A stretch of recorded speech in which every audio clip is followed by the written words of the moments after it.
Ayatollah Khamenei is dead. This wretched and vile man, Ayatollah Khamenei, is dead. This wretched and vile man, Ayatollah Khamenei, is dead. This wretched and vile man, Ayatollah Khamenei, is dead. This wretched and vile man, Ayatollah Khamenei, is dead. This wretched and vile man, Ayatollah Khamenei, is dead. This wretched and vile man, Ayatollah Khamenei, is dead. This wretched and vile man, Ayatollah Khamenei, is dead.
به نام پهلوی رها شویم ز یوغ بندگی. شب سیاه ما ز نور شاه سپیده دم شود ز فر پادشاه. به نام شاه همه صدا شویم برای میهنم من و تو ما شویم.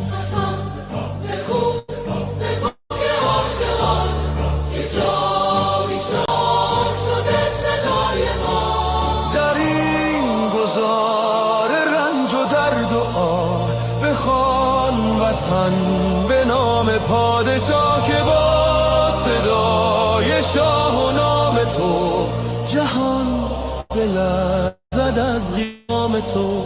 به نام شاه به نام پهلوی وطن شود دوباره می نوی. شب سیاه ما ز نور شاه سپیده دم شود ز فر پادشاه. به نام شاه همه صدا شویم برای میهنم من و تو ما شویم.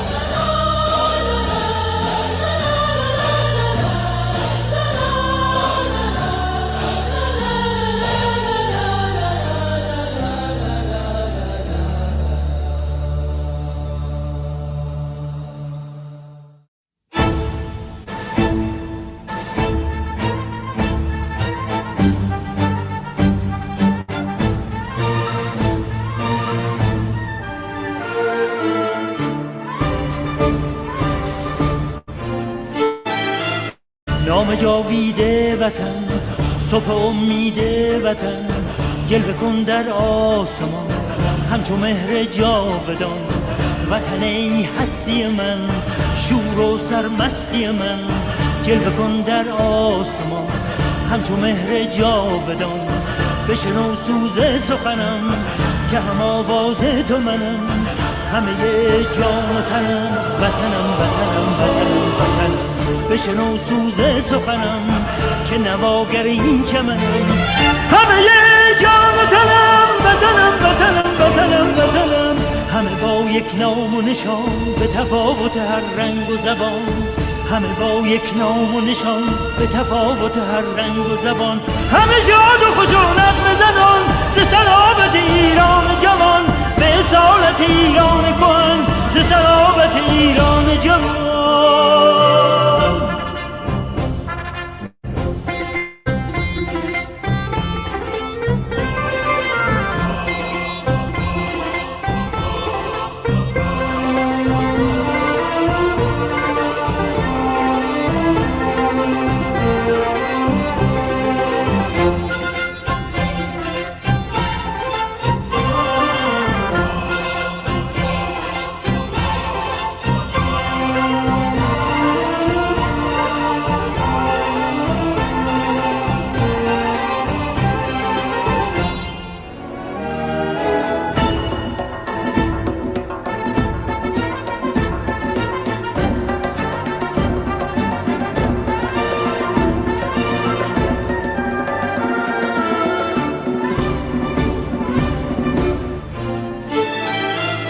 نام جاویده وطن صبح امید وطن جلوه کن در آسمان همچو مهر جاودان.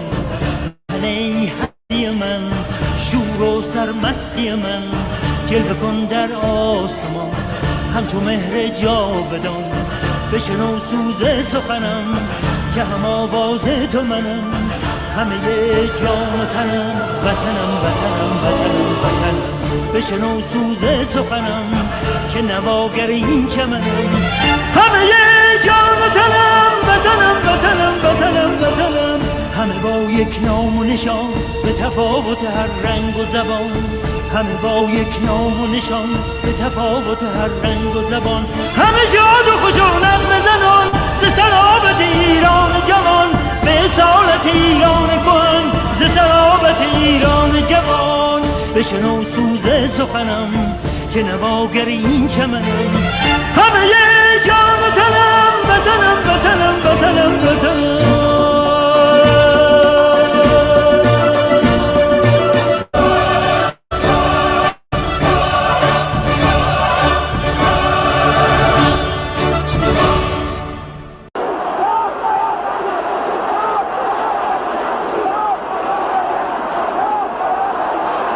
When you look at the crowds today, you have maybe 5,000-6,000 people here. On the streets yesterday, 1 million people, 1 million Iranians in the street for the Ayatollah Khomeini.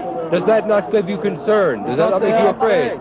Because they are afraid, yeah, that's right. And most of the people don't say anything because they are afraid. And they are in silence, you know, they don't say anything. Is this the silent majority of Iran out here now? Yes, that's right. Do you want the Shah to return? Yes, Shah, return to the country. What about you,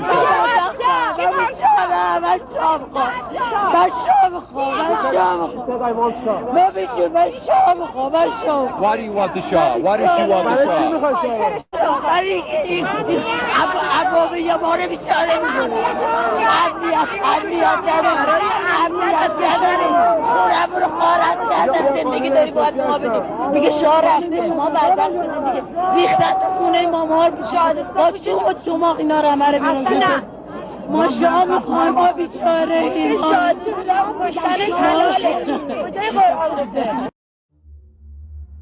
Across Iran, ordinary people took to the streets in peaceful protest.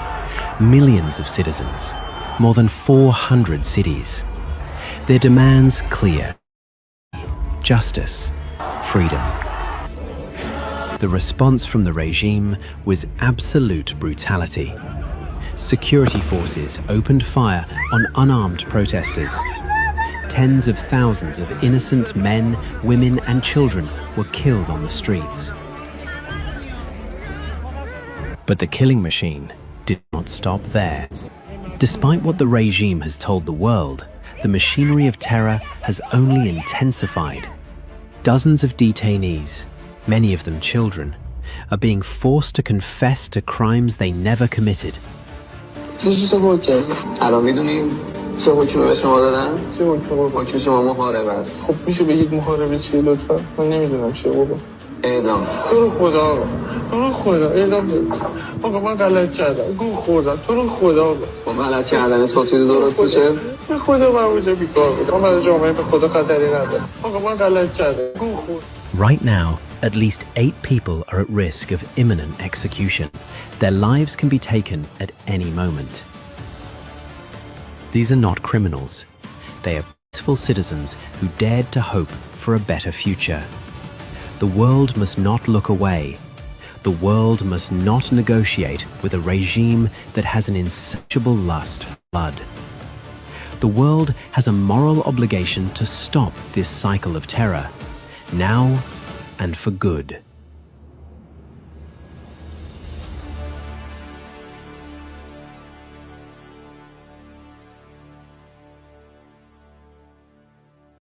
To all of our friends around the world, under the yoke of the Islamic Republic, Iran is identified in your minds with terrorism, extremism, and poverty.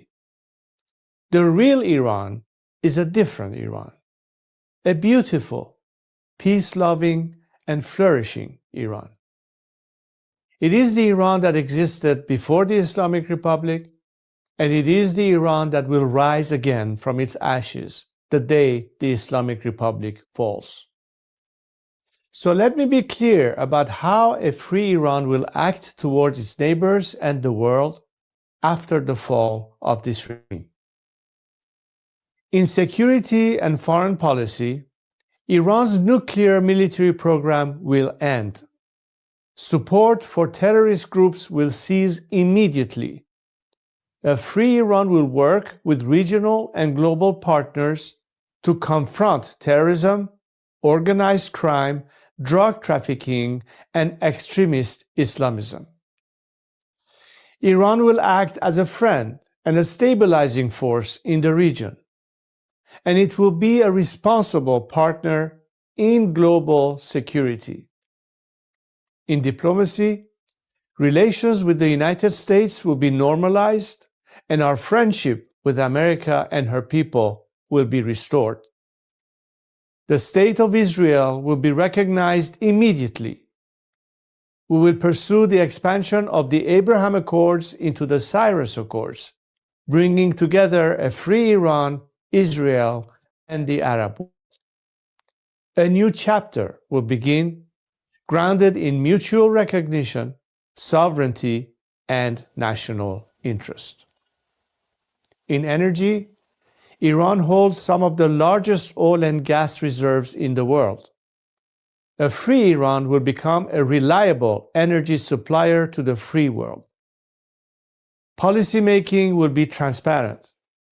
Iran's actions will be responsible. Prices will be predictable. In transparency and governance, Iran will adopt and enforce international standards. Money laundering will be confronted. Organized corruption will be dismantled. Public institutions will answer to the people. In the economy, Iran is one of the world's last great untapped markets. Our population is educated, modern, with a diaspora that connects it to the four corners of the world.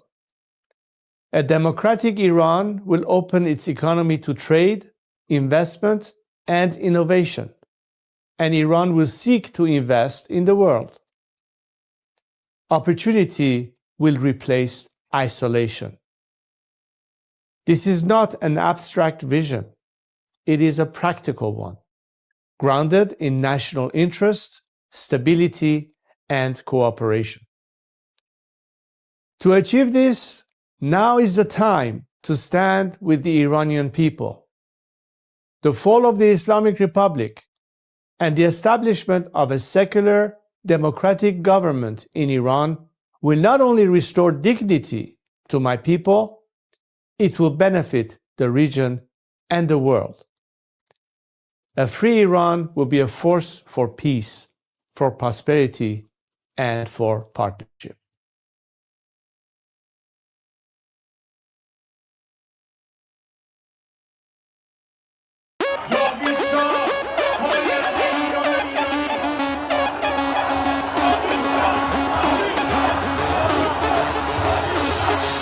وقتی واسه غم نی گرچه قصه هامون کم نیست همه خسته این قبولم ما فرصتی واسه ماتم نیست روشن میشه فردا خورشید سرزمین ما سرم باز و سینه سپر بلند میگم جاوید شاه وقتی واسه غم نی گرچه قصه هامون کم نیست همه خسته این قبولم ما فرصتی واسه ماتم نیست روشن میشه فردا خورشید سرزمین ما سرم باز و سینه سپر بلند میگم جاوید شاه روبروم یه واژه یه هدف به نام انتقام سرم دعای مادر و تو دستم تفنگ بابامه رو زبونم اسم شاه بگین عشق بی انتفاست هر جا اسم ایران اومد اونجا صدای بچه رضاست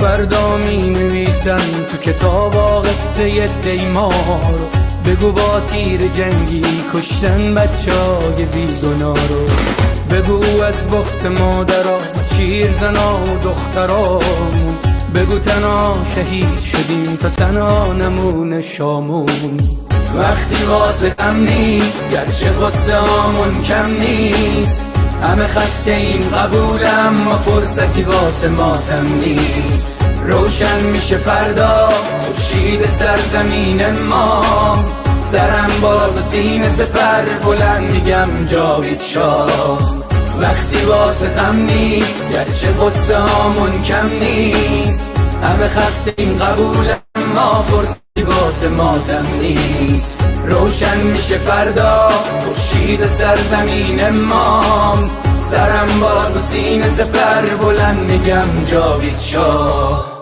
وقتی واسه غم نی گرچه قصه هامون کم نیست همه خسته این قبولم ما فرصتی واسه ماتم نیست روشن میشه فردا خورشید سرزمین ما سرم باز و سینه سپر بلند میگم جاوید شاه سلام به تو یار قدیمی منم همون هوادار قدیم سید سلام چطوری مردک کلی کتلت شدین دایی بدون مدرک سلام بسیجی قهرمان رفتی پیش توسی با پنیر و یه نون سنگک. سلام به محفل قرآنیتون، سلام به مدیرای بحرانیتون، سلام به حاجی اکبر و طوله هاش و خارج و رفقای ارگانیتون، سلام به دزدای پول ملت که گفتین توی تور لت. سلام به همه شما کرکسایی که دارین نونتون رو میزنین تو خون ملت. ساکتش زیر دست و پاک و تک بخورین، حالا هی به یه بادکنک بدوین. سلام آخر تو زندان باشه وقتی قرار به این آب خنک بخورین. مرگ بر ملا متولی ننگ در دنیا، ننگ بر دوتا مجاهد چپی بعد از ملا. مرگ بر ملا متولی ننگ در دنیا، ننگ بر دوتا مجاهد چپی بعد از ملا. اینو بگذاریم به خاک میرسیم، تجزیه طلبی که به خاک بیرسیم. ایران مردمش وطن پرستن، از کرد تا بلوچ بری به فاک میرسی. توف به هر چی مرسی است، توف به هر کی در پی تجزیه است، توف به لوی و همونی که شیفته ی گل ملیگرا تو وطن خدا نفتی هست. سر کردستان همه برپا شدن، بلوچستان فدای مهسا شدن. شم واحد که شیر و خورشید با برقی جعلیا تنها شدن. شادی باشه واسه همه در میهن، کور بشه چه شهرچی اهریمن. رخه رو بگید اون 6 کلاس سواد و خبگان و مجلس ترجیحن. شبهای عروس و دامادی باشه، برن سلامتی نوش کنن و آبادی باشه. لحظت کجاست میدون شهیاده به سمت اتوبان آزادی باشه. سلام به نسل ندید پدیدا، نبودیم ندیدیم قدیمتی ما. شاه بود تو شادی کل میزدین، حالا شاه بر میگرده پیک میزنین. مرگ بر ملا متولی ننگ در دنیا، ننگ بر دوتا مجاهد چپی بعد از ملا. مرگ بر ملا متولی ننگ در دنیا، ننگ بر دوتا مجاهد چپی بعد از ملا. مرگ بر ملا متولی ننگ در دنیا، ننگ بر دوتا مجاهد چپی بعد از ملا.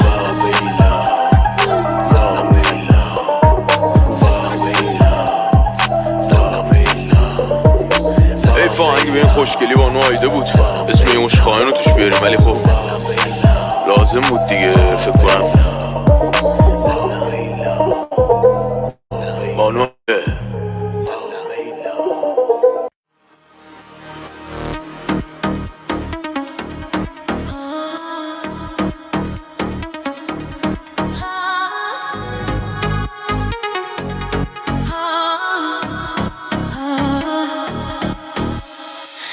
آخرین نبرده، پهلوی برمیگرده، صدای ایران بلنده، حق به حق دار میخنده. اینا اینا اینا اینا اینا اینا اینا اینا اینا اینا اینا اینا اینا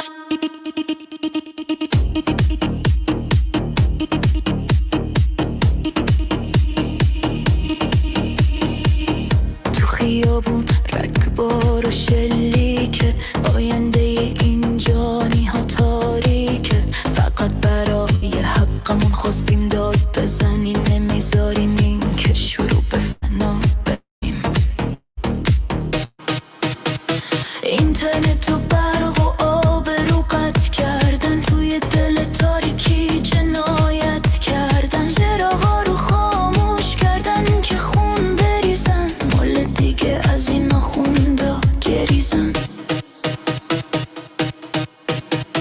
ایران بی پادشاه بی قانونه، دنیای ما از این درد و غرق خونه. تا پادشاه برگرده این کشور بیماره، ایران بی پهلی همیشه گرفتاره. خامنه‌ای گم شو از این خاک ما، حکومت اسلامی برو از پاک ما.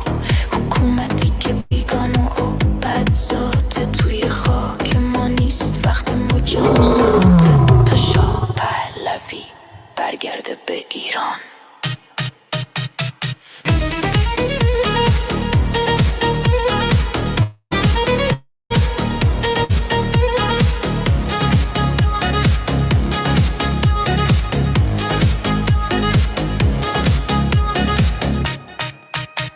شما تروریست و قاتل و دزدید، گلوی ملت رو با بیراه می جزید. با خون ما این کشور رو دزدیدید، از خشم این ملت مگه نترسیدید؟ ما یه زندگی ساده و آزاد میخوایم، صبح بدون ترس و فریاد میخوایم دوباره بیگان و مستی و لبخند بدون سانسور و زور و این بند خورشید و شیر دوباره تابان میشه پرچم واقعی توی جهان میشه ایران دوباره پارس و پر روره تا این شب تار نزدیک نوره مردم ایران رو داد بدین راه رو برای شاه باز کنین این ویروس رژیم رو پاک کنین جا بدین به عصر طلای ایران روی پا میمیریم نه روی زانو آزادی حقمونه اینو میدونیم تا آخر میجنگیم بدون ترس ایران آزاد نزدیک میبینیم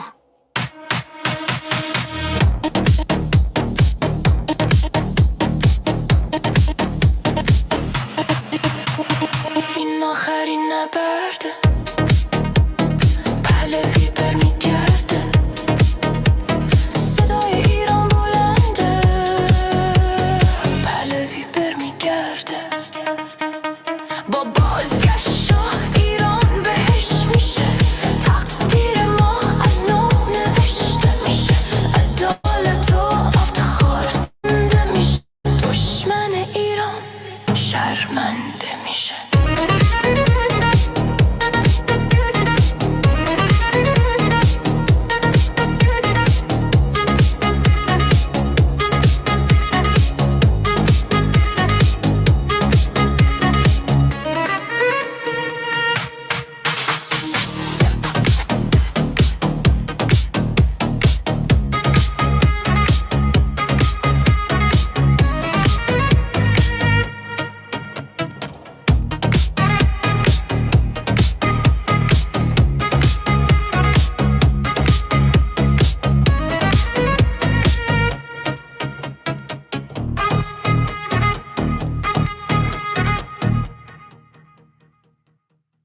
Let me tell you a story about a lion that came from the mountains.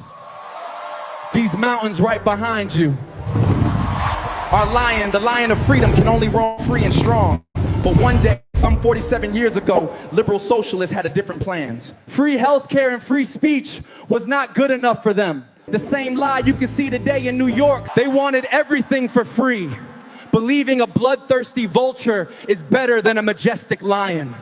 The vulture placed his claws on the Quran, swearing he was God sent. Both liberal socialists and religion fanatics joined forces, believed he's the Messiah. The vulture promised them prosperity, but instead took their dignity, stole all their resources to sponsor terror, and disconnected them from the world, living our nation poor, isolated, and thirsty for water. But now our lion is back, and he's bringing help with him. While history repeats itself in New York and Minnesota, we gathered here today to turn the page on history and claim our lion back. Yeah, Azadi Square, let me see you make some noise. We came here to make history tonight. Azadi standing tall, we breaking down the walls. Everybody jumping now, answering the call. Look where we are right now, making history in my hometown. Screaming loud, let me hear the sound. Put your hands up and watch the go round. Tehran, stand up, make some noise right now. We came here to rock the spot. This is Azadi, yeah, we made it to the stage. Put your hands up, let them feel the rage. Tehran, show me what you got. Inflation, inflation just we sent an excuse, we came to uproot it. Breaking the chains, say it with me louder, till the oppression ends today. Azadi's underground sound, breaking through the silence. We ignite the streets, turn the stage into a riot. This is our moment now, feel the power rising. We end oppression now. Santa brought a New Year's gift from Jerusalem, wrapped up with a cherry gift from Washington. Shout out to Lion Elon Musk for the internet saving the people. Shout out to the Zionizer turning lionizer today. We love you, man. Shout out to Tommy, he's in the house. Shout out to Armin Navabi, the fighter of truth. Shout out to Nas Daily for upgrading our skills. Shout out to Erica LeBon, the brave lioness, standing brave and beautiful. We love you, Erica. Shout out to Goldie Gamari, the lioness golden heart of our nation. Welcome home. Also, Amjad Taha is in the house, the man who fears nothing but God and the truth. Shout out to Emily Schrader, never giving up on us. Now internet is back in the house. Let's block Bushra Sheikh and BBC, because you know what they stand for. Put your hearts together for the return of the lion, the Shah of Iran. The future is ours. Together we rise, reaching for the stars.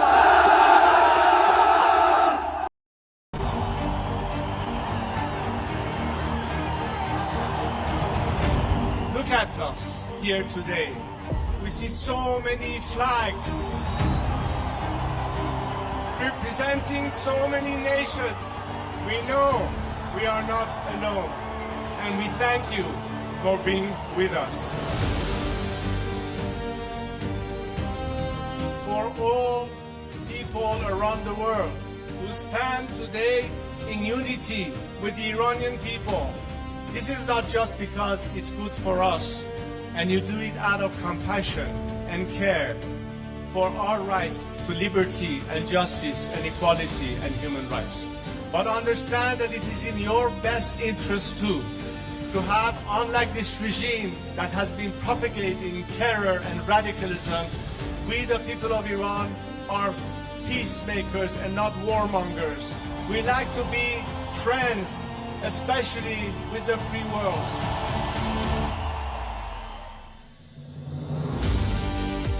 We'd like to be able to have the best neighborly relationship with the people of our area and the region, with the Arab countries, with Israel, and all our other neighbors. We are fighting for justice, we're fighting for human rights, we are fighting for liberty, we're fighting to put an end to all sorts of discrimination. Because as an Iranian, I stand here to tell you that I've dedicated 47 years of my life because I think that my country deserves far better than what we have right now.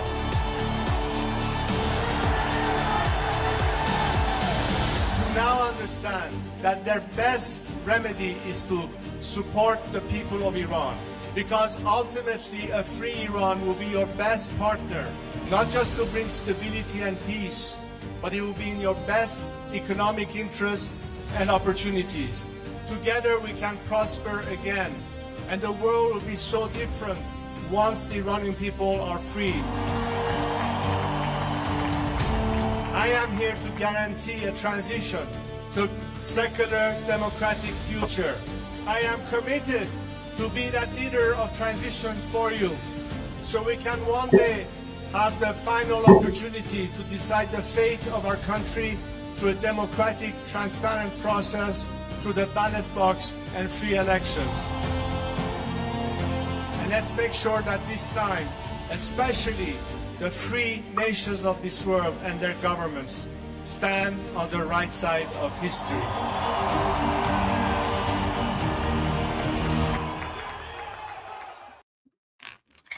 Well, Durud, everyone. Good morning, good afternoon, good evening, wherever you are.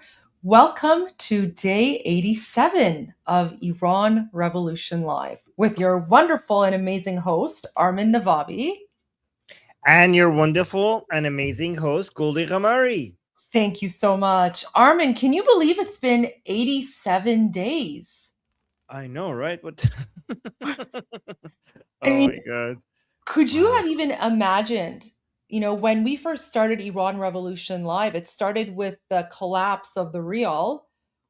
And now look where we are today. Khamenei is dead. Mojtaba is cardboard. They're all pretty much dead. The king is planning on returning back to Iran. Yeah. It's been a wild 87 days, Armin. Yeah. Oh my God. So many things happen. So many things happen. A lot of ups and a lot of downs too. It's been a lot of difficult news, but a lot of good news as well. And it's just one roller coaster. But I feel Armin, like we're getting into the final stage. Yeah, you think? Yeah, I think we're already in it. I know there's a lot of news, but I want to share something that just broke. I don't know if you've seen this. So remember yesterday, have you seen this? No, I was just looking at it. Like I was like when that video was playing, I was like, oh, like I was looking at it. I was like, oh, we have to play this during the show. Okay. So guys, remember yesterday when President Trump said that, he's speaking with someone, he's like, but I'm not going to say who because I don't want them to be killed.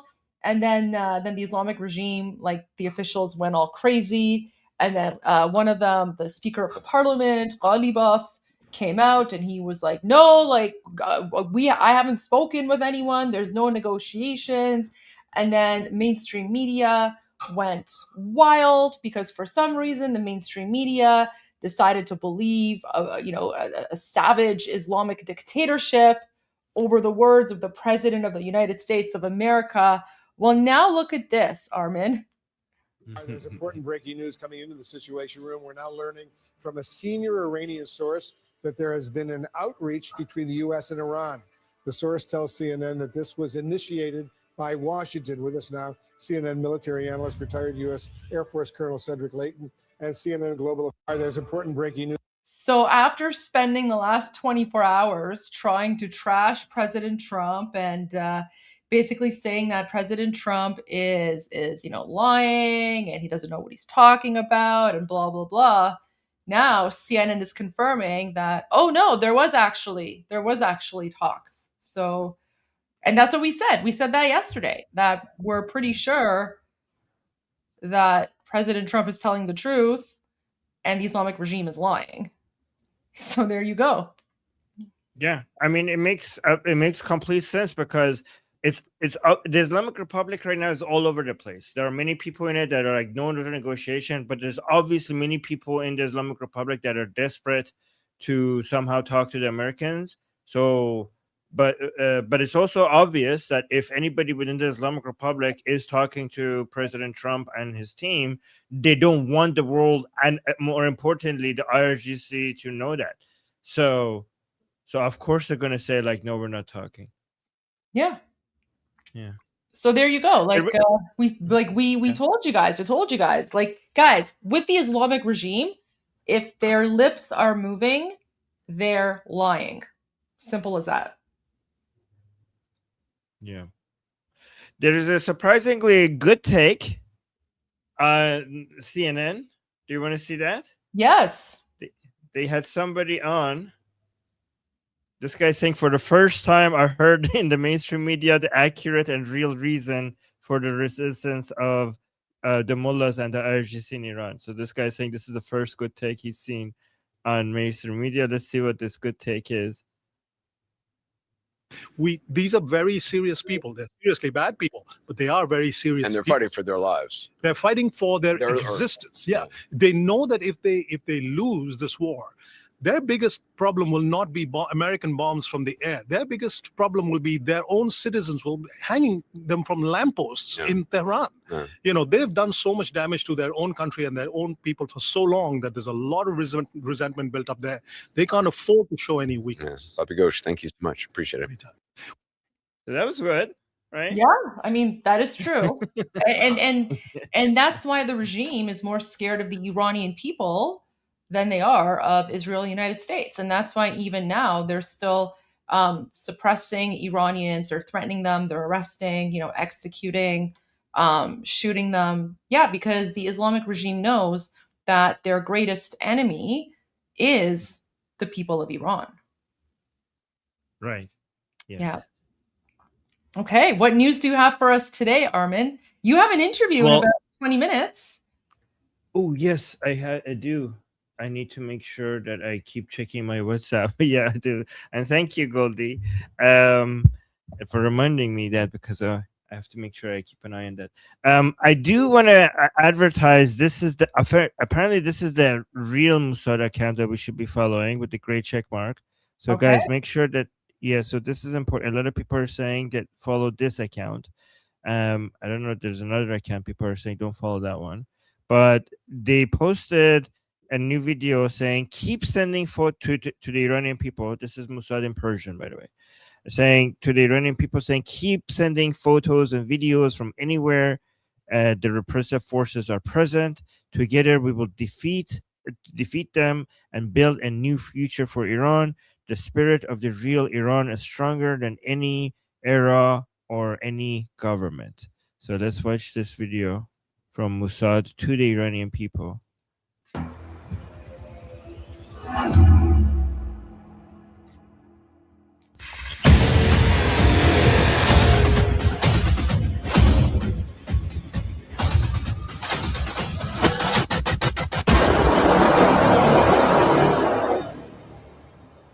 So it says Mossad به فرستادن عکس‌ها و ویدیوها از هر جایی که نیروهای سرکوبگر حضور دارن ادامه دهید. So keep continuing sending pictures and videos for wherever the suppressing forces are present. Send your videos to Mossad. So basically the video is pretty cool because it tells them, like, you send the video, you send the evidence, you send the location, and we'll send our fighter jets. So, and we will take them out for you. And like, boom. Like, cooperation. This is pretty cool. I don't know. I kind of like that. That was No, I pretty like badass. it too. Well, I mean, that's like, I mean, even the Mossad has confirmed, and the IDF has confirmed that a lot of the targets that they have hit has been with the help of the Iranian people identifying them, right? Yes. Yes. I like how we have like millions of spies in the streets in Iran because an entire nation is basically giving information to Mossad. It's really easy these days to recruit people and get them to work. So let me actually see here. I wanted to show some of the tactics of the regime. So here, let me go here. Oh, sorry. Let me go here. So I saw Mahir Tusi. Mahir shared this, saying the Islamic regime is so desperate they are getting mullahs' daughters to remove their hijab. This is in Iran, by the way, and pretend to be I don't know if it's in Iran. We'll watch it. To pretend to be normal Iranians who stand with IRGC. Ooh, I'm not going to read that part. She screwed up, lied by saying, "Oh, and I'm even planning to travel to America. There is a travel ban from Iran to the US, you idiot." So let's watch this lady. This is in Iran. So I am against the policies of the Islamic Republic. Guys, this is the new trend that the Islamic Republic is going with, right? Bringing people into the streets are like, hey, I'm against the Islamic Republic, but I'm not going to stand for this foreigners attacking my country. This is a common tactic that it's actually not new. This is like, they have been doing this for a very long time. So they have a lot of people, we call this like fake opposition. They bring people who say that, oh, this is the proper way. This is the proper way to complain against the Islamic Republic. You have your complaints, you have your issues. Okay, fine. We allow you. You can even take off your hijab if you don't want to, if you don't like hijab. But don't stand with the Zionists. Don't stand with the imperialists. At least they say have enough honor not to become such a traitor that because of the issues that you have with the Islamic regime, that you turn against your own country and stand with the Zionists. This is the propaganda that the Islamic Republic wants to go with. So she's saying, I'm against the policies of the Islamic Republic. I have never gone to the 22 Bahman March, and I never will.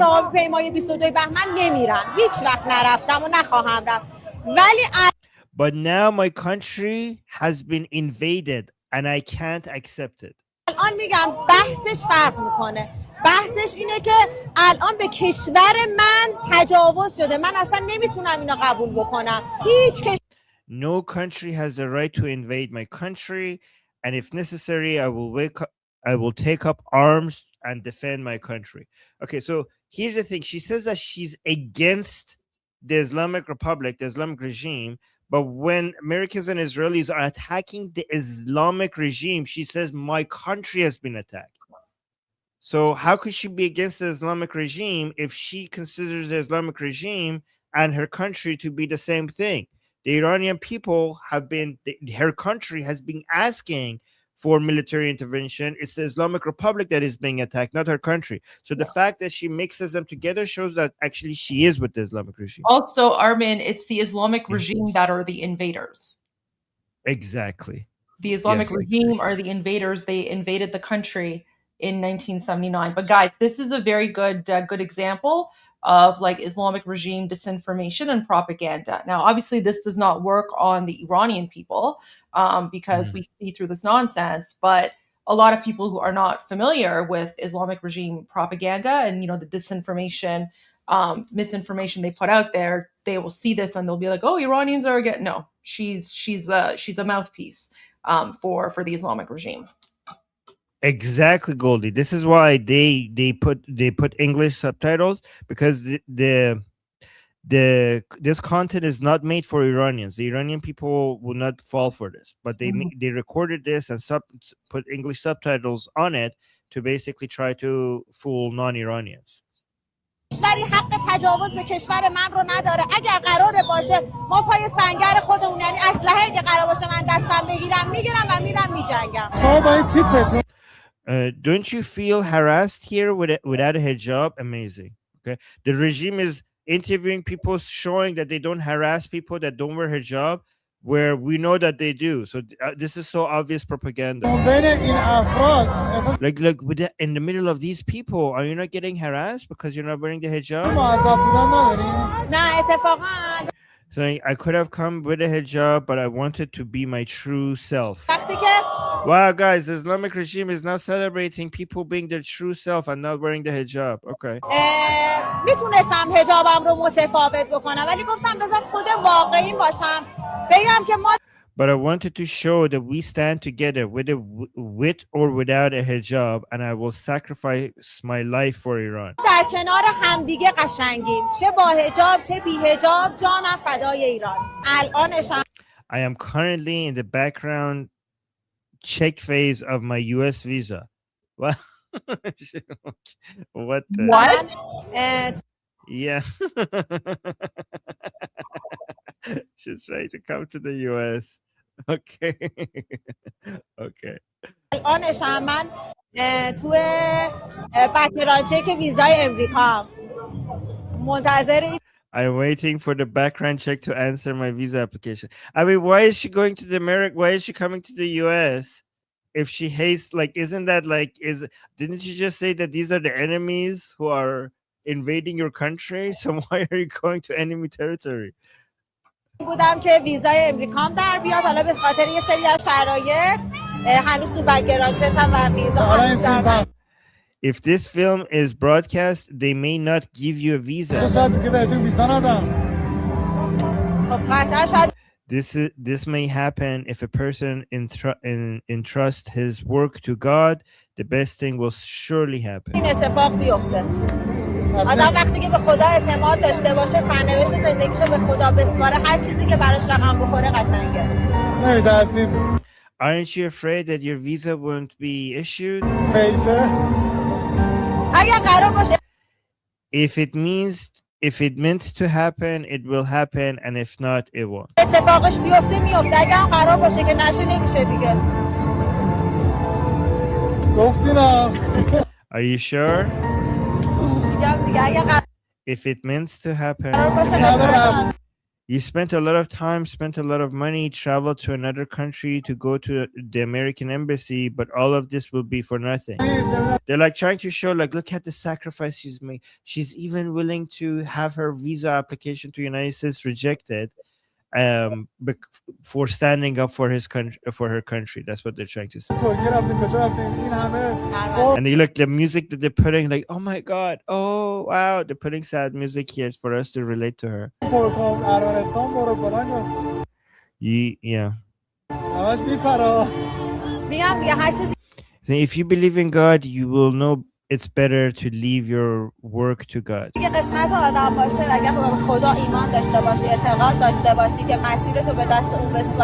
Guys, this same lady, first of all, she will go put on full chador or hijab as soon as these military operations stop and she's not needed for this anymore.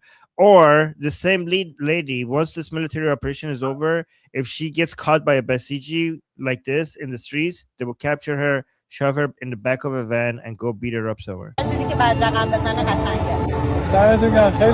You are a self-made person.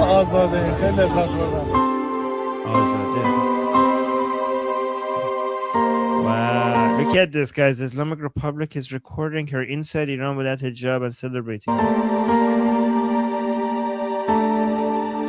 This shows they're so desperate. Look at the music.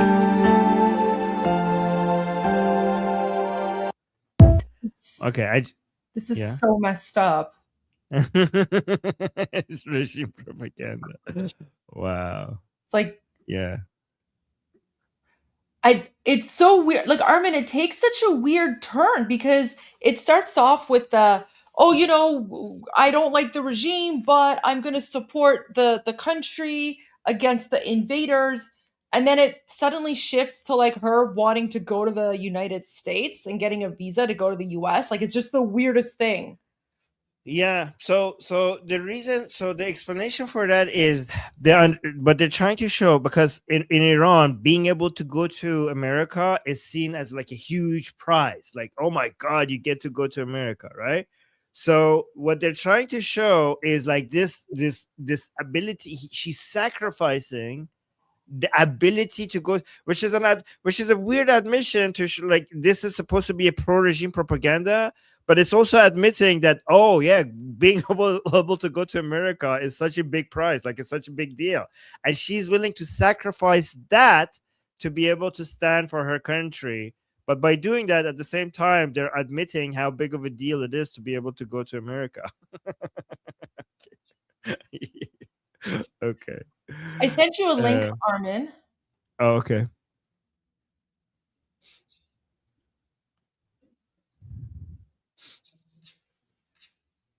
No, what?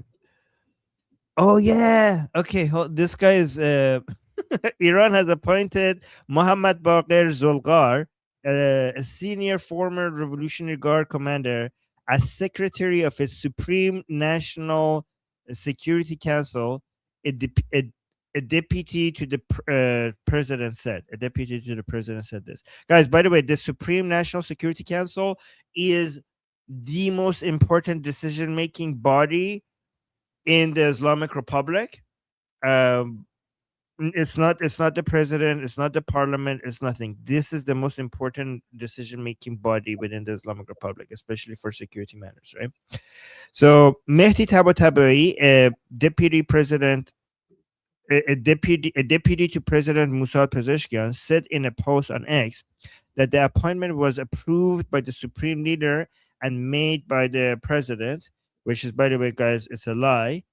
Only the people who made this decision were in the IRGC. Zolgar has held senior security roles, including Deputy Interior Minister for Security Affairs and positions within Iran's armed forces command structure. He replaces Ali Larijani, who was killed earlier in the conflict, prompting the leadership change at one of Iran's top security bodies. So, guys, by the way, this guy is not very well known. Like Larijani was a big name. This guy is not a very big name.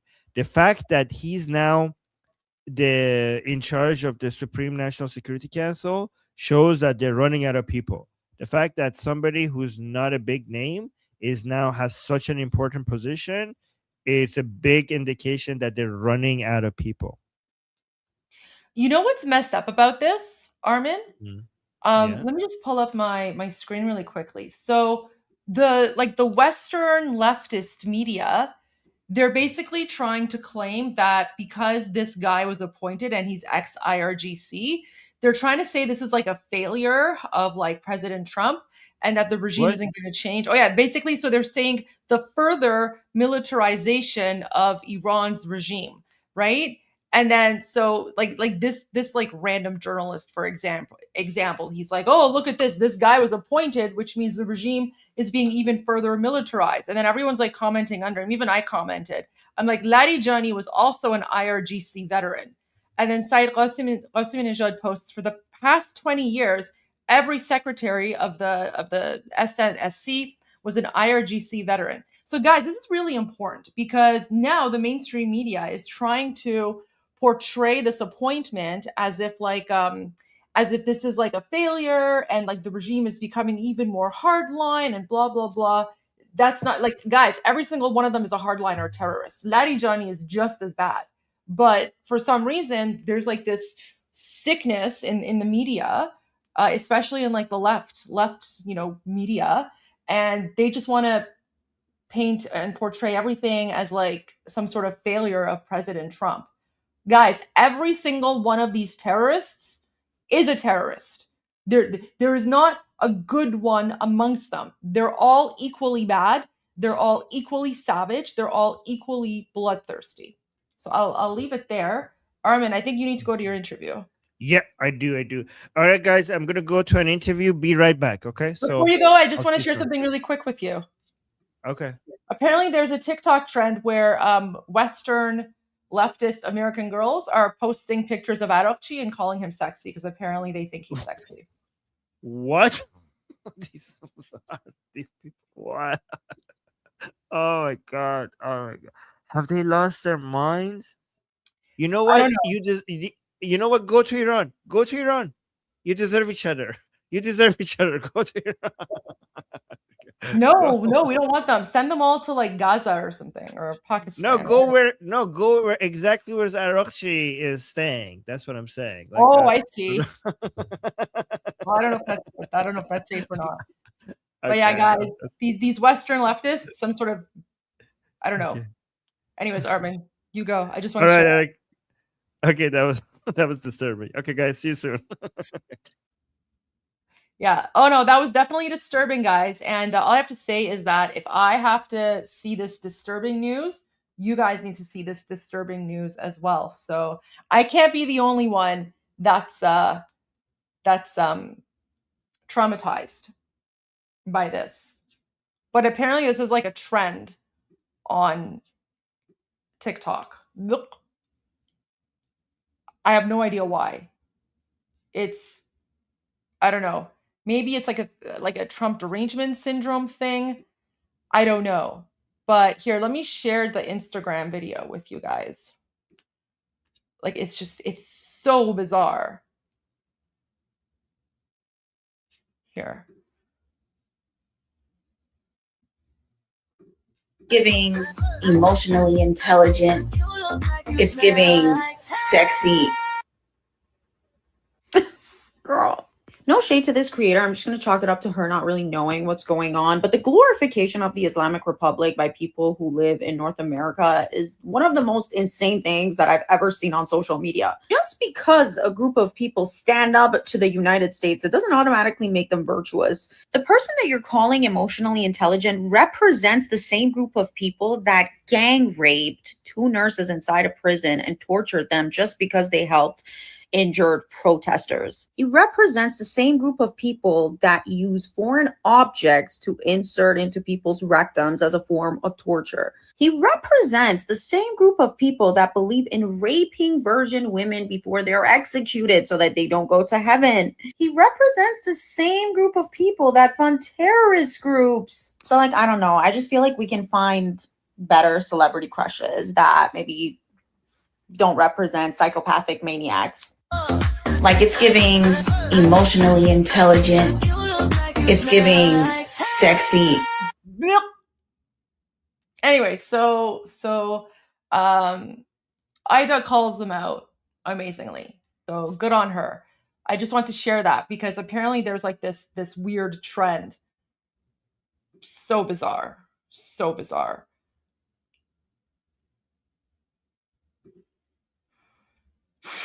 Anyways, I just want to say, like, I was traumatized by that video, so all of you have to be traumatized as well. Okay, Let me share some of the breaking news. So remember, guys, everyone yesterday was freaking out. They were like, oh no, like based on what President Trump said, there's going to be a ceasefire. The conflict is ending. America is like backing down or whatever.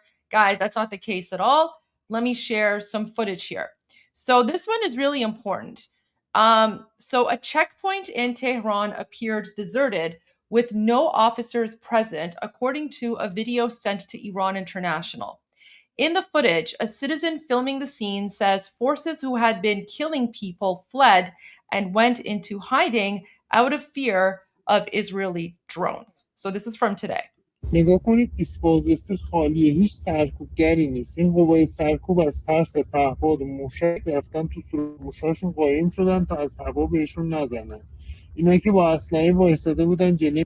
So you see there's like the makeshift tent for the checkpoint.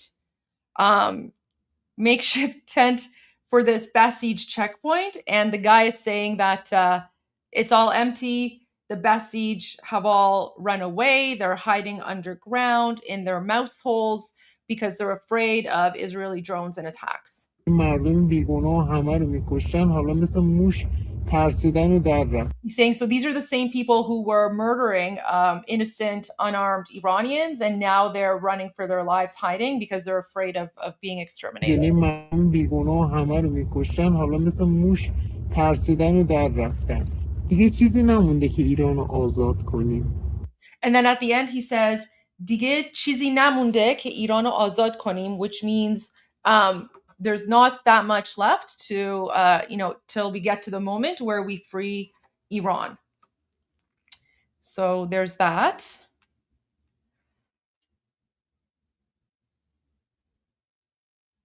Yeah, I mean, this is true. The Islamic regime isn't going to agree to US demands. That's the whole point. The deal is unconditional surrender. The Islamic regime isn't going to agree to that. Okay, so here's another footage. So footage sent to Iran International shows a damaged preventive police building in Tehran following Israeli and US attacks. In the clip, a citizen points to the Islamic Republic flag and says it is a symbol of ruin and that a new flag will soon be raised in Iran. And when she says the new flag, she means, of course, the lion and sun flag. So again, guys, this is footage from today. So all the hysteria yesterday about, President Trump and how, he is, he's, ceasefire or he's like backing off, blah, blah, blah, right? Like all of it was just a bunch of, I don't know, panicins or whatever the case might be. There's no ceasefire whatsoever. The United States and Israel are attacking even harder. So this is footage from today. بزن بیرون کن هرچی پایگاه بسیج و پایگاه نظامی ایناست بزن بیرون کن. آها این پرچم نماد خرابیه، نماد ویرانیه. خودشونم دارن میگن که نماد ویرانیه. این پرچم میره و پرچم اصلی کشورمون میاد و به زودی پیروز میشیم از دست اینا. Okay, I'll repeat that and I'll translate for you. بزن بیرون کن هرچی So she's like, look at this. Every single base that belongs to the Basij or belongs to the Islamic regime has been ruined.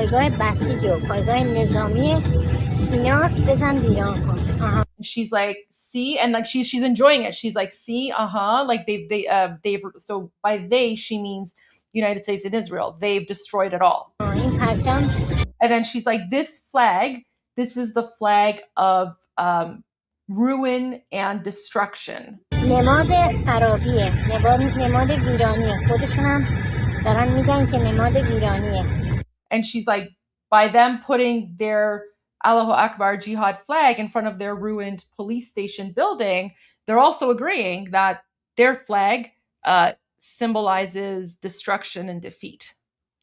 این پرچم میره و پرچم What do you mean just like Gaza? It's not like Gaza. What are you talking about? The police station has been destroyed because it's a legitimate military target. The rest of the city is fine. And even in Gaza, only like legitimate military targets were hit. The rest of Gaza is fine too. نماد خرابیه، نماد ویرانیه. خودشون هم دارن میگن که نماد ویرانیه.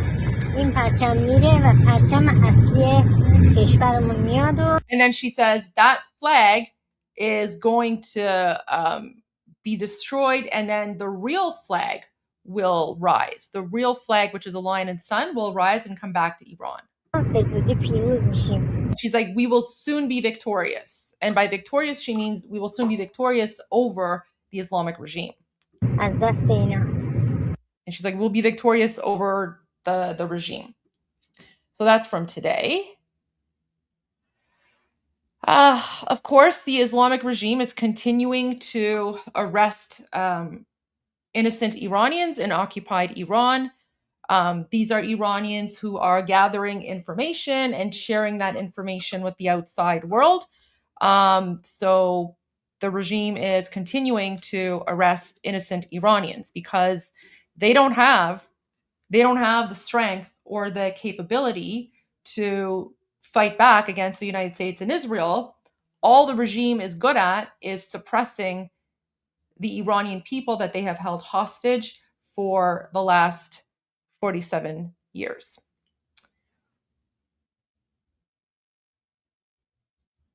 Oh no, there's been some damage in Tel Aviv. Jeez.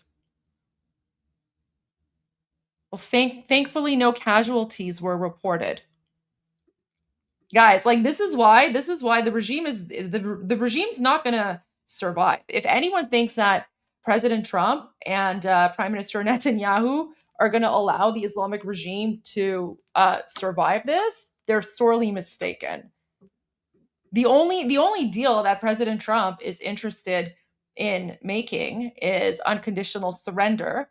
And if they don't agree to unconditional surrender, then they're just going to be bombed, as President Trump said yesterday.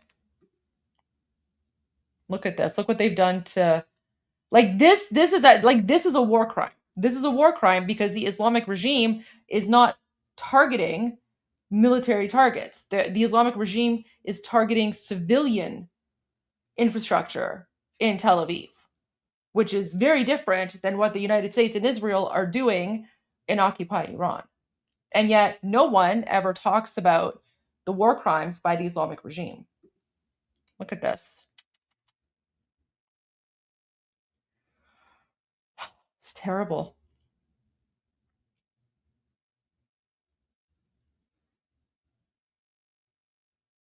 Like the regime is just literally going after civilians.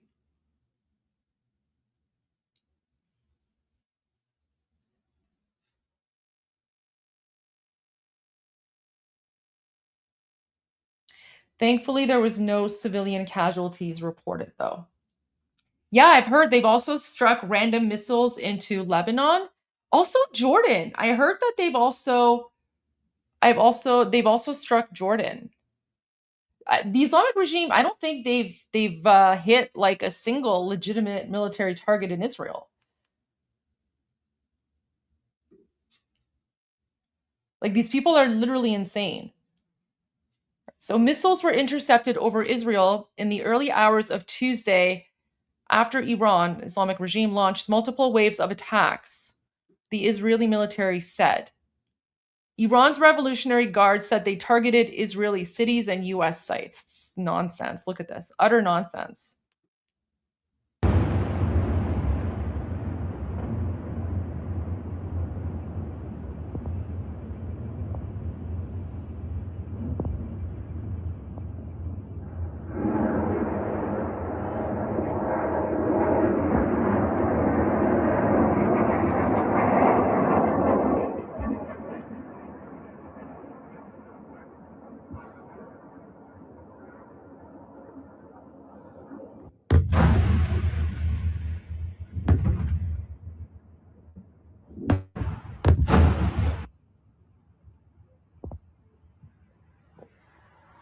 Crazy.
Wow.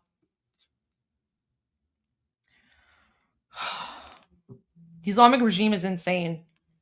Like there's no way they're going to survive this. It's literally war crime after war crime.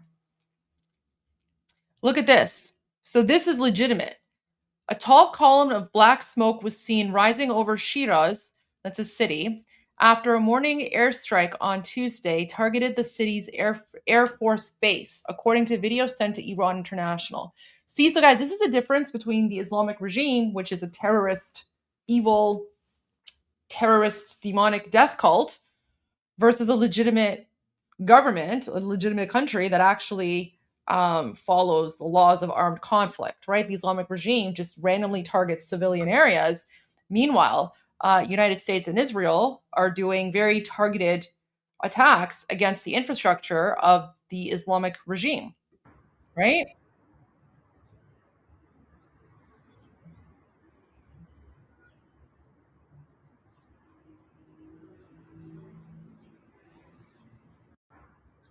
And you know what's wild?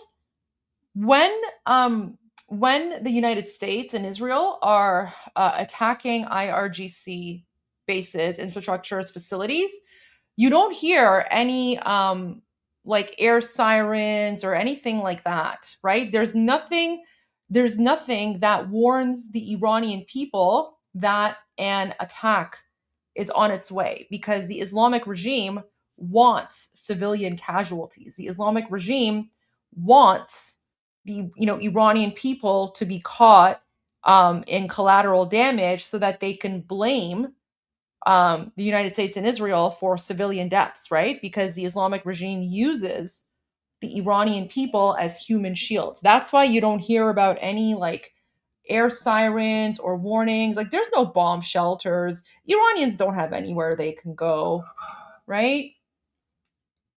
But thank God, United States and Israel have been very, very surgical in terms of how they are attacking the Islamic regime. And yes, there have been civilian casualties, unfortunately, due to collateral damage, but the amount of civilian casualties since the beginning of the conflict is much less than the number of people that the Islamic regime executes in 1 month. This is why Iranian people need to stay home. This is why we're always saying to people, stay home. New wave of attacks struck several cities across Iran from midday on Tuesday, with explosions and plumes of smoke reported in multiple locations, according to eyewitness accounts received by Iran International. In central Iran, oh, this is weird.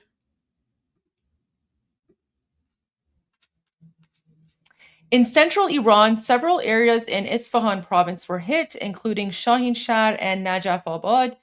Witnesses said the Jozdan industrial zone in Najafabad was targeted. Plumes of smoke were also reported near Iran Electronics Industries in Isfahan city, while residents reported explosions in areas around Chamran Bridge and Kove. In southern Iran, blasts were heard in Bandar Kangan, with witnesses saying the explosions appeared to come from the direction of Bandar Dayer along the Persian Gulf coast. Guys, so just a little thing to know. The word bandar means port.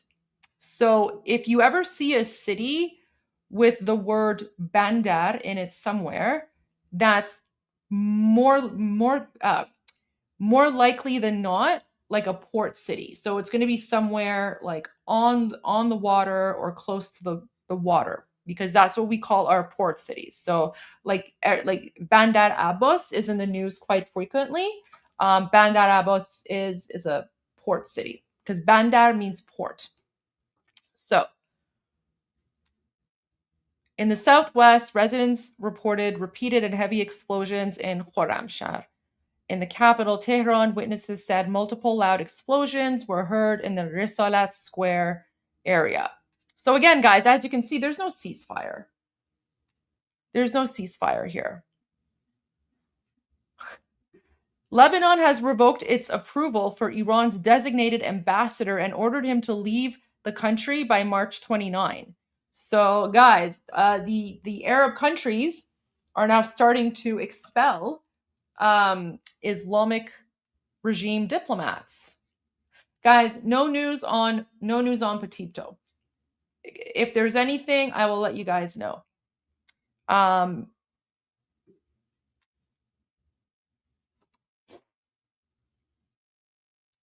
Okay. Laughter and cheering were heard as areas in Qasimieh, Isfahan were targeted by repeated Israeli and U.S. fighter jet strikes on Monday evening, according to video sent to Iran International. All right, guys, so here's more footage of, poor Iranian civilians who are cowering under, under the bombardment, right? Just listen to how scared and terrified they are, right?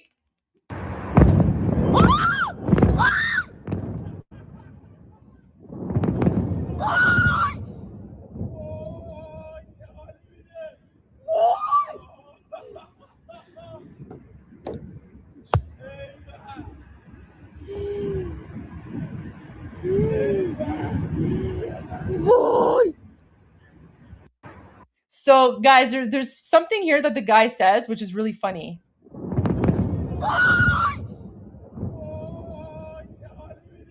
So he says, "Vay, che hali mide," which means, wow, like this gives me such a good feeling, right?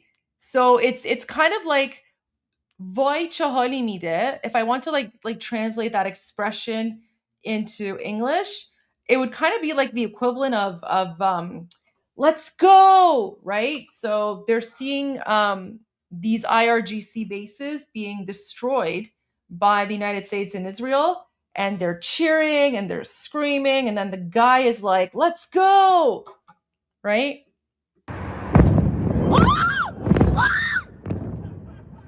And then one guy's laughing.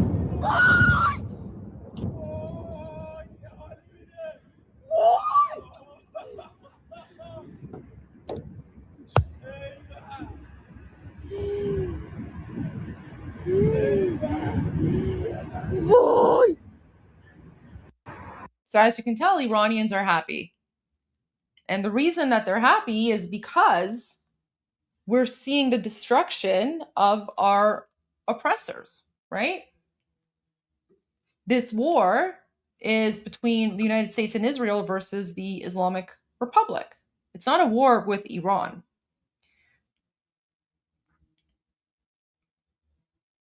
Oh my gosh. Guys, the regime is so cooked. Look at this. Iran's armed forces will continue their current path until they achieve full victory, said the commander of Iran's Khatam al-Anbiya central headquarters. Abdulrahim Mousavi Abdullahi added that the armed forces remained fully committed to defending the country under the leadership of the country's new supreme leader, Mojtaba Khamenei. He also said the United States and its allies had failed in their aims and were now seeking a way out of the war. U.S. President Donald Trump has come to understand the realities on the ground and become trapped in the quagmire of war after failing to achieve his objectives, and has turned to the leaders of some countries in a bid to exit the war. Guys, these guys are so delusional.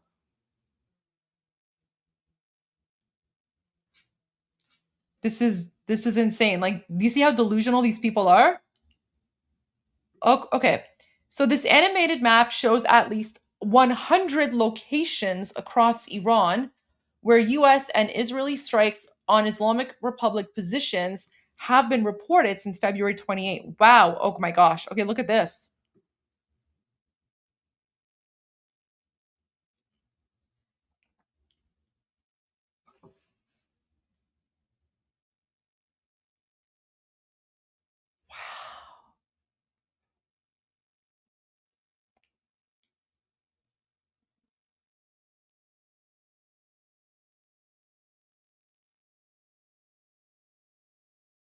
This is crazy.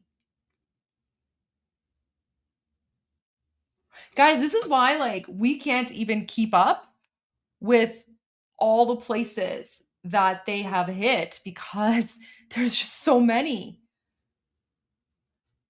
That's like over 100 locations, and then think of like all the various assets.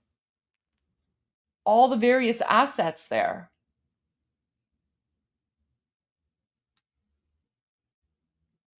And they haven't even gone to like this part here. They haven't gone here. Wow. Yeah, but like, do you see this? So look at all this, and then like the delusional regime and like the delusional mullahs are like, we're winning. Yeah, okay. It's so messed up. Like they're literally like living in La La Land.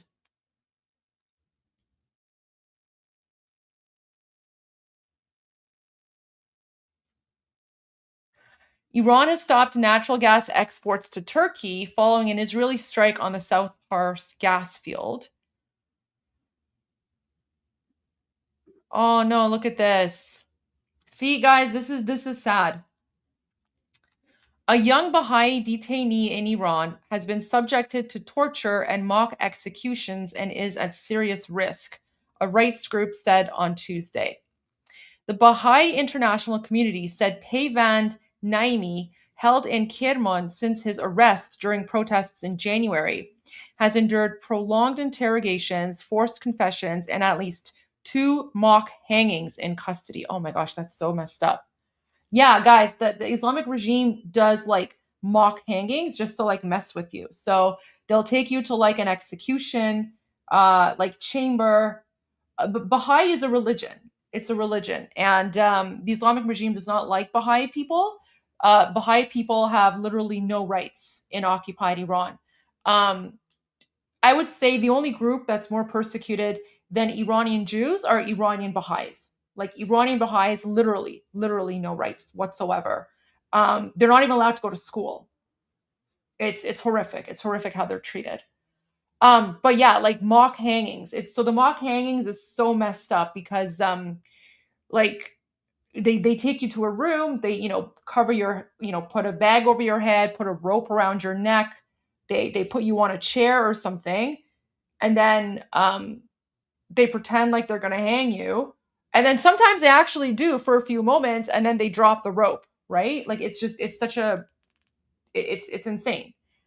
It's pure torture.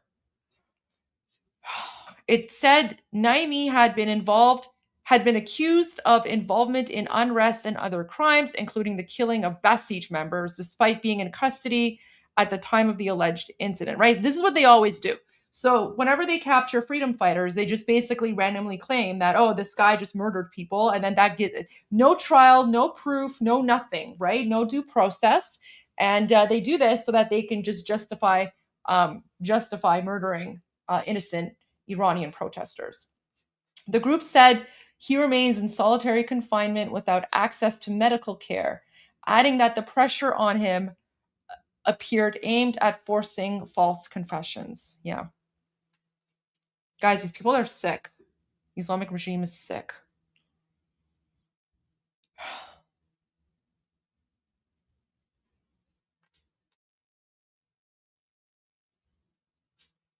Okay, here's more explosions. Multiple explosions reported in Shahin Shah, Isfahan province. So again, guys, this one has subtitles. Nice. Okay, so guys, anyone who says that there's a ceasefire and like United States and Israel is backing off, right? They have no idea what they're talking about. شاهین شهر 4 فروردین بعد فکر میکنم انتهای خیابون مخابرات حساب مال کشتر رو زدن. یه ساختمون هم هست که احتمالاً الان میبینینش اینجا هم زدن.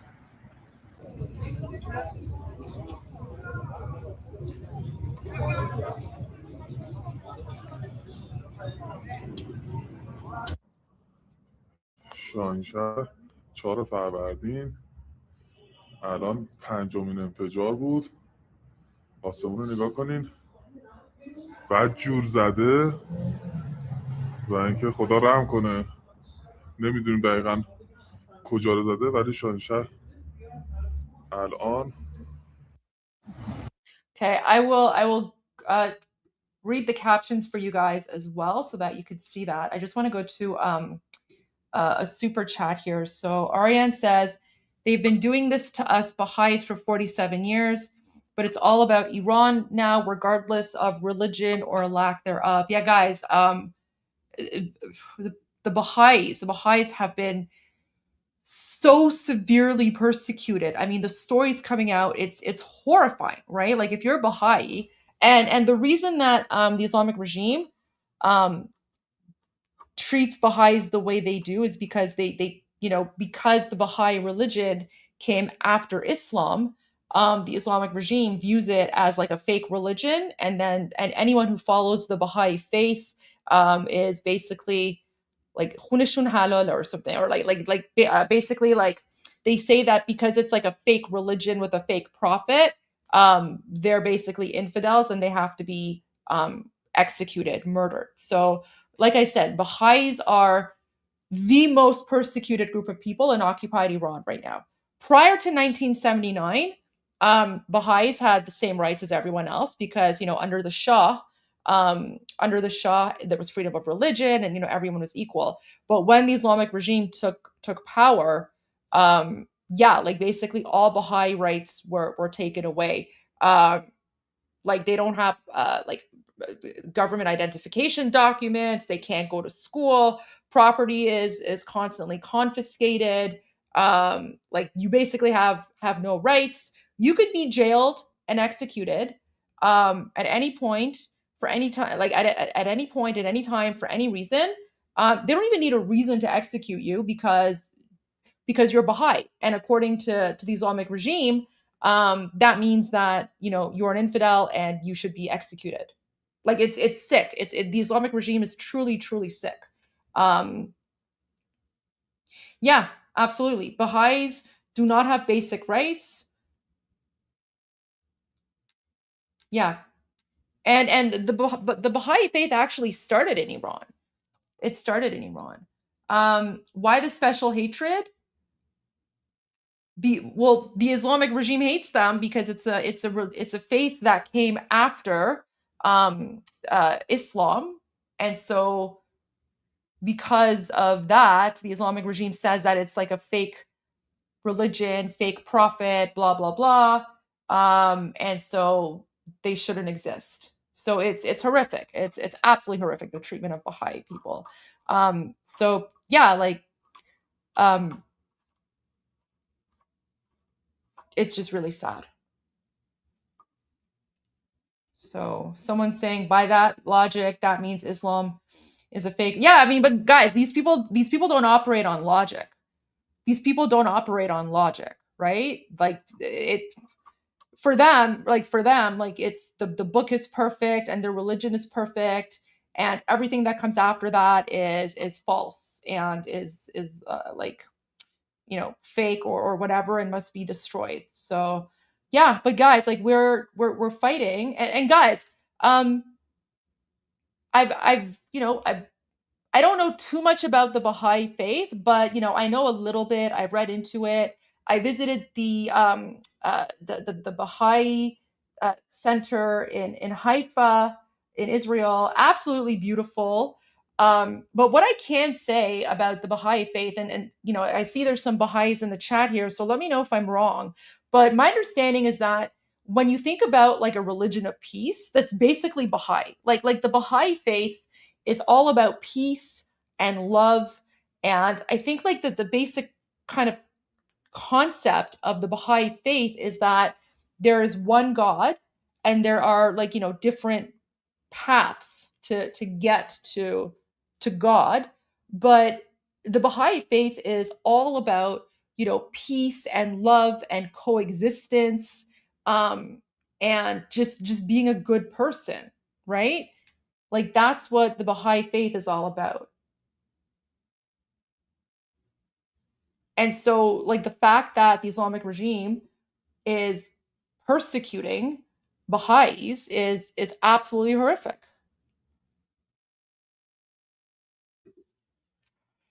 Okay, Tusi's about to come on.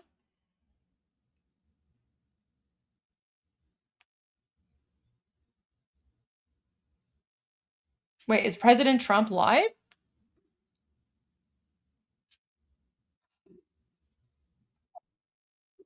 Okay. He's participating in a swearing-in ceremony, so we can play that after. Is he taking questions about Iran? Okay.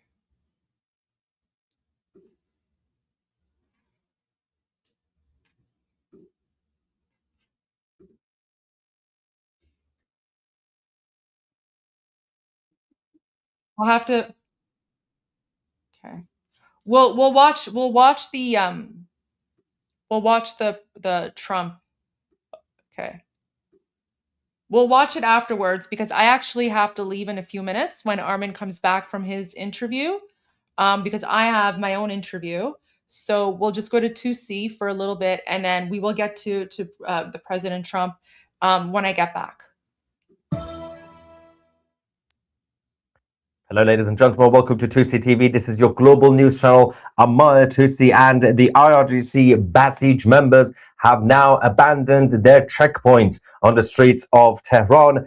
Saudi Arabia, with the support of the UAE, are now planning to launch an attack against the Islamic Republic in Iran, and Pentagon are now also going to be deploying roughly 3,000 army soldiers towards the Middle East. There is going to be some imminent update as well, which we're going to bring you guys in the next few minutes, because I think there's been yet another elimination in Iran. But we also, of course, we're going to show you guys the latest videos that we are receiving from the conflict in the Middle East. The Islamic Republic launched a major attack on Jordan earlier on. We also had attacks in Lebanon and basically every country. They've been trying to hit the US embassies and also some of the bases, but they ended up hitting residential areas because they're very good at aiming, the IRGC, right? We also have a big announcement before we begin with the latest videos. Thanks to our 2C store team, we have now launched a new collection. Well, actually, the collection's already there. Addition to our Iran collection. Yes, popular demand. Finally, make Iran great again. T-shirts, hoodies, and mugs, and everything else. So you can get all this on 2cstore.tv. The link is also in the description. All right, so let's talk about the first update. Earlier on, we started getting intel from the Israelis, and then followed by eyewitnesses on the streets of Tehran saying that the checkpoints are now empty, most of them. The Basij members have gone into hiding. Let's go to the first video. نگاه کنید ایسپازسی خالیه، هیچ سرکوبگری نیست. این قوای سرکوب از ترس پهپاد و موشک رفتن تو سوراخ موشاشون قایم شدن تا از هوا بهشون نزنن. اینا که با اسلحه وایساده بودن جلوی مردم بیگناه همه رو میکشتن، حالا مثل موش ترسیدن و در رفتن. دیگه چیزی نمونده که ایران رو آزاد کنیم. Yep, it's basically almost over, especially after what President Trump did yesterday, when he was going around saying, yeah, we're talking to someone in Iran, and everyone was like, who's he talking to? Even people inside the regime were started pointing at each other and blaming each other. And then the IRGC leadership, at this point, the IRGC leadership is a faceless leadership because nobody actually knows who's calling the shots. So it's a group of people at the top who have recently been promoted by themselves, and they're calling the shots. So they decided, well, we're going to have to take control of these so-called talks. And these are surrender talks, basically. But the Islamic Republic are refusing to surrender. So they've sent a whole list of demands, which we mentioned last night. One of them was the Americans should abandon the Middle East, leave the bases. And like, yeah, that's not going to happen, darling. You can try. They also wanted reparations like Black Lives Matter. Also a terrible idea.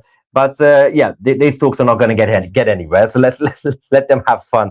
Mossad, on the other hand, have thanked the Iranian people who have been cooperating with the intelligence agency in Israel. They once again posted this video saying, "You send us the locations of the Islamic Revolutionary Guard, and we will hit them."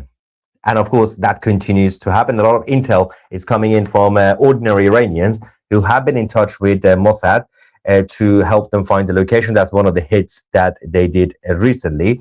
They have been hitting them left, right, and center across the cities in Iran, even though a lot of them are now using tunnels and bridges, under the bridges, as their temporary bases. They're also sleeping in tents and cardboard boxes, which is kind of ironic considering their supreme leader is also cardboard. But they're still not safe because the drones are identifying them. And also, there is another threat that doesn't come from Israel. It comes from the Immortal Guard in Iran, the People's Army, who are hunting down the IRGC members whenever they can in the middle of the night, when it's quiet, when it's dark. They go and target these guys and take them down. So that continues to happen as well. Let's go to Narmak in Tehran, as we had another targeted attack by the IDF.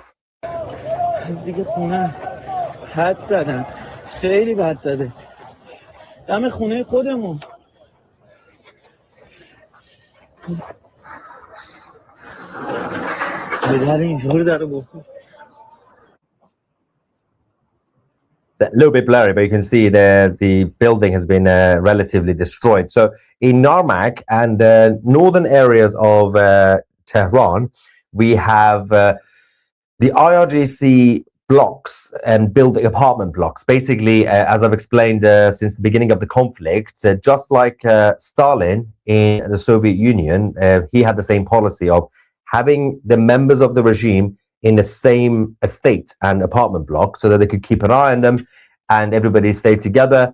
The problem with this concept is that you're just making yourself an easy target. So the Israelis identify where they are and they hit them and they die a little bit. So that was yet another successful hit by the IDF. We also have another strike against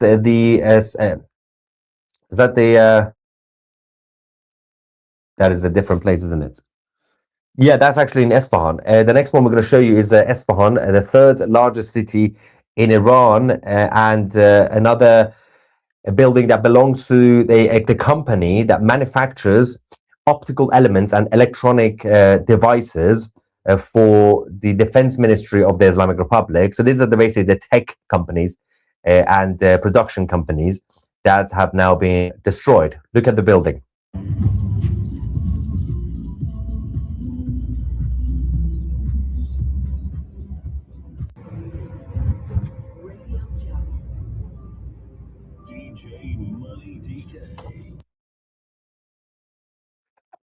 Oh, I also need to apologize. Just before the live stream started, hay fever. I've been attacked by hay fever. So I'm going to sneeze. Oh, God. This is the end of 2CTV as we know it. Yeah, there's going to be a lot of sneezes. Also, I don't have tissue. Where do I have? Oh, hang on. Falling apart, guys, here. This is it. Anyway, okay, so professional broadcasting. Anyway, let's quickly go to the Lebanese government, because we had a major development coming from Beirut earlier today. Confirmation from the Ministry of Foreign Affairs. The foreign minister in Lebanon essentially expelled the Islamic Republic of Iran and their diplomats. Youssef Raghi said, I instructed today the Secretary General of the Ministry of Foreign Affairs and Immigrants to summon the Iranian diplomats and also the ambassador to inform them of the decision to withdraw the agreements for the designated ambassador, Mohammad Reza Shibani. and have now expelled him and declared him persona non grata. They have now demanded Mohammad Reza Shibani to leave Lebanon no later than the 29th of March. That is 5 days from now. So they have now joined Saudi Arabia, Qatar, and UAE, and I think there's another country, to fully expel the Islamic Republic and their Should I troll Tusi? Should I send him a tissue TV? Let me send him a tissue TV super chat. diplomats from their territory. What is happening here? There's a couple of random anti-Semitic trolls in the live chat. That is going to be a fun live stream. Anyway, so that came from Lebanon, but also they have banned the IRGC in their country. They are also pushing out Hezbollah from their cities. So we have this video that's come from the local residents in Lebanon, in Sahel al-Ma. They are trying to basically force out the Hezbollah families from the neighborhood.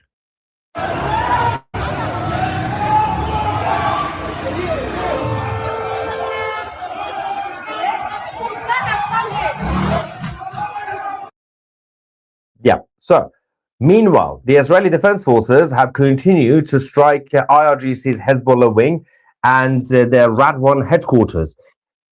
They also had a radio station, a whole propaganda arm that was linked to a major building, the Radwan Force headquarters in the south. And guess what? The Israeli Defense Forces decided to pull the trigger. Look at this. Look at that building. Gone. Goodbye. Huge. Obviously, they gave a heads up and notice to civilians in the area to leave immediately. And they also waited for some time for the evacuations to happen. And then they hit them. The statement we have from the IDF is Hezbollah uses civilian sites in Lebanon to attack Israelis and endanger the locals. Hezbollah joined Iran's war on Israel. We will keep striking hard and won't allow threats to our citizens. That's why they decided to bring down the infrastructure belonging to the IRGC's Hezbollah. What? Tusi, what is the name of the liberation group you mentioned? The Immortal Guard. Or as the Americans would say, the Immortal Guard. Yes, the Immortal Guard obviously are operating under in the name of the Crown Prince Reza Pahlavi and on behalf of the Iranian nation. They've been preparing for some time, for the past few weeks, few months, and some of them are actually armed. Some of them are preparing improvised devices. They have grenades, they have everything, Molotov cocktails and everything else, and they are carrying out assassinations of the terrorists on the streets of the country. Let's also go to more attacks by the IDF on the IRGC Hezbollah wing in the south, and then we'll come back.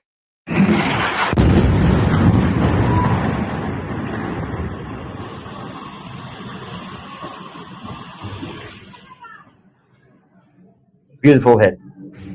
Again, as a reminder, Allahu Akbar! Shut up. As a reminder, they did give evacuation orders, and there's another footage from Tyre, I think. Let's go.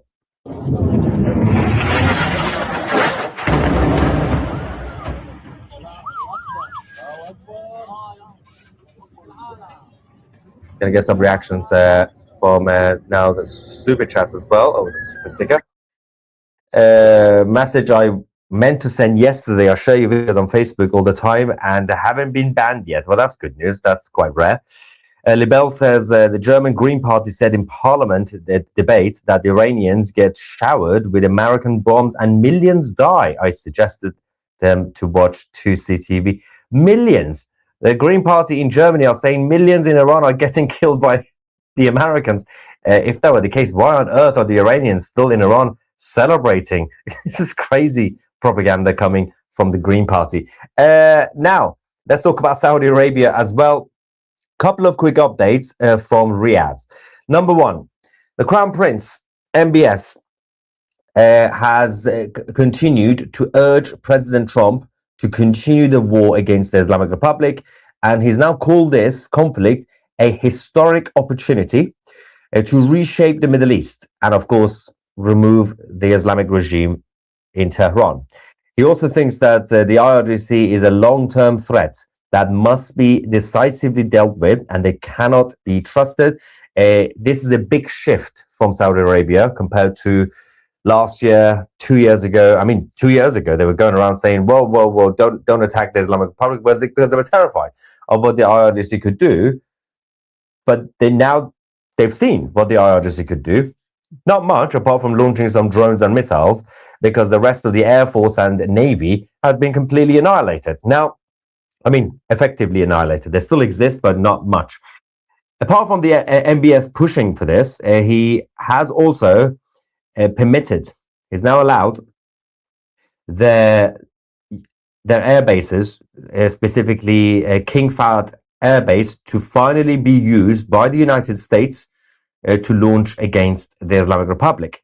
Now, using, once again, special friendship with their ongoing rivals, the United Arab Emirates, Saudi Arabia, are now planning a joint military operation against the Islamic Republic, as what they, and I quote, they are getting tougher following persistent attacks that have disrupted their economies and risk giving Tehran long-term leverage over the Strait of Hormuz. So until now, the Arabs who were getting hit with drones and missiles, they were still relatively patient. Obviously, the Qataris did hit Iran a couple of times in retaliation, but clearly the Americans told them, don't worry about it.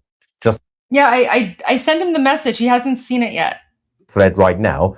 But the situation in the Strait of Hormuz is becoming problematic for the Arabs economically, and they're not just worried about short-term disruption. They are worried that if the regime somehow survives, which is almost impossible at this point, but if somehow a bunch of terrorists, basically pirates like the Houthis in Yemen, and try to control that part of the world, then they're going to face the consequences. So Saudi Arabia and UAE are now changing the plans and are considering a military action. Now, how that's going to happen or when that's going to happen, that's up to Riyadh, and we don't exactly know what the plan is. We just have the announcement that this will be in collaboration with UAE. Welcome back, Armin. I need to go. Okay. For my Sorry. interview. Sorry for being late. That's okay. But let me send you the link for Tusi so that you can continue playing this. Okay, sounds It was about, I don't know, like the part with the UAE.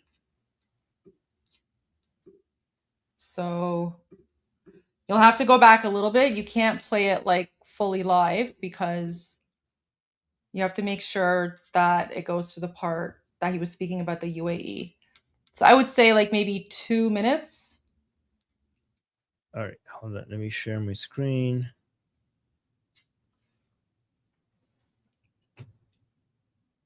Let me close the live chat. All right. But go back. Not too much. More? I don't know. Get to the part where he's showing the UAE. Oh, there we go. Yeah, There we go. Got it. All right. Okay. I'm going to my interview.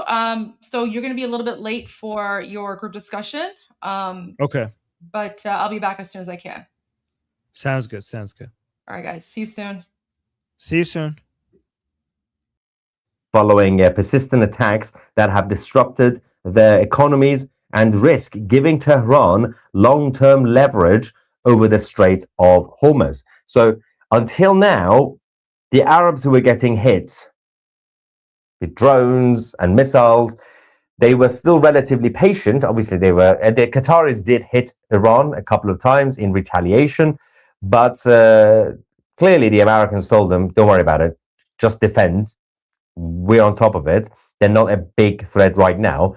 But the situation in the Strait of Hormuz is becoming problematic for the Arabs economically.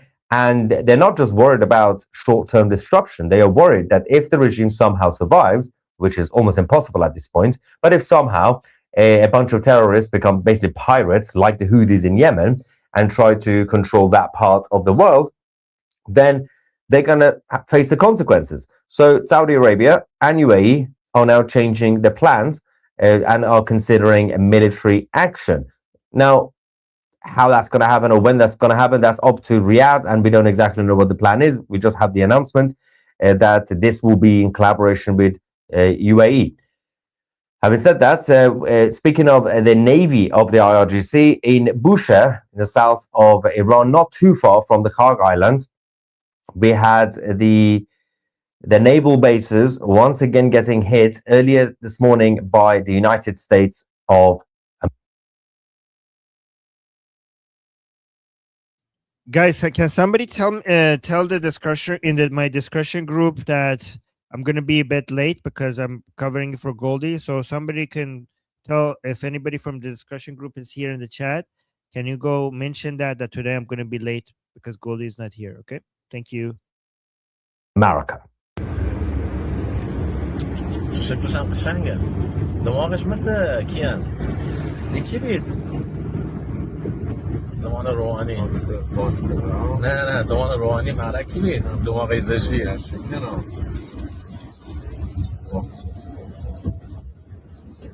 جهانگیری دماغش مثل جهانگیریه.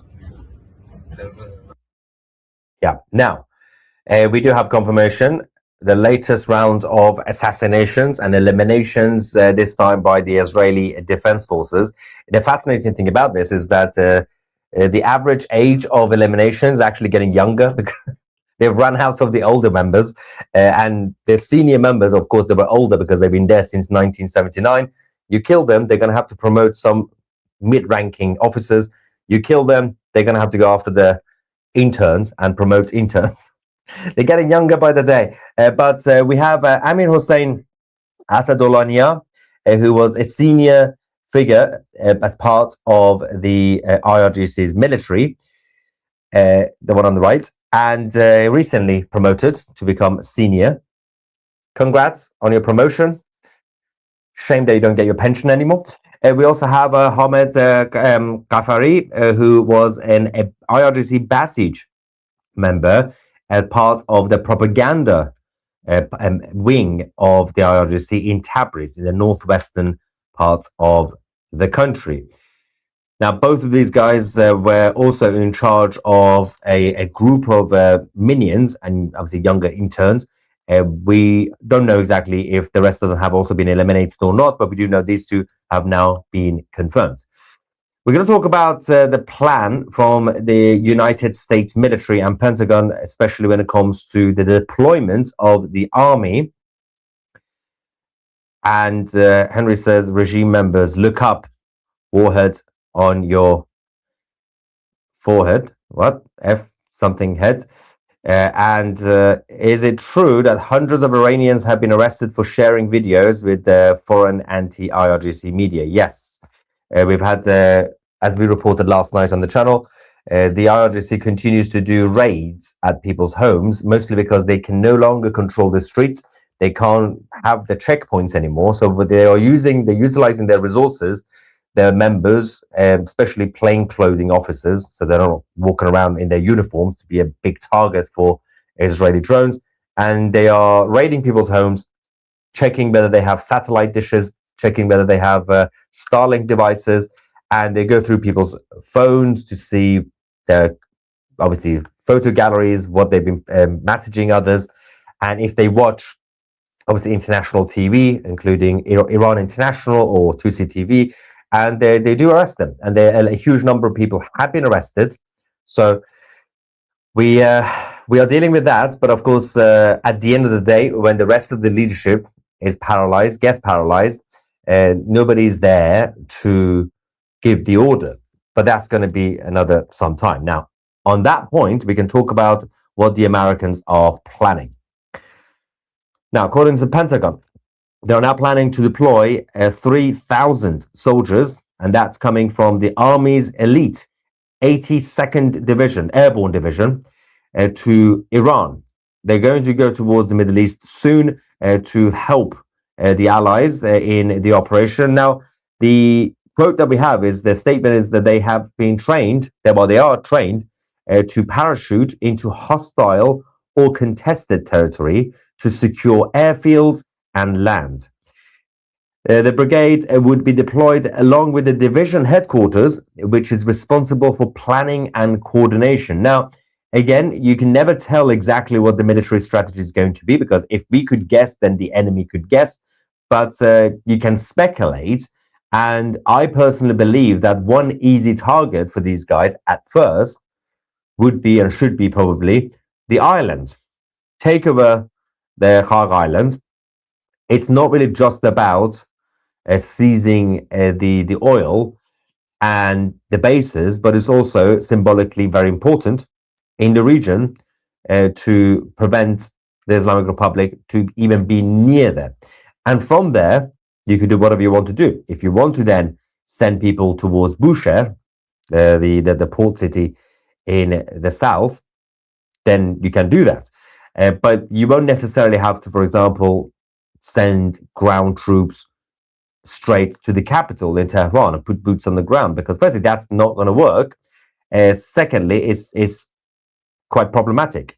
So what you probably have to do is, with the help of the Immortal Guard in Iran, and again, both the Americans, Admiral Cooper said this again yesterday, send a message to the Iranian people saying, not yet. We will tell you when you should come out. Don't come out yet. Don't take any actions yet. The Israelis also said the same. The IDF told the Iranian people, we will give you the heads up. When the time is ready, you can come out and take over the country. And clearly the messaging is not, we, the Americans and the Israelis, are going to defeat the enemy and you're going to just go on the streets and celebrate. That's not going to be the case. The Iranian people, their job is not to come out on the street to celebrate. Their job is to come out to do the final battle alongside the Americans and the Israelis, to actually fight. It's not there to just, oh, yeah, it's over now. The Israelis and the Americans destroyed the regime. Let's go celebrate. That's not how it works, because they've been busy destroying the infrastructure, destroying the Navy, destroying the Air Force, the missile, obviously the drone capabilities and everything else. But you now have to deal with a bunch of terrorists on the ground in Iran, and that's we're talking about hundreds of thousands. And obviously, most of them will surrender, most of them will run away, most of them will just hide. So you're talking about at least tens of thousands who are fanatics, and they need to be taken out. And once the Iranian people on the ground, on the streets, take over the government sites, government buildings, and military sites, then of course they can call the shots. And you also have those who have defected from the armed forces, the regular army, and they are more experienced in leadership. They are more skillful when it comes to weapons, and they have arms. And so that's going to make it even easier. But again, this is all theoretically possible. There is still no guarantee which side is going to win. It's not necessarily a video game on rookie level, but that's the only option. So these guys, they can do the Khar Island. They might do a different operation. They might be sent to a very specific nuclear facility, for example, like Natanz or Fordo, right? They could go to a very specific place to take over. But it's probably still more likely that we're looking at the island as the destination, or also as a bluff to say, we got these guys coming. Would you like to make a deal to surrender? We could give you a safe haven. You could exit Iran. You could go to Moscow. You could go to Kabul, wherever you want. Now, let's quickly go to Israel, because earlier on we had a couple of ballistic missile impacts in central Israel. Multiple injuries have been reported. First video.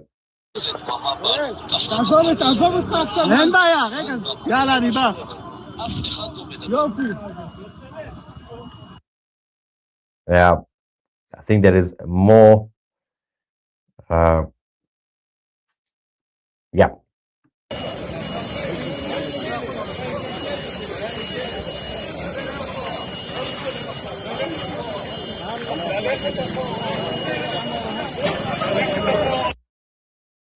There is also a quick statement from Mohammad Bagher Ghalibaf. Oh dear, this clown is not giving up the fight with his military uniform.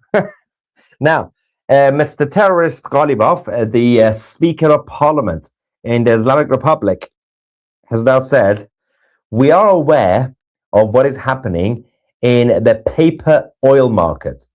He's been sassy, right? Including the firms hired to influence oil futures. We also see the broader jawboning campaign.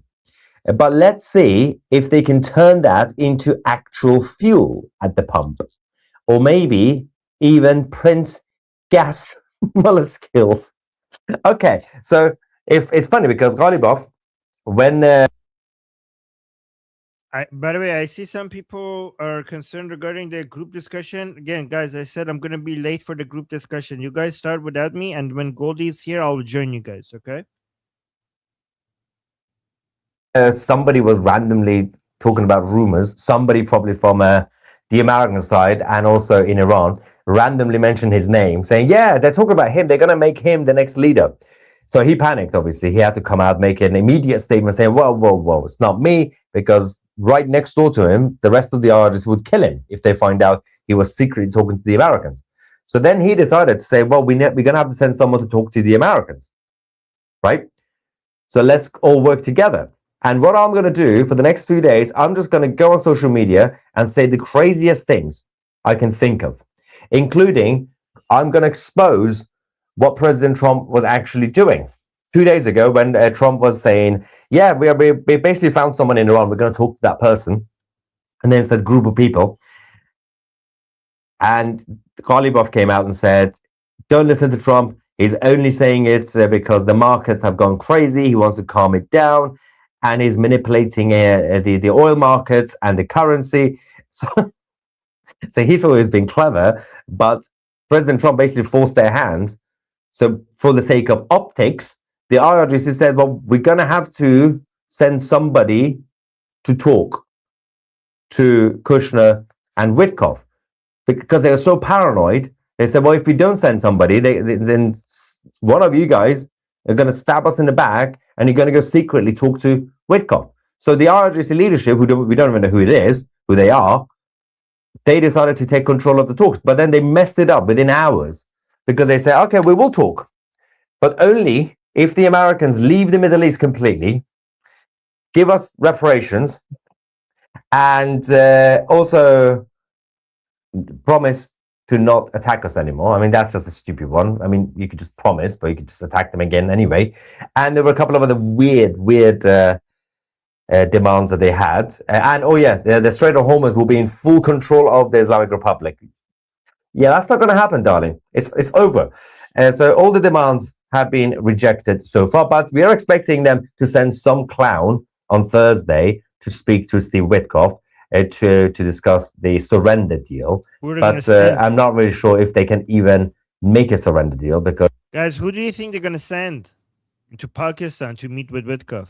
Because they are so stubborn and so stupid, and it doesn't really matter about the talks. It doesn't really matter who even becomes some sort of temporary leader, because at the end of the day, the Israelis will give the green light alongside the United States CENTCOM to... Guys, in the chat, stop talking about how I look. I'm just listening to Tusi TV. Like, stop being obsessed about, like, how am I, like, I'm not concerned about... I didn't get a bad news. I'm just listening to Tusi. What's wrong with you guys? The immortal God in Iran and the Iranian people to finish the job. It's your country. Take control. Do whatever you want to do. Now, Prime Minister Netanyahu also said that he will continue to attack the Islamic Republic and the Israelis will not talk to the IRGC. Let's go. מוקדם יותר היום שוחחתי עם ידידנו הנשיא טראמפ. הנשיא טראמפ מאמין שיש סיכוי למנף את ההישגים הכבירים של צה"ל וצבא ארצות הברית כדי לממש את יעדי המלחמה בהסכם. הסכם שישמור על האינטרסים החיוניים שלנו. במקביל, אנחנו ממשיכים לתקוף גם באיראן וגם בלבנון. So guys, look, this is the important part of what Bibi said, like Prime Minister Netanyahu said. He's like, yeah, okay, we could, like, he wants to make sure that he shows that there is no disagreements with President Trump. Okay, if we could get an agreement that achieves our goals, fine. But the more important part is that he mentioned that he's going to continue. Like, they're not stopping the fight against the Islamic Republic. They're just going to continue doing that. קודשים את תוכנית הטילים ותוכנית הגרעין עד דק וממשיכים לפגוע קשות בחיזבאללה. רק לפני ימים אחדים חיסלנו עוד 2 מדעני גרעין והיד עוד נטויה. אנחנו נשמור על האינטרסים החיוניים שלנו בכל מצב. Somebody said in the live chat. Wait, this guy, his name is Hillbilly something. The army controls Iran. They said no deal. I can assure you, the army is not in control of Iran. The IRGC is in control for now. They're not in control of government in that sense. They're not in control of the country. They're in control of the land. They've taken us hostage, but not the army, the IRGC. And yeah, they haven't said no deal. They've just said, well, initially public said no deal, but privately they said we're going to talk. But the demands that they had were the most insane demands. It's like they want to die. Just go and stand in the middle of the street with your hands up. That's much easier, darling. All right, let's go to Kuwait. They have released a major statement following the latest round of attacks. The Kuwaiti armed forces have said 17 enemy ballistic missiles detected in Kuwaiti airspace in the past 24 hours alone. 13 have been intercepted and destroyed. Debris caused minor property damage, including homes and power lines. No injuries reported. 4 missiles fell outside the threat zones, posing no danger. 4 of the missiles didn't even hit. So that continues. And they said, obviously, we also have 13 hostile drones that were detected. 10 of them were destroyed, and 3 of them, again, fell outside of the zone. Kuwaitis have now confirmed full readiness to protect the nation and its sovereignty, although we haven't really received any statement from the Kuwaiti armed forces whether they will join Saudi Arabia and UAE to attack the IRGC. I don't really see Kuwait getting involved because it's still a little bit traumatized after the 90s. Also, it's a tiny country. Poor guys. I love the Kuwaitis. Guys, if the Kuwaitis get involved, just make sure that we're protecting the American fighter jets. Last time they shut down a couple of them. All right. Also, the other countries. Oh, hey, Goldie. Goldie's here. Hi. Hey. Okay. You want me to give you? Yeah. Yeah, if you want to go, you can. What place is he at right now? Oh, he's at 5 minutes before I'm at 5 minutes before where he is at the live. Oh, I see. Okay.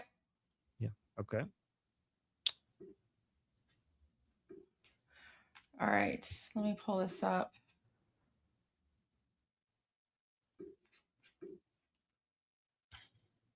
Oh, wait. All right. Thank you, Armin.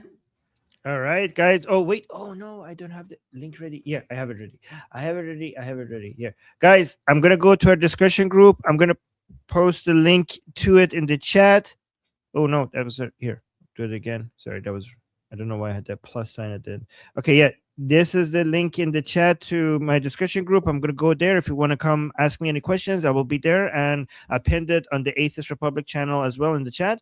And I'll see you guys soon. All right, guys. I'm Israel Chai. Javid Shah, Payande Iran. Long live America. See you soon. Bye.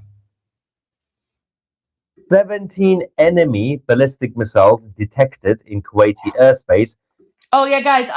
Yeah. So I will definitely go to the super chats that I missed earlier. I'm just gonna wait for 2C to be done, and then I'll go to your super chats, guys. I promise. Sorry.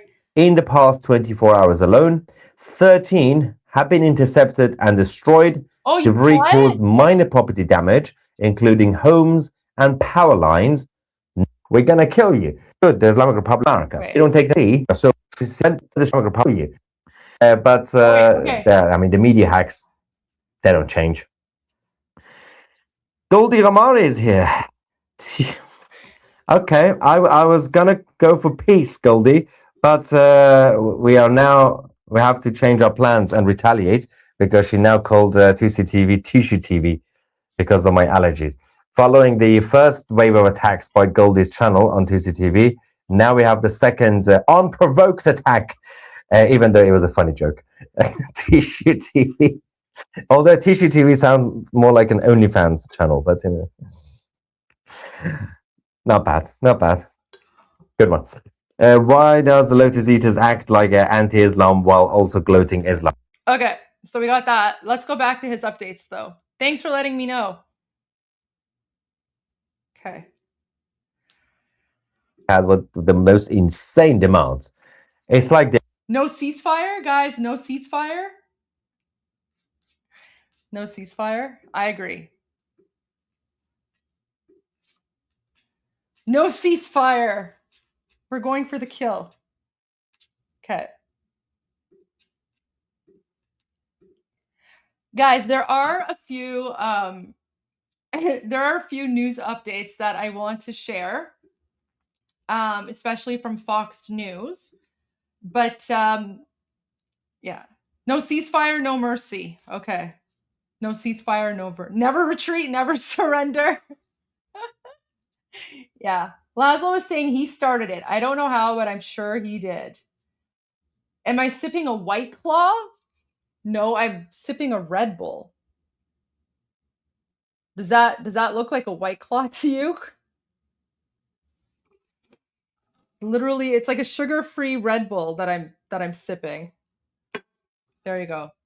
Guys, he's gonna get me back so hard. You know that, right? Like we'll just pretend that 2C started it. Yeah, why is it every single time like I drink something, people think I'm drinking alcohol? You know, there's like so many other drinks that are non-alcoholic that come in cans. Like, you know, Red Bull, and then oh no, it's okay. You don't have to apologize. It's all good. It's all good. But you know what's really funny? So all of the like chunky yogurt supporters, they came up with this rumor that I'm like an alcoholic because I drink beer on live TV, even though I was literally like sipping on a Red Bull. So sorry, not a Red Bull, a bubbly. So they saw me like take a sip of my bubbly while I was going after chunky yogurt. And then they're like, oh, look at this alcoholic, right? Because apparently they don't know what, like, you know, seltzer water is or sparkling water.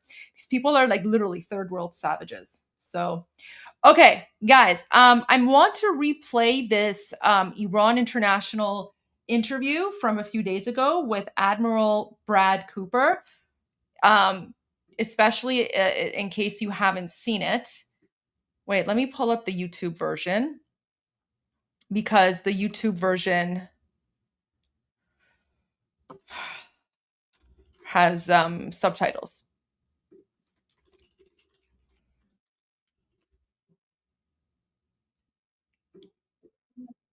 And then when I come back, we're going to go to President Trump.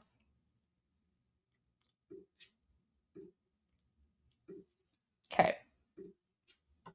So I need about 15 minutes, but I'll be back. But guys, this is super, super important. And one of the things that I found out from a lot of you, oh, did my interview go well? Yeah, my interview went very, very well. She was fantastic. It was a Persian language interview. So, you know, of course, it wasn't like my Farsi, my Persian isn't the greatest. But it went really well. No, it was fantastic. It was really good. She was super, super nice.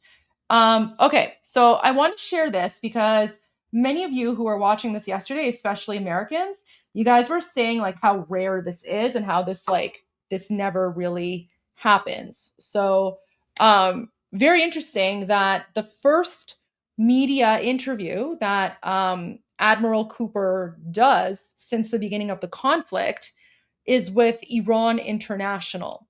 Okay, and Iran International's audience is, of course, Iranians. So very, very interesting that out of all the mainstream media, out of all the media outlets out there, he goes on Iran International, which the audience is Iranian, right? So you guys are seeing something that the vast majority of Americans are not seeing and have no idea this exists. So guys, this is really, really important. So I'm going to replay this, and then I'm going to take like a 10-minute break, and I'll be back, and then we'll continue. Thank you so much for your time. We really appreciate it. It's more than 3 weeks now into the Operation Epic Fury. How do you describe what you've done so far, and what have you achieved and was accomplished during this time? Yeah, I believe that our achievements are obvious. If you zoom out and look at the situation, the Iranian Navy is no longer at sea. The Iranian Air Force is no longer flying. The air defense is no longer shooting. And the large salvos of drones and missiles that you saw at the beginning of the war have now largely degraded into onesies and twosies, 1 and 2 at this point. My overall assessment is that we are on plan to achieve our main military objectives. Are you ahead of what you've scheduled before? Because that's what I've heard from President and Secretary Hexas, that you're ahead of what has been scheduled. Yeah, we're largely ahead or on plan for our main military objectives. The principal objective is to prevent the Islamic Republic from being able to project power from its own borders to affect both Americans as well as regional partners. And we're focused on 3 principal military objectives: eliminating the ballistic missiles, eliminating drones, and sinking the Navy, as well as eliminating the manufacturing for each of those 3 areas. No more manufacturing of drones, no more manufacturing of missiles, and no more manufacturing for the Navy. And we are definitely on plan for all of that, and in some cases ahead. And obviously the operation still goes on. Why is that? If you achieve the objective, so why is it still going? And for how long do you think this operation?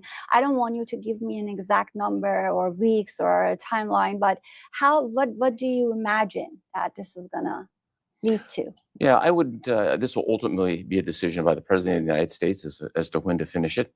But as you mentioned, we are ahead of plan. We'll continue to degrade the capabilities in missiles, drones, and the Navy. As of today, for instance, we've sunk or severely damaged 140 ships. That effort will continue. And Admiral, how Islamic Republic was fighting back in terms of launching lots of missiles and drones to Arab countries, Persian Gulf countries, to Israel, even to Cyprus. How were they doing that?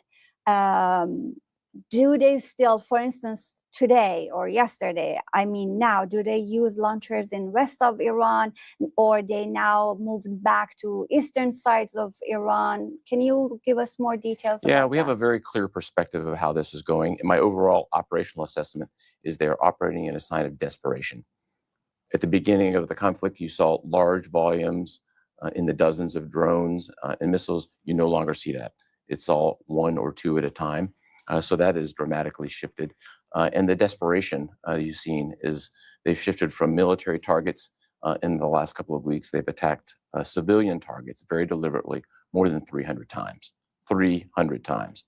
Do they still have big arsenals of missiles? Because how they attacked Diego Garcia a few days ago with those missiles that nobody knew about. Do you think they have other arsenals like that you could not so far detect and target? We're very aware of the capabilities, and I wouldn't want to get into the specifics. We're watching it very closely. Clearly, they've had to shift their strategy out of desperation from one where they're focused on mass and volleys to attack to one where they're only shooting 1 or 2 at a time. And Admiral, about the Strait of Hormuz, it's a big tension there going on. What is your plan about opening the strait, and how a coalition, because now we are seeing more and more countries are joining this coalition. We had yesterday, I think now it's above more than 20 countries that are part of that coalition. How these other countries can help you? What are your plans to secure the shipping there? Yeah, a couple of thoughts here. First, I think you've seen the president's comments in the last day. I don't have anything to add to that. But what I will say is the Strait of Hormuz is physically open to transit. The reason that ships are not transiting right now is because the Islamic Republic is shooting at them with drones and missiles. Our job and consistent with our military objectives is to decrease the Islamic Republic's Navy's ability to attack shipping, and we are getting after that every single day. President Trump said that it's a very simple military maneuver to do that, to secure Hormuz, and he said that it's about volume, it's about a lot of ships. Can you explain more what he means, and how is that a very simple military maneuver? Yeah, I think he described it very well, and that's why one of our objectives is to eliminate the threat from the Navy, to diminish the regime's capability to attack commercial shipping. We've been working on that since the very beginning. This is why we've sunk more than 140 ships, and it's something that we'll continue to do. In my own experience, I've transited through the Strait more than 50 times in my career. I'm very familiar with it, and I agree. It's straightforward what we're doing, eliminating the capability of the regime, and we're essentially degrading the capability of the Navy to attack commercial shipping. Admiral, you said that they are shooting missiles and drones, Islamic Republic. Can you detect those launchers, target those launchers? Is it easy for Islamic Republic to build, again, launchers, like launcher after launcher? Is it easy to build those? Well, not only can we detect them, we have been detecting them, and we have been eliminating those threats in large volumes. And we're not just focused on the things that exist today, but we're also getting after the manufacturing. So it's not just about the threat today. We're eliminating the threat for the future, both in terms of the drones, the missiles, as well as the Navy. And the Navy, they don't have any floating thing in Persian Gulf. Do they have anything at the moment? There's no capability presently in the Gulf of Oman, around Hormuz, or in the Gulf. And Israel is helping you in that mission, south of Iran, or no? We're working in close cooperation throughout the country in those same military objectives. And Admiral, going back to what President Trump wrote yesterday about the 48 hours, do you have any comments on that? And that's a concern for Iranian people. Well, I don't have anything to add beyond his comments, but what I will say is we're very clearly focused on our objectives of eliminating those missiles, eliminating those drones, and then continuing to go after the Navy, which is directly related to comments on Strait of Hormuz. Admiral, this administration, from the beginning, there was a distinction between the government and the people, and that came from Secretary Rubio, and then President Trump was talking about that. This administration clearly distinguished people and the government. So that is why I'm talking about that deadline that President Trump put forward, and we are talking about infrastructures here and the worries that Iranian people have and the civilians, and if they are going to be fearful after these operations, if you are going to do anything about the power plants. I want you to describe to me what sort of measures you are taking to protect these people who are suffering under this government. Yeah, let me talk about it kind of in two ways. Let me first talk about a message to the government and to the regime, and then a message to the people. For the government, they could stop this war right now, absolutely, if they chose to do so. For the regime, they could stop this war right now if they chose to do so. They haven't chosen to do so. My second message is they need to stop putting the wonderful Iranian people at risk by firing missiles and drones from inside populated areas. I've seen it with my own eyes. They continue to do this. They have no care for the people. They're threatening their own people. And the third point would be they need to stop immediately attacking civilians throughout the Middle East region. They've deliberately attacked and targeted 300 times. That needs to stop. So that's one side. For the Iranian people, the wonderful Iranian people who I've gotten to know over several years, including living in the region for many years, extraordinary culture, deep culture of thousands of years. My main message is this. First and foremost, we are attacking the regime in the Islamic Republic, not the wonderful people.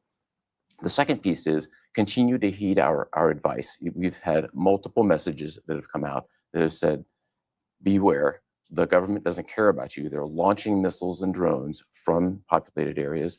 You need to stay inside for right now. Third, there will be a clear signal at some point, as the president has indicated, for you to be able to come out.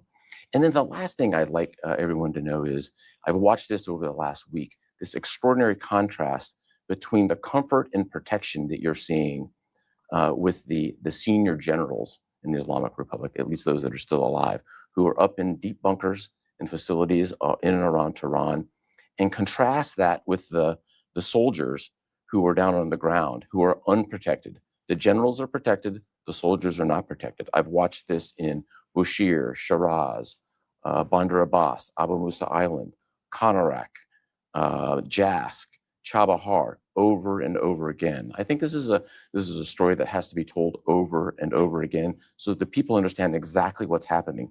The generals are protected, the people are not. And I think this is an important point. And these other nations, other countries, Arab countries, how are you working with them? That because they're under a lot of attacks, maybe like UAE is more than Israel even. Yes. What are they doing? Yeah, we continue to stand shoulder to shoulder in what has been established as the largest umbrella of air defense in the Middle East history.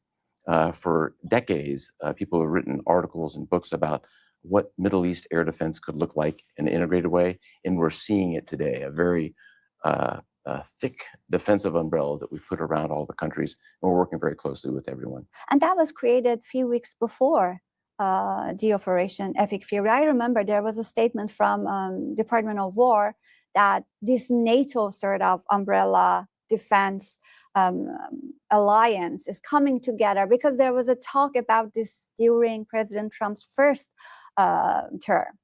You're talking the capability has been in developed for many years, involving thousands, if not tens of thousands of people.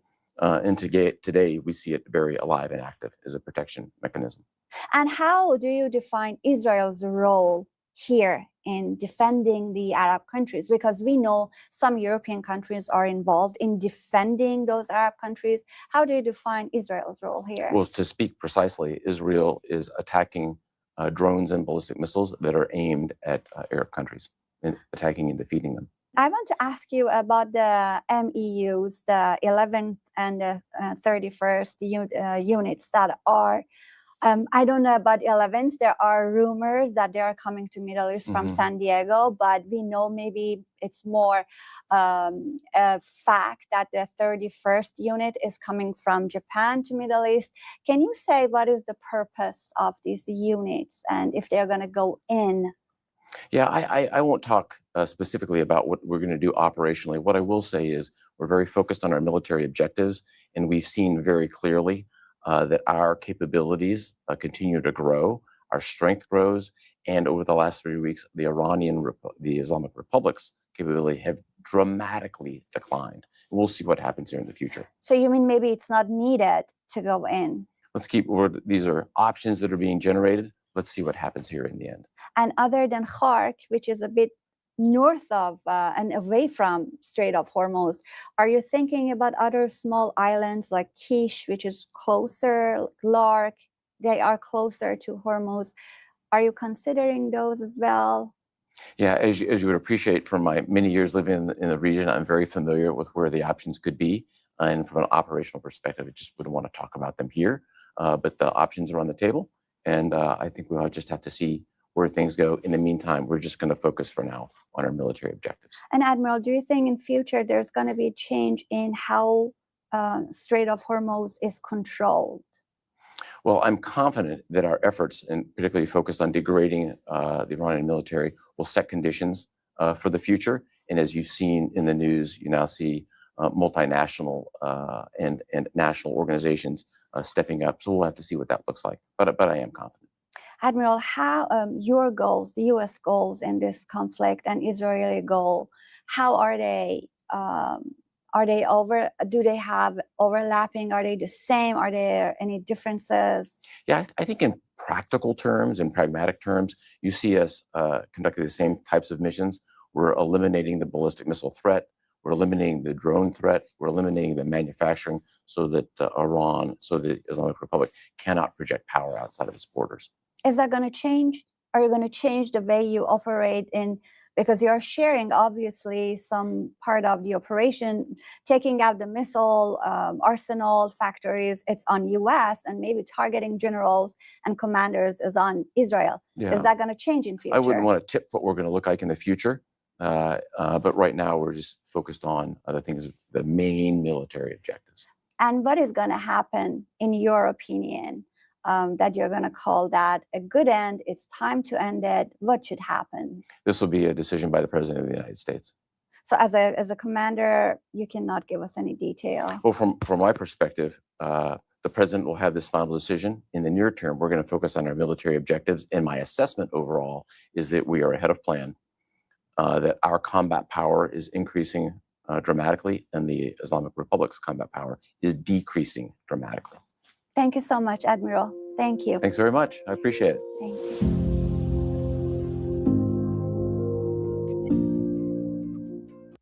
So I hope you guys appreciated that very important interview. Okay. I want to go to this. Let me just change my screen here a little bit. Okay. I want to go to this update from Fox News, which is really important. Oh, wait, there's no audio. We're giving it 5 days, and then we're going to see where that takes us. And I would say at the end of this period, I think it could very well end up being a very good deal for everybody. As good as if we went all the way and just literally annihilated the place, which if we don't have to do that, that would be a good thing, not a bad thing. President Trump confirming the news that he broke with me here yesterday after delaying any additional strikes on Iran's power plant infrastructure, giving Tehran 5 days to open the Strait of Hormuz, even with the ongoing negotiations with the regime. New reports suggest the White House is preparing to deploy troops to the Middle East as early as this Friday, including 3,000 paratroopers, roughly 2,500 Marines, 2,000 sailors, and 3 amphibious ships. Joining me now is Fox News senior strategic analyst and chairman of the Institute for the Study of War, General Jack Keane, back with us. General, thanks very much for being here. A status check from your standpoint on this war as we await U.S. Marines slated to arrive in the Middle East this Friday. Yes, well, as you're reporting, obviously what's taking place is President Trump wants to explore this option in dealing with negotiations. What took place over the weekend is the foreign minister of Saudi Arabia hosted a get-together with the foreign ministers of Egypt, Turkey, and Pakistan, and they concluded that it's worth a try here to work a deal between the Americans and certainly Iran. And that overture to the United States took place after an overture also to Iran, explaining there was a possibility. And then intermediary talks began, not directly with the United States and Iran, but indirectly through intermediaries. And that is why two things are true here. We're saying we're negotiating with Iran, and we are through intermediaries. And Iran is saying they're not negotiating with us. Well, they're not. They're going through intermediaries. But the reality is the president, I think, is trying to accomplish with this diplomacy the goals that he's attempting to achieve and would achieve through military operations. To remind our audience, there is no doubt in the minds of the military commanders of the IDF and the military commander, Admiral Bradley Cooper of the Central Command, our military forces that are doing the striking against Iran, that we would accomplish these military goals, to include opening of the Straits of Hormuz. We would force that opening and keep it opening. But what's taking place here is through diplomacy, can we accomplish the same end states that we're attempting to achieve through obviously attacking Iran? And that is denude them of their ballistic missile capability, drones capability, of anything where they can sustain attacks, take away their nuclear capability completely, and take away their future capability as well, and obviously open the Straits of Hormuz. Yep. Can we achieve that through diplomacy? I'm highly skeptical. Why? Because this is a regime for 47 years. They are pathological liars, right, and they're cheaters.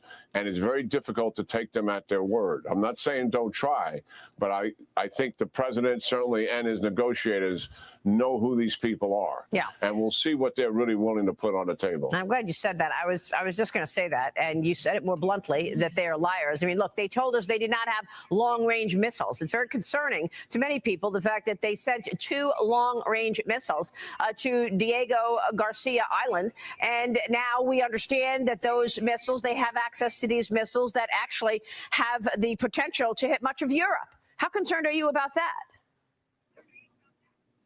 Well, of course, we're concerned about it. It's one of the reasons why I think this whole operation was justified, because of Iran's threat to the stability in the region and threat to Israel and our partners. And why wait for them to do something? The idea of doing this operation was to prevent something bad from happening by taking positive action to end this once and for all. That was the motivation here. A lot of opposition in the United States and around the world in terms of why are we doing something like this? The president tried to explain it, but it fell on some deaf ears, certainly.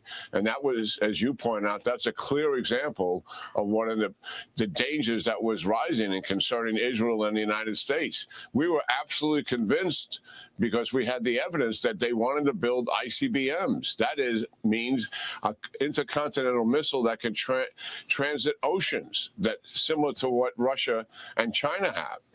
And that obviously, what's the reason for that? That is the threat in the United States. So yes, the motivation here was sound, to take this capability off the board once and for all.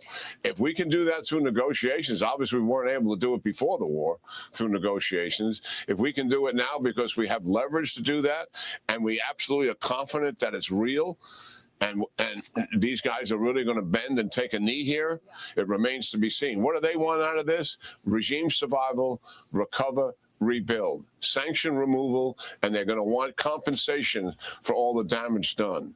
We'll see what this deal really entails when we get down to the specifics. What are the chances that the U.S. will be able to put in enough security to take down their drones? I want you to help us understand the guts of this operation when it comes to the armament, the weapons, because we've been doing a deep dive on drone technology. I spoke with the CEO of AeroVironment on Sunday, Wahid Nawabi. Here he is, and here's what he said about the drone security needed right now. Watch. Just in the first few days of this conflict, Iran had launched over 2,000 kamikaze drones, the ones that, such as Shahid, is one of those such drones. And these are being targeted on U.S. bases, as well as some of our closest allies in the region. So this type of warfare has never been actually seen before. It's never been experienced before until the Ukraine conflict. What we need as a country is the ability to defend against these types of drones in a layered approach. And the layered approach means that you have different mechanisms of defending against them, so you can actually defeat these targets economically, effectively, and efficiently as they are launched and you're being attacked by them. General, your reaction? Guys, that was the Mexican drone video. Wait, look at this. Guys, you remember this? This is the Mexican drone video. Remember, with the mariachi music in the background? This type of warfare has never been actually seen before. It's never been experienced before until the Ukraine conflict. What we need as a country is the ability to defend against these types of drones in a layered approach. And the layered approach means that you have different mechanisms of defending against them, so you actually defeat these targets economically, effectively, and efficiently as they are launched and you're being attacked by them. General, your reaction? Yeah, we're well aware of all of that, given we're in the 5th year of war in Ukraine, and certainly taking a layered approach is exactly what Ukraine is doing. what's happening here? Drone warfare. Obviously, it has a technological advantage for the time being, but balance is coming into play. For every new technology in terms of weapon system, there always comes an effective countermeasure that brings it back into balance. That is happening as we speak. We have electronic warfare to separate drones and knock them down because you're separating the transmitter to the drone. We have counter drones that are very effective. They're used in Ukraine. They've knocked down these Shahid drones. They've knocked down over 4,000 of them. And that technology is in the hands of our people on U.S. bases today. And if we're going to move ships through there, we likely will have some of that technology on those ships as well, in addition to what our warships have. I'm talking about commercial shipping. Yep. So the balance is coming into play, and we've seen it in Ukraine, and we'll see it here. Yeah. And a lot of these drones have been defeated, obviously. I mean, Yep. the casualties are incredibly light. Yeah. On the U.S. side, on the Israeli side, and also, fortunately, with our allies on these bases. Now, yep. we are expending, in the beginning, some missiles, very expensive missiles, to defeat a very cheap drone. Exactly. But this other capability is rising. Yeah. And that will be considerably more effective going forward. Exactly. And the president said he wants mass production of those lower cost drones. We don't have to spend $2 million on a Tomahawk missile when they're using these $10,000 drones. But you brought up Ukraine. It's a great point, since that's really where we saw these drones really penetrate. And the president of Ukraine, Zelensky, said this morning new information that his military and intelligence agency has irrefutable. Aw. Happy birthday! Happy birthday! You're a Nowruz baby. Happy birthday. Evidence that Russia is cooperating with Iran. Zelensky said, quote, Russia is using its own signals, intelligence and electronic intelligence capabilities, as well as part of the data obtained through cooperation with partners in the Middle East. General, how is Russia helping Iran in your view? Is it undermining the United States right now? Well, certainly it is. I mean, clearly, this is their partner. The Iranians built a manufacturing factory for Shahid drones. These are the drones that Russia has been attacking the people in Ukraine with. I mean, by the thousands. That this is a Shahid drone, and obviously they're helping them. They are giving them intelligence. The intelligence is most likely valuable as we move our ships around, and for various reasons. And China too, the right? Stationary targets the Iranians are familiar with, but the movement of the ships they're giving them, and they're also giving them other intelligence they pick up through signals intelligence, monitoring nets, monitoring penetrating internet, the routine things that the United States does with adversaries. Certainly Russia has the capability. This is their partner, and we got to remember they are aligned with Iran, they're aligned with China, and they're aligned with North Korea. Unbelievable. And they represent the most significant challenge to the United States since World War II. And we got to understand who's who here. Yeah. Russia is a partner of Iran, and they want Iran to succeed. What a backdrop. General, always a pleasure to get your analysis. We so appreciate your time, sir. Wow. Okay. I think, you know what? It was someone else's birthday a few days ago as well. Oh gosh. I can't remember his handle now, but it was something Stallion. Like starts with a C? Wait, it was his birthday too. Wait, what's his name? I think he's a mod too. He's not here right now. But it was their birthday. Checkmate Stallion. Nail Bunny, when was your birthday? Where's Nail Bunny? Nail Bunny, when was your birthday? Yeah, it was Checkmate Stallion's birthday a few days ago. I don't think he's here in the chat though.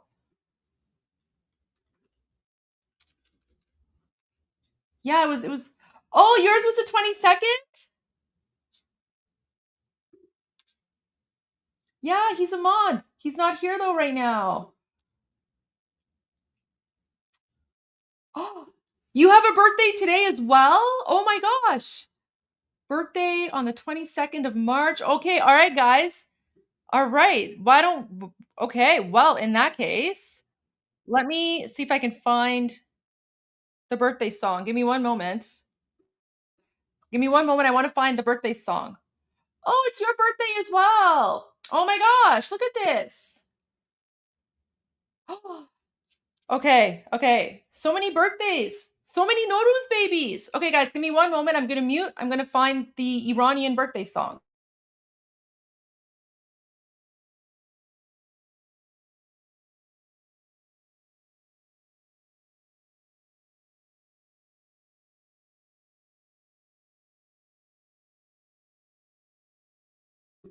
All right. So before we continue, in honor of everyone who is celebrating a birthday today or in the last few days, or has a birthday coming up.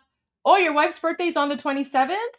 Nice. My birthday's on the 28th. So my birthday's in 4 days. So, all right. So in honor of everyone who's celebrating, oh, it's your daughter's birthday. Oh my gosh, so many Nowruz babies. Guys, so many Nowruz babies.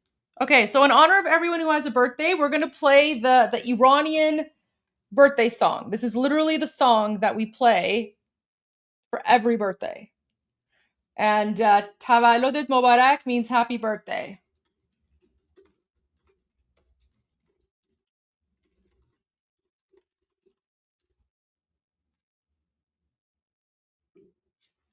There you go. All right. Happy birthday to you. Happy birthday to you. Happy birthday to you.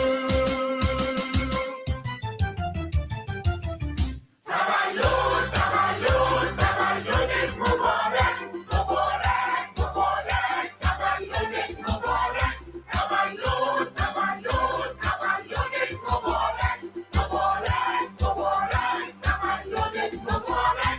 بیا بنتظیم امشب یه عکس یادگاری همین شب که شکفتی مثل گل بهاری تولد تولد تولدت مبارک مبارک مبارک تولدت مبارک تولد تولد تولدت مبارک مبارک مبارک تولدت مبارک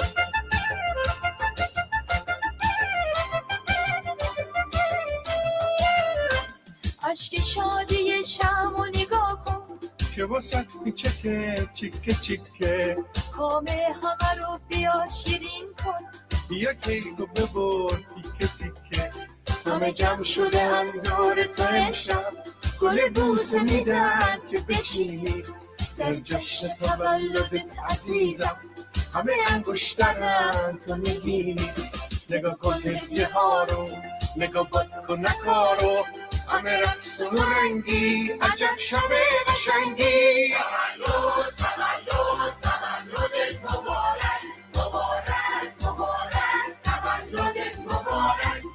Okay, you know what we'll do is so that's pretty much the song. When Armin returns, we'll get Armin to translate the song for you guys, okay? We'll have Armin translate the happy birthday song for you guys so that you guys can know what the lyrics are. The lyrics are super cute. Happy birthday to everyone who had a birthday or has a birthday coming up or celebrating today. Happy birthday to you all. Yes, well, we'll get Armin to translate this because he really enjoyed translating the other Nowruz song, right? Like he's done so much like Haydar, Durka, jihadi translations. I think he'll appreciate this one. So, okay. Now let's go to President Trump because he spoke today. So let's see what President Trump had to say. Yeah, guys, it should be Shad Bush, but this is like a very old song. That's why it's the lyrics are Tavallodet Mubarak. But now we usually say Tavallodet Shad Bush. But that's just the lyrics of the song. It's a very old song. It's been a long time. Must be something big happening, huh? You all set? Well, thank you very much. It's a great day for me because I have a lot of confidence in this gentleman. And we're thrilled to swear in our new Secretary of Homeland Security, a great American patriot, to put it mildly, Mark Wayne Mullen. And I want to just say, Mark Wayne, congratulations. Great. You deserve it. You're a great man. Let me also thank Secretary Mullen's beautiful family, including his wife, Christy. Thank you. His sons, Jim and Jace and Andrew, and daughters, Lara, Ivy, Lynette, and other members of the Mullen family. It's a beautiful family. You would know this guy. He's our big top wrestling guy. I won't wrestle him for anything. An all-American wrestler, huh? Good. You have good genetics in that family. Proud of you. Thanks as well to Attorney General Pam Bondi, Chairman Jason Smith, Congressman Josh Gottheimer, former Speaker of the House Kevin McCarthy, and many other friends that are gathered with us. It's a great group of people. For 13 years, Mark Wayne has represented the incredible state of Oklahoma, a state that I won 77 out of 77 counties 3 times in a row. So they like me there. Second was Ronald Reagan at 56. Did you know that? 56. That's not bad. But 77, it's 77 out of 77, I think, right? That's not bad. But he was there in Congress as a member of the House and then as an outstanding United States Senator. And he really has been outstanding. He's been a close and vital partner in helping us secure the border, stop migrant crime, end the scourge of illegal drugs, and make America safe again and make America great again. And he's a tremendous player. He worked with Tom Homan, worked with all of our people on the right and many more. And everything he's done has been good. I say everything he touched, he's turned to gold. Now, but even in business, he was successful in all fairness. And he was successful. And he said, I want to go into politics. I hope you're happy. But as the only Native American, I didn't know that, huh? Let me look at you. Well, I think that's all right. He's got great quality, I can tell you. It's the only Native American in the Senate. How many have been there before you? Do you know? Native American? I think 3. 3. Well, you're a fantastic representative. Mark Wayne has also been a fantastic advocate for our cherished tribal communities. He's now the... Can I just say something here? There's something that I saw today on X, and I saw this video and I was like, oh my gosh. Can I just share this? Totally unrelated to Iran Revolution Live, but I just saw this and I just thought it was so funny. And I just want to thank you because you're very, very special people. You were here long before any of us were here. Although we have a representative in Congress who they say was here a long time ago. They call her Pocahontas. But you know what? I like you.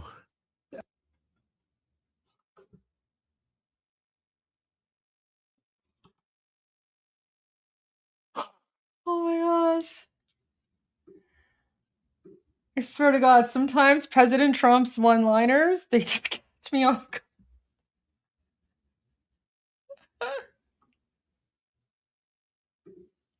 Anyways, let's go back. The first member of the Cherokee Nation ever to serve as a member of the cabinet. I didn't know all these things. I would have picked him faster if I had known. I would have made a quicker decision. Prior to his career in public service, Mark Wayne had a very successful career in business, leaving school at age 20 after his father got sick, taking over his family business and turning it into a multi-million-dollar success story. He's a very successful guy. Mark Wayne has also a career as an MMA fighter. That's why I looked at his ears and I said, I'm not going to fight with him. You can tell a lot about a person by their ears, right? During which... Yeah, I know he's referring to like Elizabeth Warren. Yeah, he's referring to Elizabeth Warren. He went totally undefeated. He was undefeated during his career, and he's been inducted into the Oklahoma Wrestling Hall of Fame. And the family is made of fantastic wrestler, especially that guy right there. That's my favorite guy, huh? And suffered bad injury and come back stronger than ever, I think. So good to have you, man, right? I have no doubt that as he takes the helm of DHS, Mark Wayne will fight for Homeland Security, the United States, and securing the country and making it really strong and the way it should be. Our country's come a long way in the last year. We set it up so beautifully, and then we had 4 years of horror. We had 4 years of disgusting horror, open borders, and things that nobody would even think of. You wouldn't even think of. 25 million people poured into our country, and we've gotten a lot of them I'm going to skip forward to the part where he talks about Iran. out, but we have a lot more people from to happen, professional and fair. Funding for DHS. Tech. I see the midterms are close. They want transgender for and eat that much. Just in the past few days, we've seen the horrifying consequences of Democrats' deadly open border, pressure and kill the illegal alien monster. Well, in the history, I don't like him, dislike him. I talk about job performance. That's all I sent for governor of Chicago. 2 months if we sent in the group, Tom, right? We could 2 months it would be good. 3 months, very good. 4 or 5 months, it would be great. The Democrats in Congress and Board Alley, the victims, they was going at some reason. They with Secretary Mullen at DHS country, a radicalized left court system in his criminal never went to the border, never called border. He's the worst. The Trump administration. We were in Memphis, Tennessee to celebrate the steepest reduction in crime ever recorded. We've been there for about 5 months, and the numbers, nobody's ever seen anything like it. And thanks to our Memphis Safe Task, it's called Safe Task Force, alongside our amazing in the world, what they've done with all of the people working, many of the people standing right there, border recorded and accomplished the largest. That's before my focus was born. Think of it, 1,900. We have a record, 1,900 murders last year. And now we're having no radar left, no leader. We're actually talking no Navy left as well. Okay. Success, as you know. We're having, by the way, a tremendous success, as you know, in Iran. We had one in Venezuela, and now we're having one in Iran. They have no Navy left. They have no Air Force left. They have no anti-aircraft equipment left, no radar left, no leaders left. The leaders are all gone. Nobody knows who to talk to. But we're actually talking to the right people, and they want to make a deal so badly. You have no idea how badly they want to make a deal. And we'll see what happens. I want to thank Pete Hegseth. The job you're doing over there is really incredible. You and the general and all of the other generals and colonels and captains and majors and everybody else, right? It's a perfect, amazing thing. We make the best military equipment in the world. Now we're going to make it faster. We want to get it faster, but we make the best in the world. We're doing a job.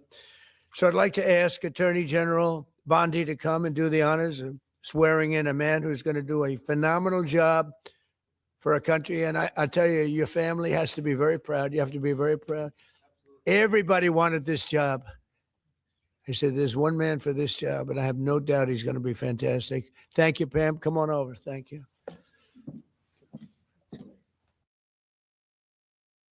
I love that President Trump is saying, there's no leaders. We don't know who to talk to. It's really funny. Oh my gosh. He's trolling them so hard. Please raise your right hand. Liberal law, don't care what to be cited ever. And I told him, you're fighting 365 days. Understand, I'll be fighting 365 days beside you. No one's going to outwork me.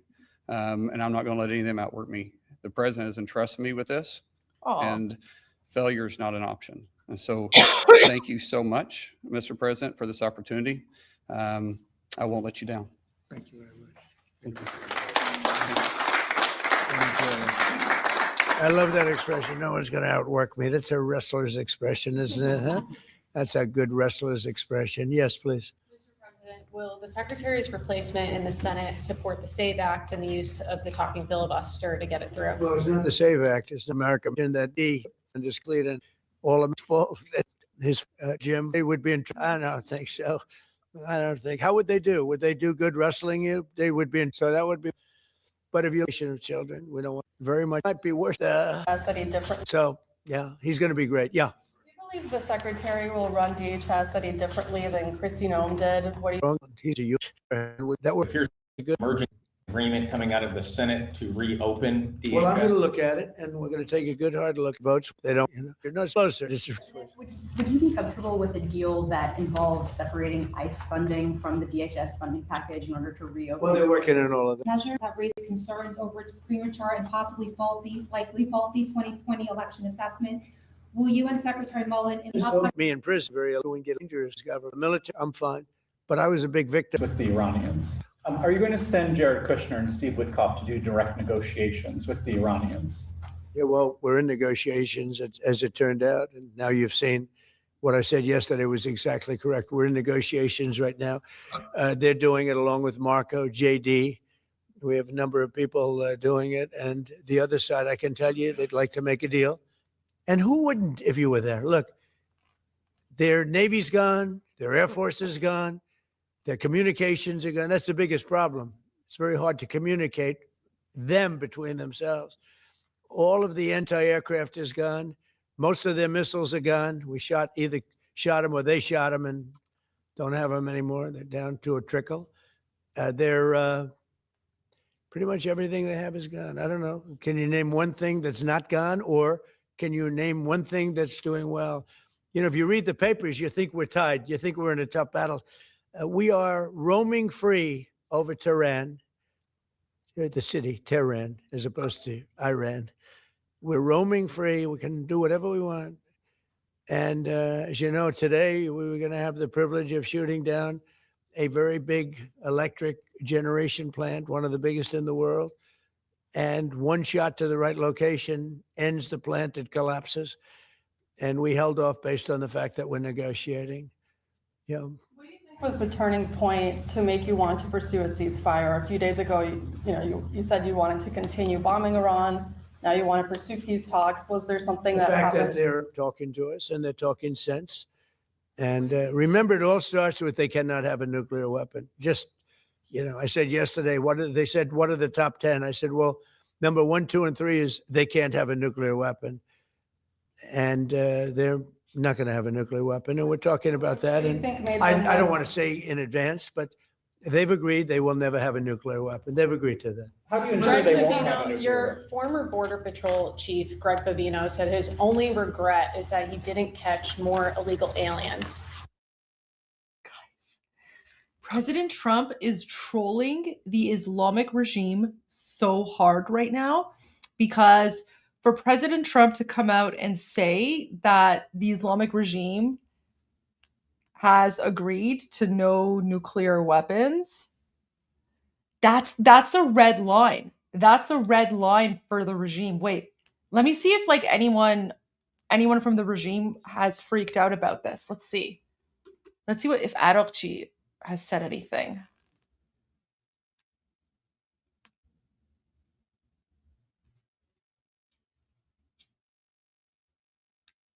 No.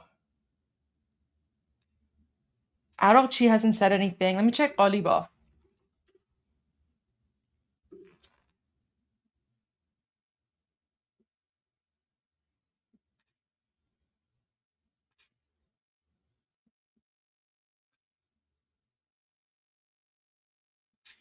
No, no one's posted anything. Let me see.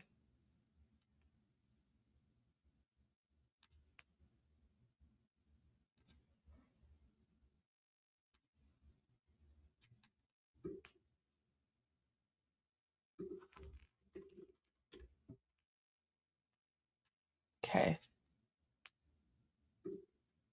Wait.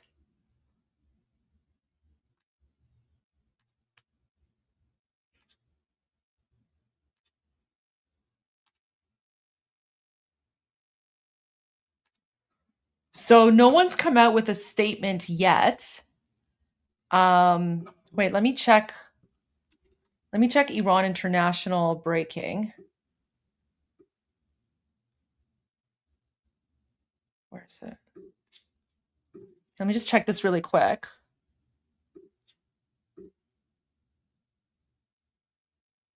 No, it's just explosions. Snow.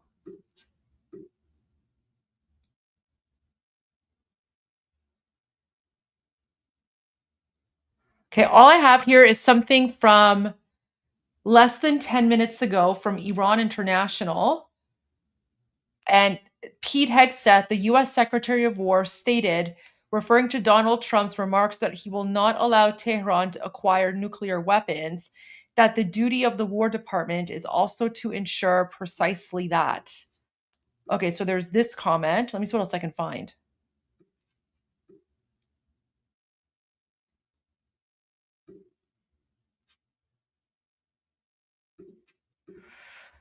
That's Iraq.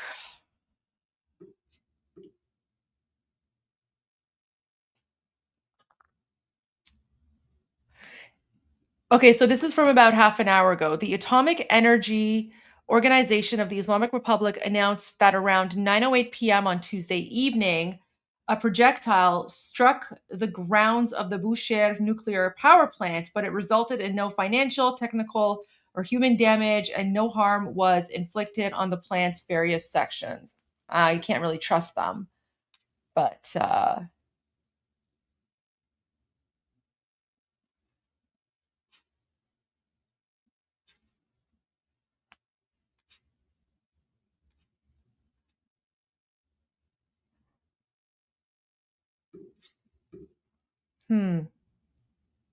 okay. So this is interesting. This is interesting. You know why this is interesting, guys? You know how you know that President Trump is trolling the Islamic regime and of course the media as well, because earlier on, President Trump, guys, that's not Islamic regime state media. Guys, this is not Islamic regime state media. This is Iran International. You guys just watched an interview between Iran International and Admiral Cooper. This is Iran International. This is their Persian. This is the Persian language. I just usually share the English version with you. But if you guys want breaking news on Iran, like Iran International breaking news, right? That's the one. And then you can just click on it and then do like a translation, right? But if you want like the breaking news from Iran, this is it. Guys, this is not Islamic regime media. This is Iran International. It's different. Okay, let's go back. Guys, President Trump is trolling the Islamic regime and the mainstream media because earlier on, he said that there are no leaders left and he doesn't even know who he's supposed to speak with.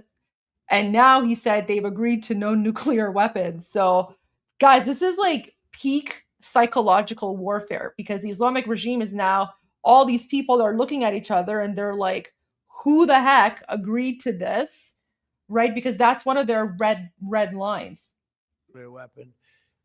10 not have a nuclear to us, and they're talking sense. Now you want to pursue peace talks. Was there something The that fact happened? that they're talking to us and they're talking sense. And remember, it all starts with they cannot have a nuclear weapon. Just, I said yesterday, they said, what are the top 10? I said, well, number 1, 2, and 3 is they can't have a nuclear weapon. And they're not going to have a nuclear weapon. And we're talking about that. And I don't want to say in advance, but they've agreed they will never have a nuclear weapon. They've agreed to that. How do you ensure they won't have a nuclear weapon? Did you catch that? That was kind of weird. He said, I don't want to say in advance, but they've agreed to never have a nuclear weapon.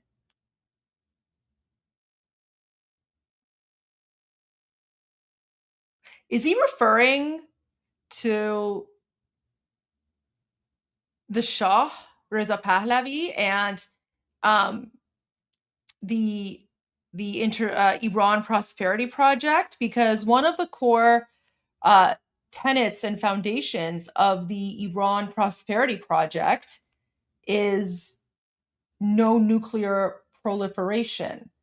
So it's very interesting that he says, I don't want to say in advance. Like, why would he say, I don't want to say in advance, but they have agreed to no nuclear? You want to pursue a ceasefire. A few days ago, you said you wanted to continue bombing Iran. Now you want to pursue peace talks. Was there something The that fact happened? that they're talking to us and they're talking sense. And remember, it all starts with they cannot have a nuclear weapon. Just, I said yesterday, they said, what are the top 10? I said, well, number 1, 2, and 3 is they can't have a nuclear weapon. And they're not going to have a nuclear weapon. And we're talking about that. And I don't want to say in advance, but they've agreed they will never have a nuclear weapon. They've agreed to that. How do you ensure Greg they won't have a Bovino, nuclear your former Border Patrol chief, Greg Bovino, said I don't want to say in advance. Because guys, the Islamic regime would never, ever agree to no nuclear. They would never agree to that.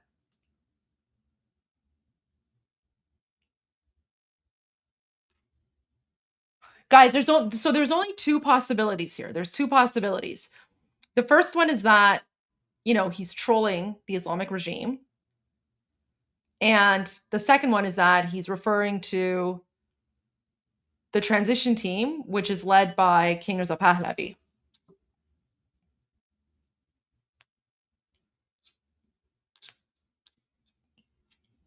that his only regret is that he didn't catch more illegal aliens. Patrol chief. That's a bit they removing powerfully that they can't come out. Airports is really devastating watching it online because Democrats won't fund DHS. But they won't cut seniors. Take buying air it will terrible. Rand Paul, I'm president, but I said the statement. Hopefully, on hard trends, they have the stick together. Republicans have just our policy in the Iran operation. Say it. Are you encouraging our allies in the Gulf to be more involved in the Iran operation? Yeah, I mean a little bit, but more NATO. I think our Gulf allies have been pretty good, to be honest with you. UAE's been hit so hard. He got hit by 1,400 rockets, shot them all out of the air with our great Patriot missiles. Think of it, they shot 100 missiles at one of our aircraft carriers, the Abraham Lincoln, one of the biggest ships in the world, actually. And out of 101 missiles shot, every single one of them was knocked down in the sea. Think of that. Think of what that means. 101 missiles, highly sophisticated, very fast missiles shot. Out of 101, all 101 were shot down and now, for the most part, lie at the bottom of the sea. And pretty amazing, right? Pretty amazing. Our military is amazing, Pete. You know the attack I'm talking about recently? 101 shot. I said, wow. I saw that. You can see we have sort of pretty good equipment that we see. It's called the red line. Those red lines were thick, right? I said, that's a lot. And then we saw them one by one just get shot. And these guys that do the shooting are the coolest cucumbers ever. Most people, you don't have a lot of time. When a missile's going at 2,500 miles an hour, I don't care how far away it is, you don't have a lot of time. But I watched them sit down and think. Great students, MITs, a lot of MITs, a lot of guys like this. They're not as much into the muscle as they are this one right here. And amazing to watch them perform under great pressure because they have a matter of seconds to do it. If they don't do it properly, it's a big problem, because these were powerful. These were very powerful missiles coming. And so a lot of people choke. They don't choke. These guys don't choke. They're the best in the world. We have the best in the world. Yeah. Mr. President, what would be your message today to the TSA agents who have been staying home in recent But they'll to get those TSA agents repaid and to open up a deal? Going to pay very difficult operation thing. No, our country. Can you give us any more sense of who exactly in Iran it is, either Woodcock or others you're speaking with? Yeah, we had. I hate to say this in front of these young people. They're not children. I spoke to most of them. They sound like adults to me, even though they are sort of children, right? They'll always be your children. But I hate to say it, but we killed all their leadership. And then they met to choose new leaders, and we killed all of them. And now we have a new group, and we can easily do that. But let's see how they turn out.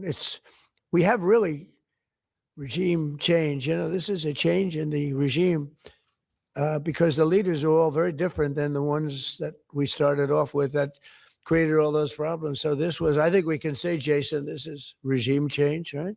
What makes you trust them? I don't trust anybody. I don't trust you. I mean, that's only because I know you. But if I didn't know you, I'd probably have more trust. But I don't trust anyone. Why do you say that? Why do you say what makes you trust? Do you think I trust them? I don't trust them. Then why bother talking to them? Because they're going to make a deal. They're going to make a deal. They did something yesterday that was amazing, actually. They gave us a present, and the present arrived today.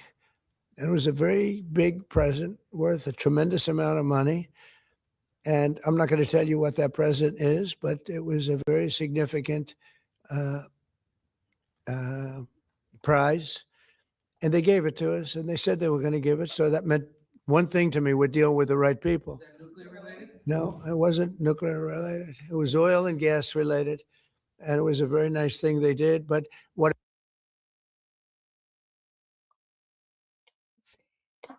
He's speaking about normalizing trade between the United States and Iran. it showed me is that we're dealing with the right people. Because, you don't know, because the leadership was killed, all gone. Khomeini, all gone, as the expression goes, the past supreme leader. And then the new supreme leader was racked up, at a minimum, racked up pretty good. And everyone else was gone. And then many of the people in the third tier are gone.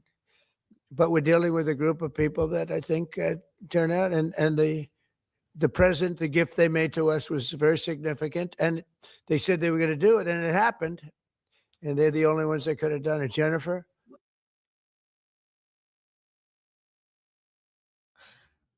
Guys, do you notice how when he's speaking about this new group, he's not referring to like the third group of leaders?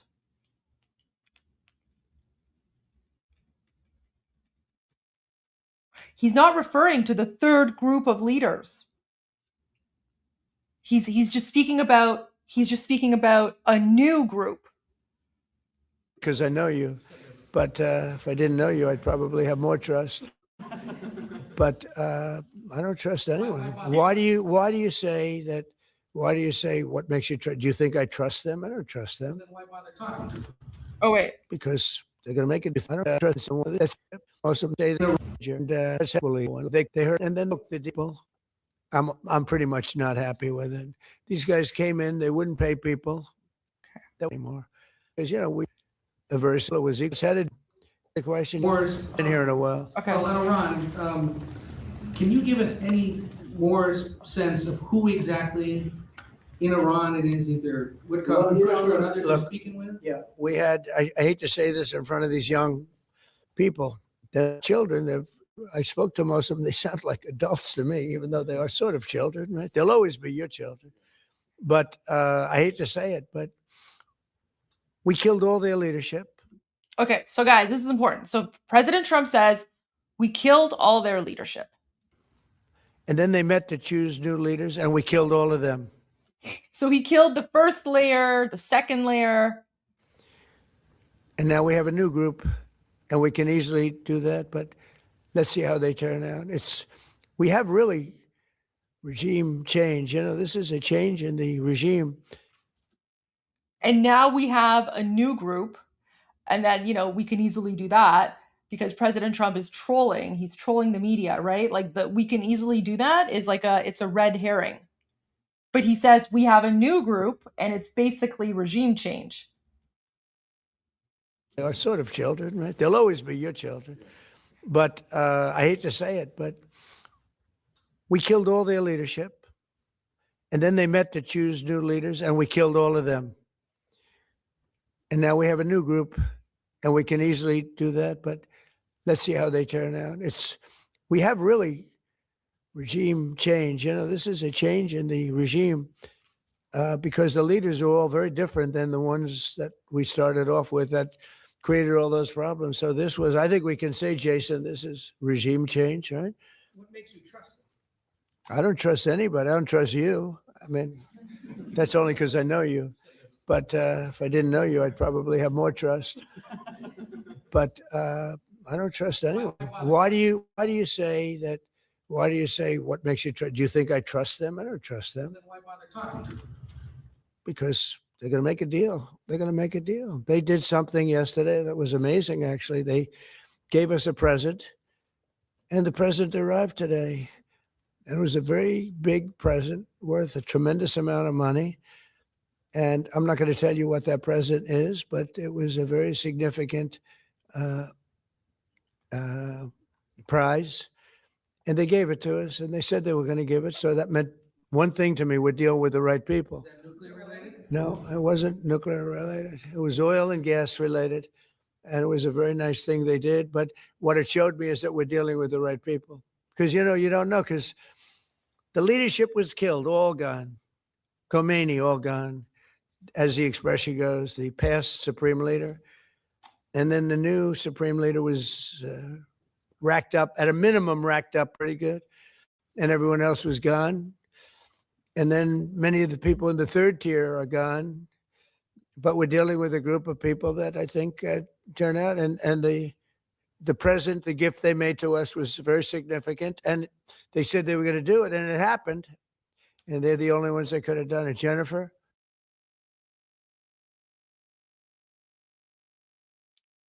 He even says, so he says the first group is gone, the second group is gone, the third group is mostly gone, and now we have a new group. It was a very big present worth a tremendous amount of money. And I'm not going to tell you what that present is, but it was a very significant prize. And they gave it to us, and they said they were going to give it. So that meant one thing to me: we're dealing with the right people. Is that nuclear related? No, it wasn't nuclear related. And see, guys, he doesn't say a fourth group. He talks about the first group being gone, the second group being gone, the third group is mostly gone, and then he says, and now we have a new group. He doesn't say a fourth, right? He's not talking about a fourth group within the regime. First group is dead, second group is dead, third group mostly dead, and now President Trump's dealing with a new group. I don't trust them. Then why bother talking to them? Because they're going to make a deal. They're going to make a deal. They did something yesterday that was amazing, actually. They gave us a present, and the present arrived today. And it was a very big present worth a tremendous amount of money. And I'm not going to tell you what that present is, but it was a very significant prize. And they gave it to us, and they said they were. Guys, no one's giving away land. That's not it. Everyone who's saying like they're giving away land, they're not giving away land. Our territorial integrity, Iran's territorial integrity, is one of our core foundational pillars. So no one's giving away land. That's not what's happening here. What's most likely happening is a commitment to enter into an oil and gas deal with the United States and to normalize trade relations once Iran is free. Because he said it had to do with oil and gas. So guys, no one's giving away an island. That's not what's happening here. I think what's happening is partnership, right? Because that partnership is going to be worth more than anything else. So he's referring to like business and economic partnerships between the United States and a future free Iran. We're going to give it. So that meant one thing to me: we're dealing with the right people. Is that nuclear related? No, it wasn't nuclear related. It was oil and gas related. And it was a very nice thing they did. But what it showed me is that we're dealing with the right people. Because, you don't know, because the leadership was killed, all gone. Khomeini, all gone. Okay, guys, this is the important part. So he says the leadership is gone. Okay, so pay attention to this part because he talks about the 3 layers of leadership, and then he says, and now we're dealing with a new group. The leadership was killed, all gone. Khomeini, all gone, as the expression goes, the past supreme leader. And then the new supreme leader was racked up, at a minimum, racked up pretty good. And everyone else was gone. And then many of the people in the third tier are gone. But we're dealing with a group of people that I think turn out. And the present, the gift they made to us was very significant. And they said they were going to do it, and it happened. And they're the only ones that could have done it. Jennifer? Was it related to the Strait of Hormuz and the flow of... Yeah, it was related to the flow and to the strait, yeah. It was. Are you negotiating on who's going to control the strait from now on? No, we'll have control of anything we want. Look, if we can end this without more lives being down, without knocking out $10 billion electric plants that are brand new and the apple of their eye, I'd like to be able to do that, you know? But I told you.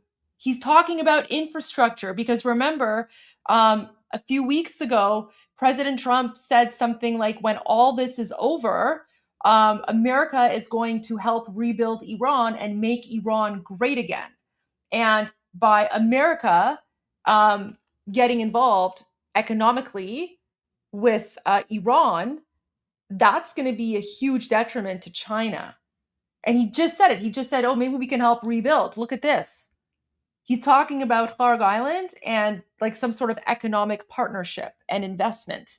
Look, if we can end this without more lives being down, without knocking out $10 billion electric plants that are brand new and the apple of their eye, I'd like to be able to do that, you know? But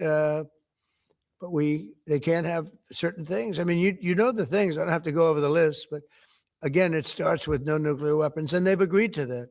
There won't be any nuclear weapons. They're not going to have, and they're not going to have enrichment, any of those things. But look, I hate to say that we're in a very good bargaining position, and I hate to say that they're defenseless because, you know, until that last missile is fired, they have little power. But we're in about this bargaining position. We're way ahead of schedule.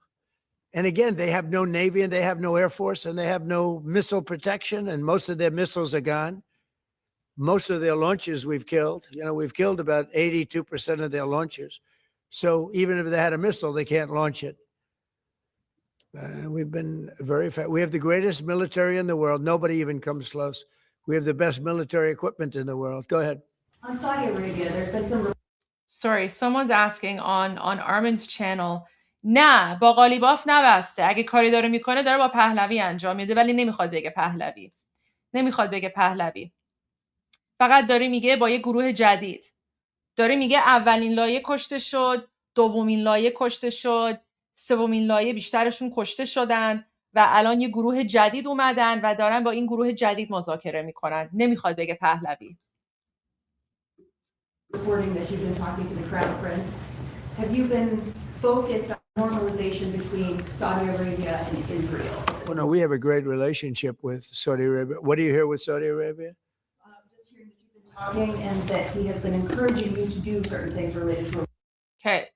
There's a lot of Iranians in the chat that are very nervous.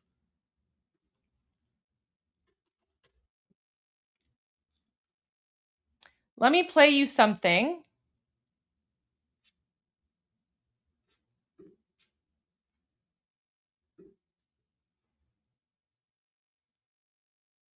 Okay. Let me just play a very short Instagram clip for fellow Iranians. Let me just share this with you guys very quickly, okay? راست میگن که شما میخواید مذاکره کنین؟ آره راست میگن. من کسخلم به خاطر این هزینه کردم همه. کسخلم میخوام مذاکره کنم، همه چیزو بدم به دست جمهوری اسلامی. آیه ترام راست میگن که شما میخواید مذاکره کنین؟ آره راست میگن. من کسخلم به خاطر این هزینه کردم همه. کسخلم میخوام مذاکره کنم، همه چیزو بدم به دست جمهوری اسلامی.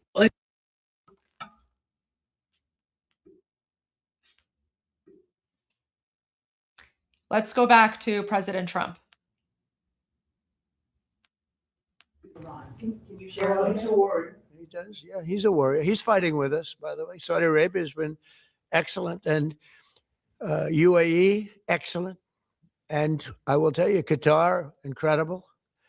Qatar took a hit, pretty bad hit. Qatar is very close. You know, they're essentially, you can walk right over the border. Qatar took a hit. They've been great. They've been very strong.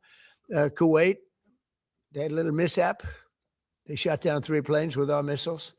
They happen to be our planes, but the pilots made it. Can you imagine the pilots making it? The pilots saw what was coming.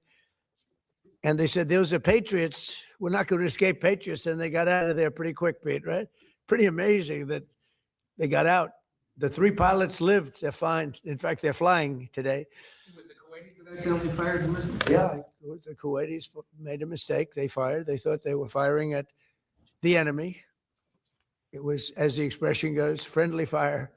But the pilots are great. They're flying today. Pretty amazing when you think of it. Yeah. President Trump, on a human level, how hopeful are you that this peace deal will work out? Like as a human, On what? on a human level, not as the president of the United States. How hopeful are you that this peace deal will work out with Iran? You're talking about to end it? Well, I think we're going to end it. I can't tell you for sure. You know, I don't like to say this. We've won this. This war has been won. The only one that likes to keep it going is the fake news. I mean, the New York Times, you read the New York Times, it's like we're not winning a war where they have no Navy and they have no Air Force and they have no nothing.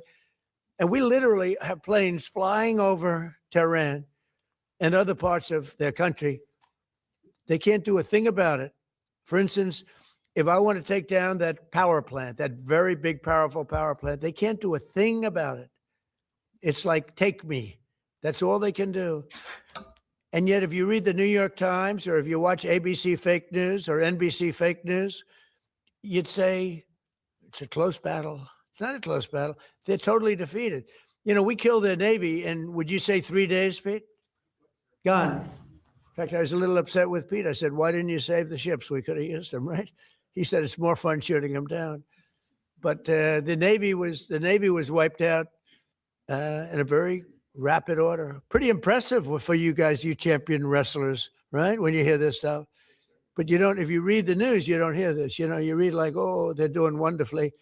They're doing terribly. They're wiped out militarily. They are dead.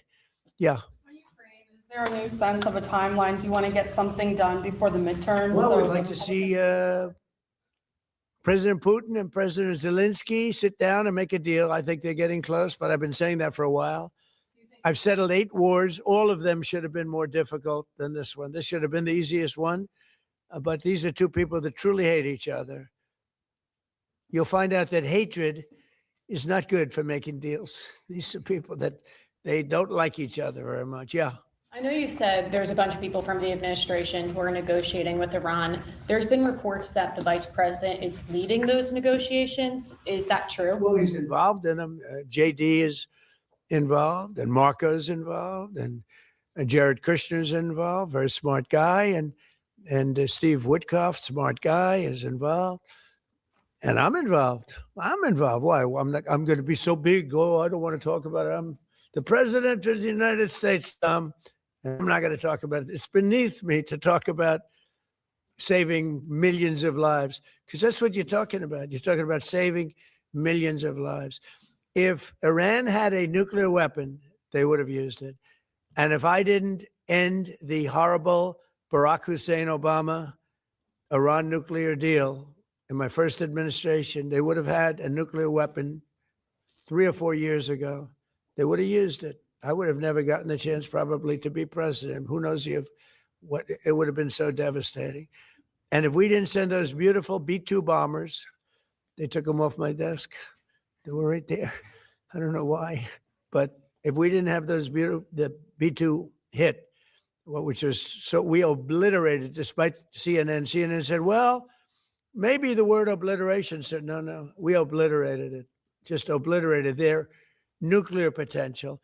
You would have had them having 2 weeks after that attack, had we not made the attack, they would have had a nuclear weapon. They would have absolutely used it. And they would have used it on the entire Middle East, including Israel.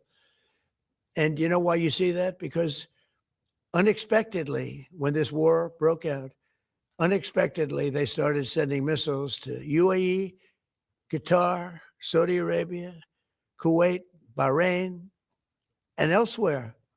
And nobody thought they were going to. Were you equally surprised by that, Pete?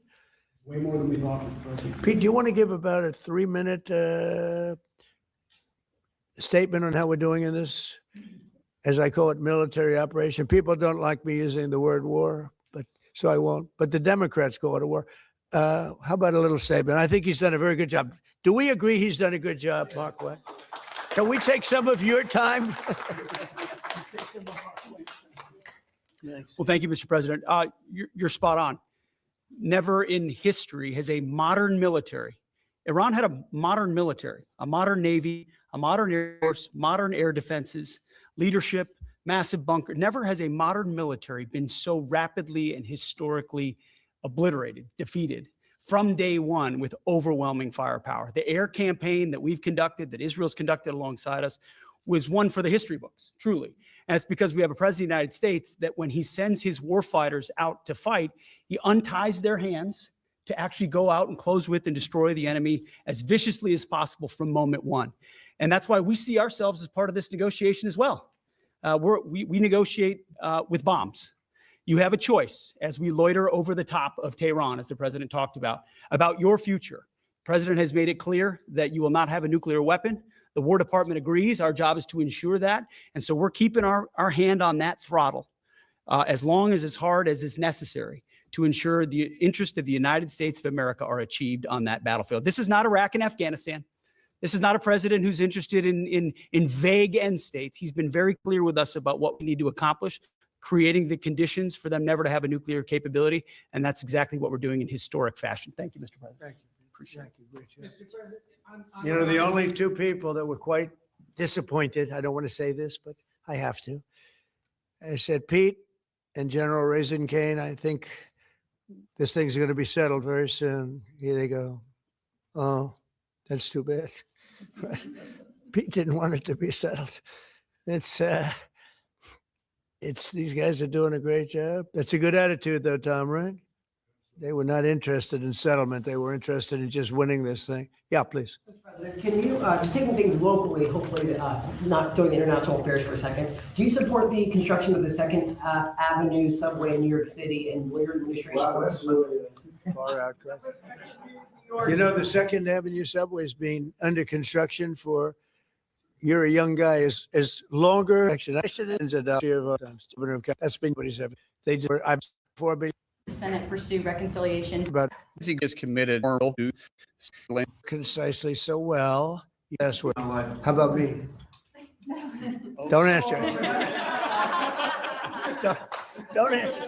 Don't answer. He's not here. You know, it's 2 years a couple.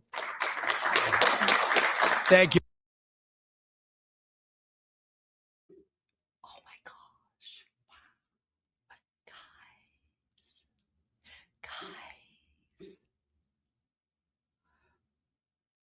Okay. I need to remind you guys a little bit of this pattern of laying the foundation and laying the groundwork, okay? I want you to listen to this. This is what Ted Cruz said earlier today. I have his full interview. But here you go.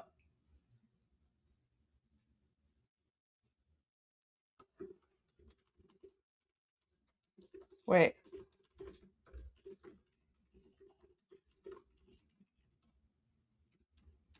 Okay.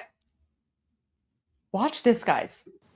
Look, I think the outcome that we should insist upon is collapse of this regime.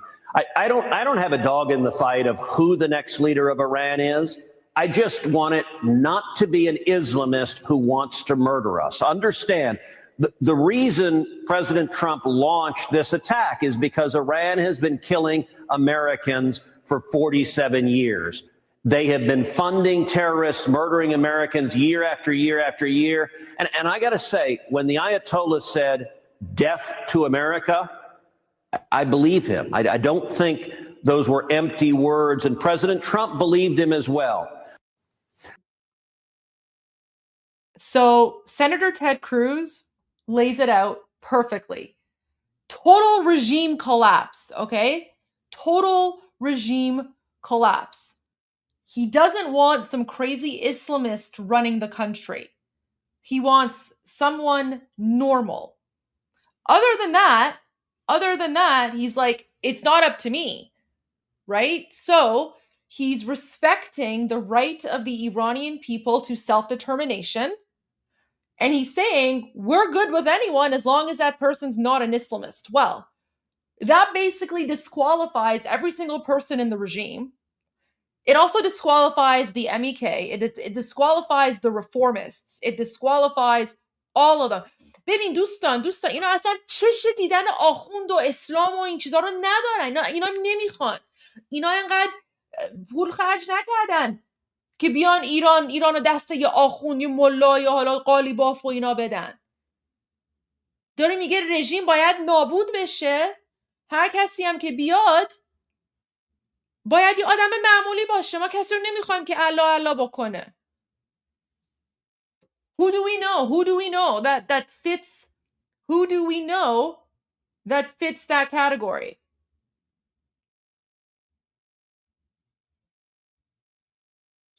Who do we know that fits the category? Gee, maybe it's the guy whose family had a strong allyship with the United States prior to 1979. And I don't know, maybe it's the guy that already has a good working relationship with the American administration and who is not an Islamist. Gee, I don't know. Who do you think that could be?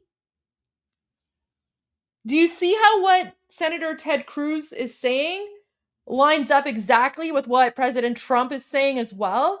Guys, this is why you have to look at all the pieces of the puzzle. You can't just take one sentence from like one statement and take it out of context and not look at what everyone else is saying. Guys, this isn't about taking one sentence and analyzing the one sentence. You have to look at everything. No, King Reza Pahlavi is not an American citizen. He's not an American citizen.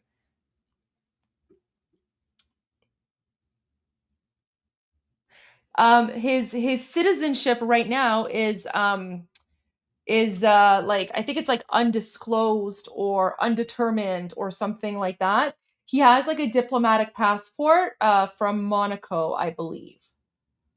So guys, listen to this. This is our Nowruz AD. How does he live in the United States? He was in the United States when the 1979 Islamic Revolution happened. Look, I think the outcome that we should insist upon is collapse of this regime. I don't have a dog in the fight of who the next leader of Iran is. I just want it not to be an Islamist who wants to murder us. Understand, the reason President Trump launched this attack is because Iran has been killing Americans for 47 years. They have been funding terrorists, murdering Americans year after year after year. And I got to say, when the Ayatollah said death to America, I believe him. I don't think those were empty words. And President Trump believed him as well. Listen, His Royal Highness and the whole Pahlavi family, they actually have a very, very good relationship with the United States in general.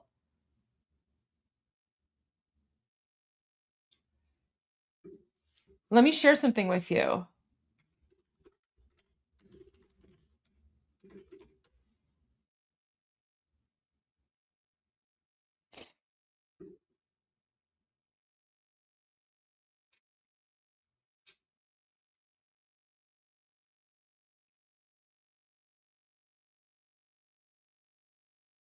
Where was it?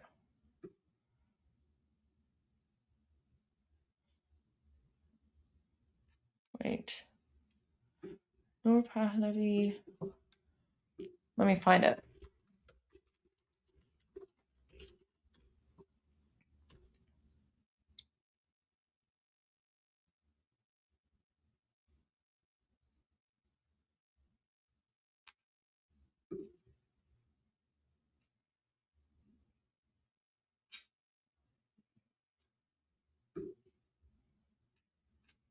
So this is how like close the relationship between like the Pahlavi family and like the United States is. So when the current crown princess Noor Pahlavi was born, because she was born in the United States, right? So in possession of a diplomatic passport as king apparent, Crown Prince Reza Pahlavi was allowed to request that the hospital room in which his baby daughter was born to be declared as part of Iranian territory for 24 hours. So that means Princess Noor not only has dual nationality, but she was effectively born on Iranian soil.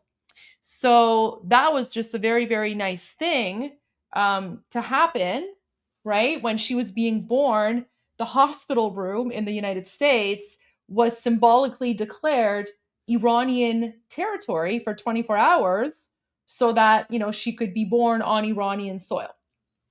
So guys, there's a very strong and well-established relationship between the Pahlavi family and the United States in general. Now, here's the thing. Going back to what Senator Ted Cruz is saying here, when he says, you know, I don't have a dog in the whatever. Okay, he says I don't have a dog in the fight. I guess that's like a very sort of like Southern Texan American way of basically letting the American people know that whoever the leader is, that's really up to the Iranian people. We have to respect their right to self-determination.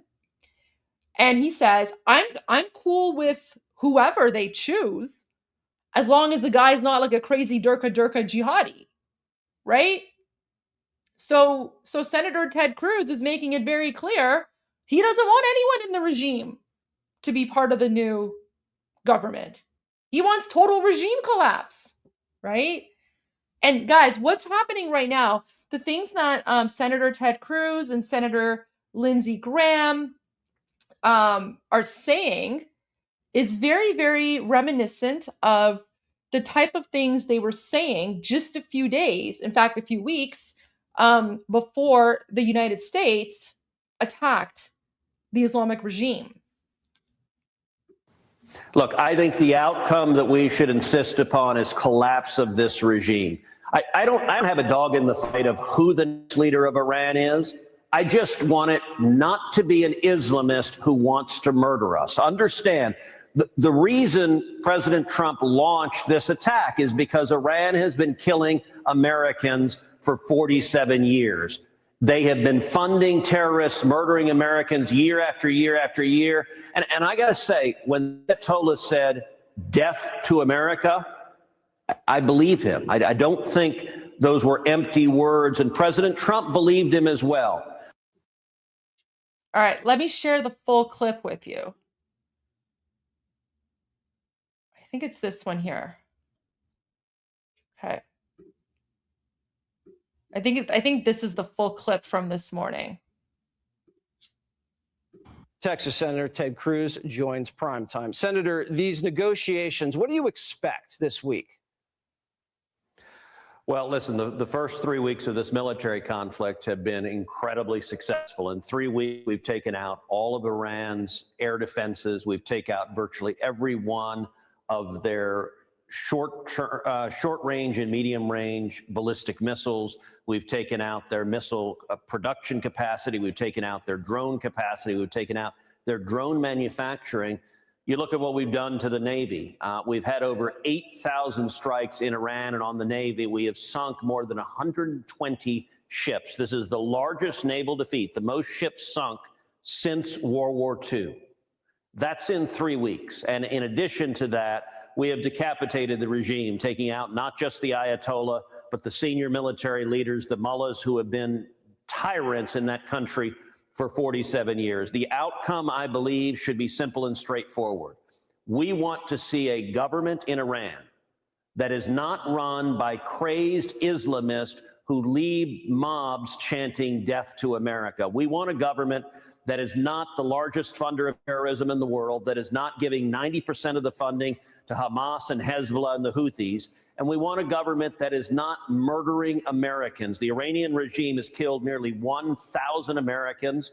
The ayatollah twice hired hitmen trying to kill President Trump. And so President Trump has reacted with strength. That is making America much safer. As you noted, the Strait of Hormuz, Iran has been trying to put economic pressure on the world, and the president responded with an ultimatum: you open the Strait of Hormuz or you will face crushing economic blows to Iran. I think that got their attention, and the president said we've made some progress. I'm hopeful that's right. So the speaker that we're allegedly negotiating with, if he says we're going to back off the strait and, we'll let you guys come in and look at our nuclear program, is that acceptable to you, since the regime would, I guess, still be intact? Look, I think the outcome that we should insist upon is collapse of this regime. I don't have a dog in the دوستان متوجه شدین چی گفت؟ چون ببین اسم قالیباف سخته براشون بگن، ولی خبرنگاره داره از تد کروز میپرسه خب مثلا اگه قالیباف اومد و به همه چی قبول کرد و قالیباف گفت اوکی حالا مثلا ما میایم کنار و چی میدونم شما بیاین و این چیزا، ولی فقط رژیم بمونه. ببین سناتور تد کروز داره میگه ما اصلا هیچ کدومشون رو نمیخوایم، میخوایم اینا نابود بشن. یعنی این وقتی ازش پرسید قالیباف، این میگه همشون باید نابود بشن. دیگه واضح تر از این نمیشه، دیگه واضح تر از این دیگه نیست. Okay, let me go back a little bit. With an ultimatum: you open the Strait of Hormuz or you will face crushing economic blows to Iran. I think that got their attention, and the president said we've made some progress. I'm hopeful that's right. So the speaker that we're allegedly negotiating with, if he said we're going to back off the strait and, we'll let you guys come in and look at our nuclear program, is that acceptable to you, since the regime would, I guess, still be intact? Look, I think the outcome that we should insist upon is collapse of this regime. I don't have a dog in the fight of who the next leader of Iran is. I just want it not to be an Islamist who wants to murder us. Understand, the reason President Trump launched this attack is because Iran has been killing Americans for 47 years. They have been funding terrorists, murdering Americans year after year after year. And I got to say, when the Ayatollah said death to America, I believe him. I don't think those were empty words, and President Trump believed him as well. Now, the Ayatollah could have avoided all of this. I spent the entire day with... Okay, basically what I just said in Persian, because there's, a lot of Iranians are very nervous about all of this. So I basically just reiterated what the news reporter asked Senator Ted Cruz, because the news reporter is like, well, what about this new guy, the Speaker of the Parliament?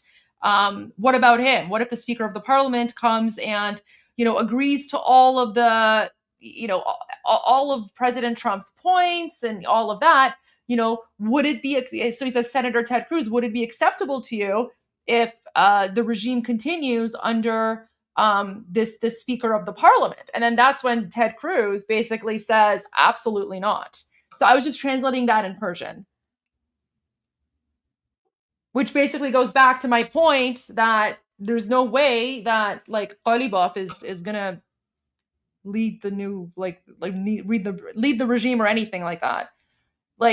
I'm telling you, Americans are done with the Islamic regime. Thank God. No mercy. Just take them all out. Just clean up the trash, please. Thank you. We're so grateful to you guys for doing that.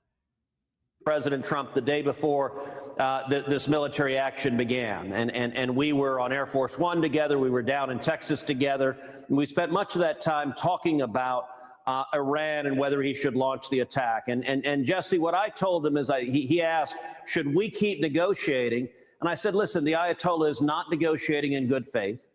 All the Ayatollah is trying to do is delay while they build missiles, while they build drones, while they try to reconstitute their nuclear program.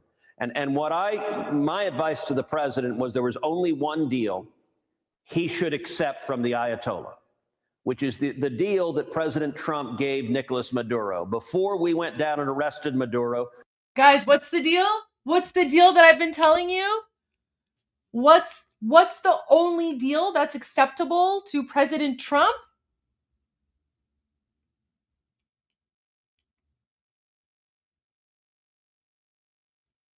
What's the only deal that exactly? Unconditional surrender. That's the only deal that President Trump is interested in. Oh no, we want a deal. No, we want a deal. I mean, if they agree to unconditional surrender, that's a pretty good deal, right? If they agree to unconditional surrender so that we don't boom them, fine. But that's the only deal. So either unconditional surrender, the MEK are not going to be part of the transitional council. The MEK are crazy jihadi Islamists. No Islamists, remember? Don't worry. President Trump and his administration know all about the MEK. So guys, the only deal is unconditional surrender. So either they agree to unconditional surrender so that the Iranian people can go, or they get boomed. So you guys, see, you guys are so smart. You guys are so smart because that's the only deal. Constitute their nuclear program. And my advice to the president was there was only one deal he should accept from the ayatollah, which is the deal that President Trump gave Nicolas Maduro. Before we went down and arrested Maduro, President Trump gave Maduro the option to flee and live in exile. And Maduro foolishly said no, and he's regretting that now because Maduro is going to die in a federal prison. I told the president, if the Ayatollah and the mullahs want to take that deal, that's a deal worth accepting. Anything else should be unacceptable. And thankfully, the Ayatollah is not with us anymore, so I suspect he is also regretting not taking that deal. Well, we have another deadline for a deal. It's Friday night. So that's coming quickly. Time flies. Senator, good to talk to you. Thank you. Come on, guys. Okay, so to all like the random people in the chat who are saying Senator Ted Cruz can't speak for President Trump, maybe you guys are new. But for those of you who have been watching Iran Revolution live for the past 87 days, you guys are already well aware of how President Trump operates. There's a lot of things that he can't say, but he says those things through Senator Ted Cruz, through Senator Lindsey Graham. So like, guys, this is very, very reminiscent of how like the way that things were leading up to the attack. And everyone was like, oh, like Senator Ted Cruz is not part of the administration. He can't speak. Guys, trust me on this. Trust me. Oh, comment from Jane. Dear amazing people of Iran, we look forward to our friendship and alliance with you. The future is bright for our children. Payande Iran. Oh, thank you so much, Jane. That's so sweet. And yes, the future is bright, and we're looking forward to that friendship as well. So, guys, MEK is not going anywhere. Don't worry about it. Guys, the MEK is totally irrelevant. They're a bunch of like weird communist Islamic terrorists. Everyone knows the MEK is messed up. But guys, listen. Let me share something with you.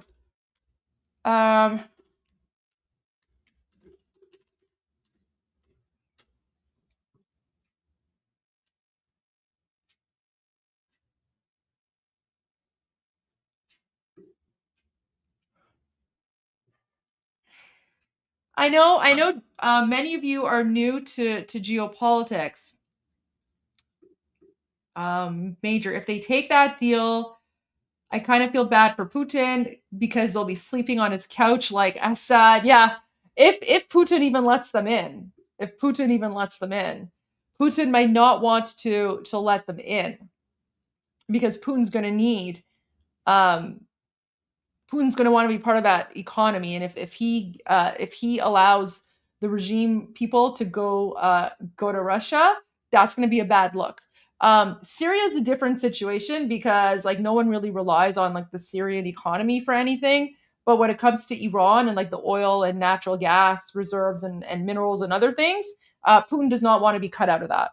So I have a feeling that they're not going to go to Russia. If anything, they'll probably go to like Afghanistan. I don't know, Afghanistan maybe. But guys, I want to share this with you. We've already gone over this, but this is like a Q&A from President Trump on February 27. This was, this was less than 24 hours before the United States and Israel initiated their attack against the Islamic regime and exterminated Khamenei. So I just want you guys to watch this because this is going to serve as a good reminder of how President Trump acts. And when he says certain things, you have to take what he says in context. So let's just watch this as a reminder. How are the talks going with Iran? Are you happy with the progress? No, I'm not. I'm not happy with the fact that they're not willing to give us what we have to have. So I'm not thrilled with that. We'll see what happens. We're talking later. We'll have some additional talks today. I'm not happy. We'll see what happens. Guys, what happened? What happened? Less than 24 hours later, they boomed Khamenei and got rid of a whole bunch of them. But no, I'm not happy with the way they. Concerned at all about President Bill Clinton being deposed and that sets precedent for you and your family? I don't like seeing him deposed, but they certainly. Yeah, I also like the part where he said, "Oh yeah, we might have some additional talks later today." By additional talks, he probably means the bomb's coming down. We'll see what happens. We might have some additional talks later today. Come on, guys. He went after me a lot more than that.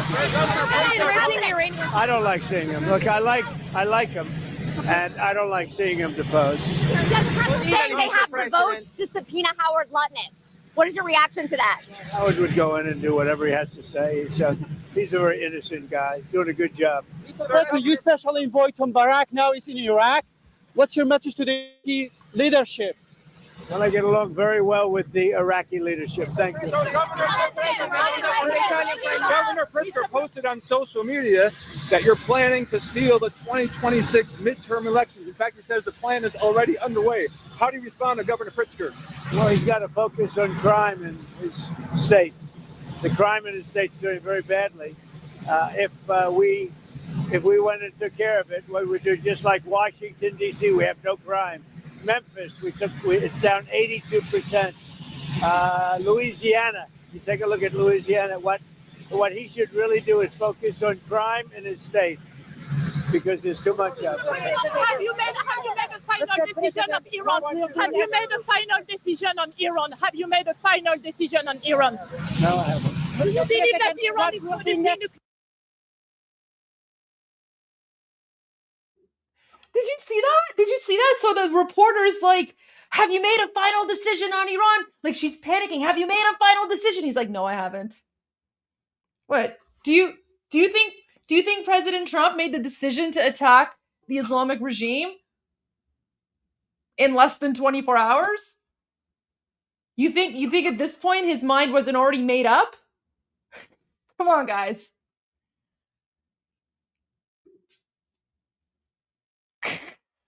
Come on. It's focused on crime in his state because there's too much of it. Have you made a final decision on Iran? Have you made a final decision on Iran? Have you made a final decision on Iran? No, I haven't. Do you believe that Iran is producing nuclear weapons? If negotiation break down with Iran. Well, we haven't made a final decision. We're not exactly happy with the way they negotiated. They cannot have nuclear weapons, and we're not thrilled with the way they're negotiating. So we'll see how it all works. that vote doing in Cuba, and do you believe the Cuban government? You know what? I remember this day and I was having like a very strange feeling. And remember, guys, I was saying to you, I was like, watch this weekend. Something's happening. This is just the whole thing is really like.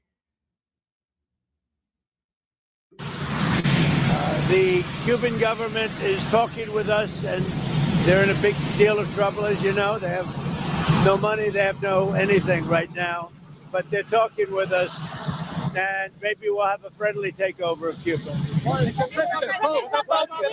We could very well end up having a friendly takeover of Cuba. What about the vote, sir? The vote that was there. Many years. We've had a lot of years of dealing with Cuba. I've been hearing about Cuba since I'm a little boy, but they're in big trouble, and we could very well, something good, I think very positive for the people that were expelled or worse from Cuba that live here. You know, we have people living here that want to go back to Cuba, and they're very happy with what's going on. The last news of Epstein files, in particular Bill Clinton, Hillary Clinton, what about that? I don't know anything about the Epstein files, you know, I've been fully exonerated. Yeah, With the options that you've been briefed on for Iran, is there a risk that strikes could turn into a long, drawn-out conflict in the Middle East? I guess you could say there's always a risk. You know, when there's war, there's a risk in anything, both good and bad. We've had tremendous luck with myself, Soleimani, al-Baghdadi, everything's worked out, and then we do the Midnight Hammer and so many others. Everything's worked out, and we want to keep it that way, but we're going to see. Look, it'd be wonderful if they negotiate really in good conscience, good faith and conscience, but they are not getting there. Is your goal, So far, Peter, they're not getting there. Has your team told you that if you use the military now, that there will be regime change right away? No, nobody's told me. No, I mean, nobody knows. They might. Guys, see, even President Trump said right away, he's like, you know, the reporter's like, if you go in, will there be regime change right away? And President Trump is like, no, not right away, right? Because it's a whole operation. It's a whole long operation. It's not like you go in, you wave a magic wand and like, boom, regime change. So even 3 weeks ago, President Trump's answer has always been the same. He's never wavered. And yet the media is like making a big deal about this. Be and there might not be. It'd be nice if we could do it without, but sometimes you have to do it with. When you look at we have the greatest military anywhere in the world. There's nothing close. I'd love not to use it. Sometimes you have to. To be clear, are we going to have a change in the regime in Cuba soon? Well, Cuba's doing very badly. They're failing. Cuba right now is, to put it mildly, a failing nation. And I've been hearing about Cuba. I said before, since I'm a little boy, I've been hearing about Cuba. And everybody wanted to change. And I can see that happening. Marco Rubio is dealing on it, and at a very high level. And, you know, they have no money, they have no oil, they have no food. And it's really right now a nation in deep trouble, and they want our help. Mr. President, in Iran, Mr. President. Do you talk about sanctions relief for Russia and expanding U.S.-Russia economic and trade ties as part of sanctions relief? I'd like to just see that war over with. I spoke with President Putin. Would like to see the war end. And I would like to see it end fast. 25,000 people died last month. It's crazy. To have that war is just absolutely, it's a shame. Sir, are you considering a national emergency? Around the midterm election? Who told you that? There's been reporting that there's an executive order, proposed executive order about this. Are you looking at that? Are you considering? I've never heard about it. I know that you said that the regime of Delcy Rodriguez is cooperating, but in that government, there's still an individual, the Minister of Interior, Diosdado Cabello. He's still indicted by the U.S. government for narco-trafficking, narco-terrorism. Do you want to see him facing charges here in the United States? What we'll do is I'll take a look at it. Will there be implications for Cuba? Are you going to cooperate with President Putin, sir? We'll see what happens. We want to make a deal. We're going to make a deal. It's a question of when. We want to make. How are you? Hello. How are you? Hello. We want to make a deal with Russia. We want to make a deal with Ukraine. I think we're very close, but we'll see what happens. President, will there be an update on Cuba? Thank you. Mr. President, what are you going to do about the violation of Rwanda? He violated the peace accord. Looking at it this afternoon. That's exactly. Mr. President, are you planning to restore ties with Belarus? Are you planning to restore ties with Belarus? With Belarus in Europe? Yeah. What about Belarus? Yeah, I know it very well. Well, go ahead. Are you planning to restore a relationship with them? We have a good relationship, and the leader is somebody that I have a lot of respect for. With Belarus, we have a very good relationship. Do you have any conditions for them? I like the leader a lot. Do you have any conditions for them? What do you say? Mr. President. Less, not more. Mr. President, congratulations on the State of the Union, sir. Mortgage rates, 30-year mortgage rates hit below 6% the first time in 4 years. Mortgage rates are going down very rapidly. What is your message to young people like me who want to buy a home under you? Save a little money, wait a little longer, you're going to get a mortgage for a very low rate. Mr. President, He's got a great job, too. What? is there that was shot down in Texas. Hold on. Is Iran trying to string you along? Well, we're not happy with what's going on. They should make a deal. They'd be smart if they made a deal. No nuclear weapon. We want no nuclear weapons by Iran, and they're not saying those golden words. Mr. President, filling in for Brian Glenn. What do you hope to achieve on this trip to Texas? Do you plan on making any endorsements while you're there? What we're having is tremendous luck with oil. We've got more oil than anybody, and the prices of gasoline are coming way down, and prices generally are coming way down. The pricing it's been amazing what we've been able to do in 1 year. Prices are way down, led by energy, led by oil. So it's Texas. It's a little bit of an oil meeting, I would say. Thank you. Thank you, Mr. President. Are you still considering an executive order on elections? No, I haven't heard about that. Mr. President. Thank you. Next weekend in Florida, are you receiving leaders from Latin America? What do you intend to discuss with them? And if you had a date to receive the president of Brazil here at the White House? Well, I get along with the president of Brazil very well. I'd love to. And for the meeting with Latin American leaders. Pakistan has waged a war against Afghanistan. Have they asked you to intervene? Has anyone reached out to you on that? I would, but I get along with Pakistan, as you know, very well.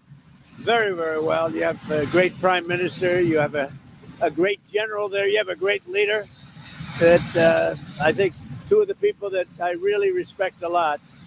And I think that Pakistan is doing terrifically well, yeah. Mr. President, why you are not happy about Nouri Maliki nominated to become a new prime minister of Iraq? We're going to see what happens with Iraq. We're going to see what happens. Thank you, Mr. President. It'll all work out well. And I like Iraq, and I like the people of Iraq a lot. Thank you very much.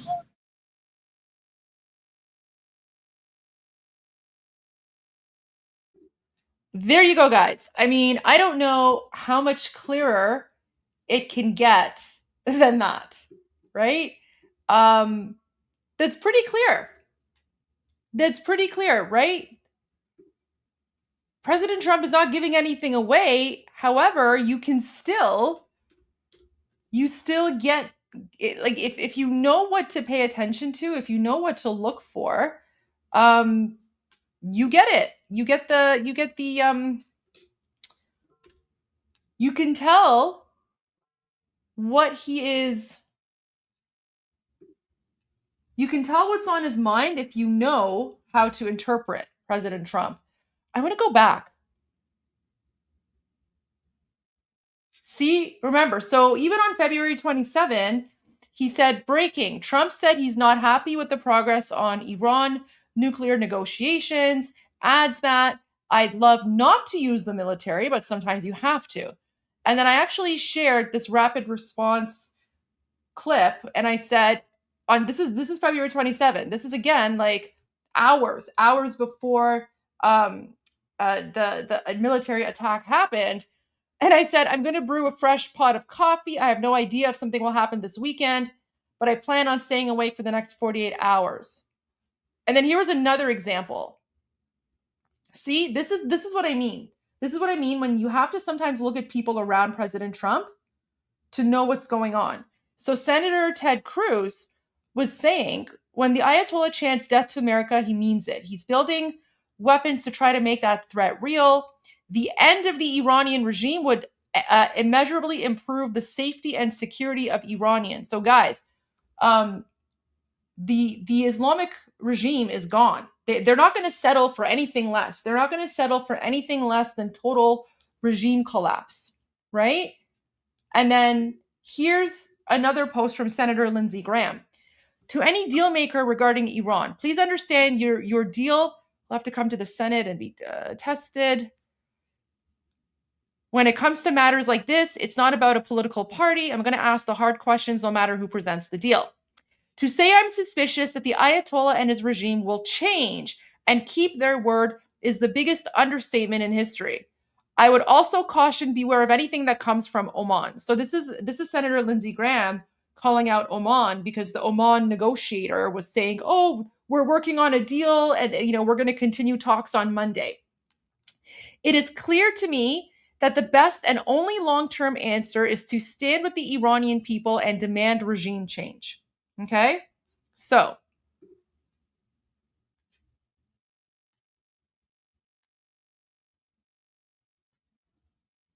there's something else.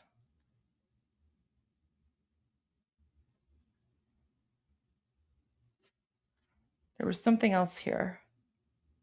Oh yeah, and then we started to see. So then, guys, the other thing is, we started to see a whole bunch of other American Republican politicians start all of a sudden, very quickly, speaking about regime change.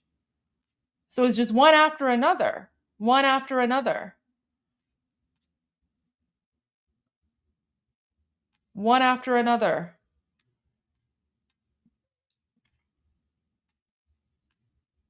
One after another.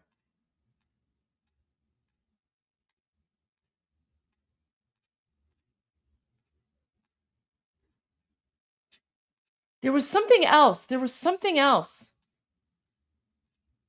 Was it the day before, maybe? Everything is all a blur now. I remember like President Trump standing on like the tarmac or something. But anyway, so, okay. So having said that, I want to go back to this interview with Senator Ted Cruz because this is really important, right? Senator Ted Cruz is saying the things that President Trump can't really say right now. But as you can tell, the message has never changed. The message has always been total regime collapse. So guys, we are getting so close to the end.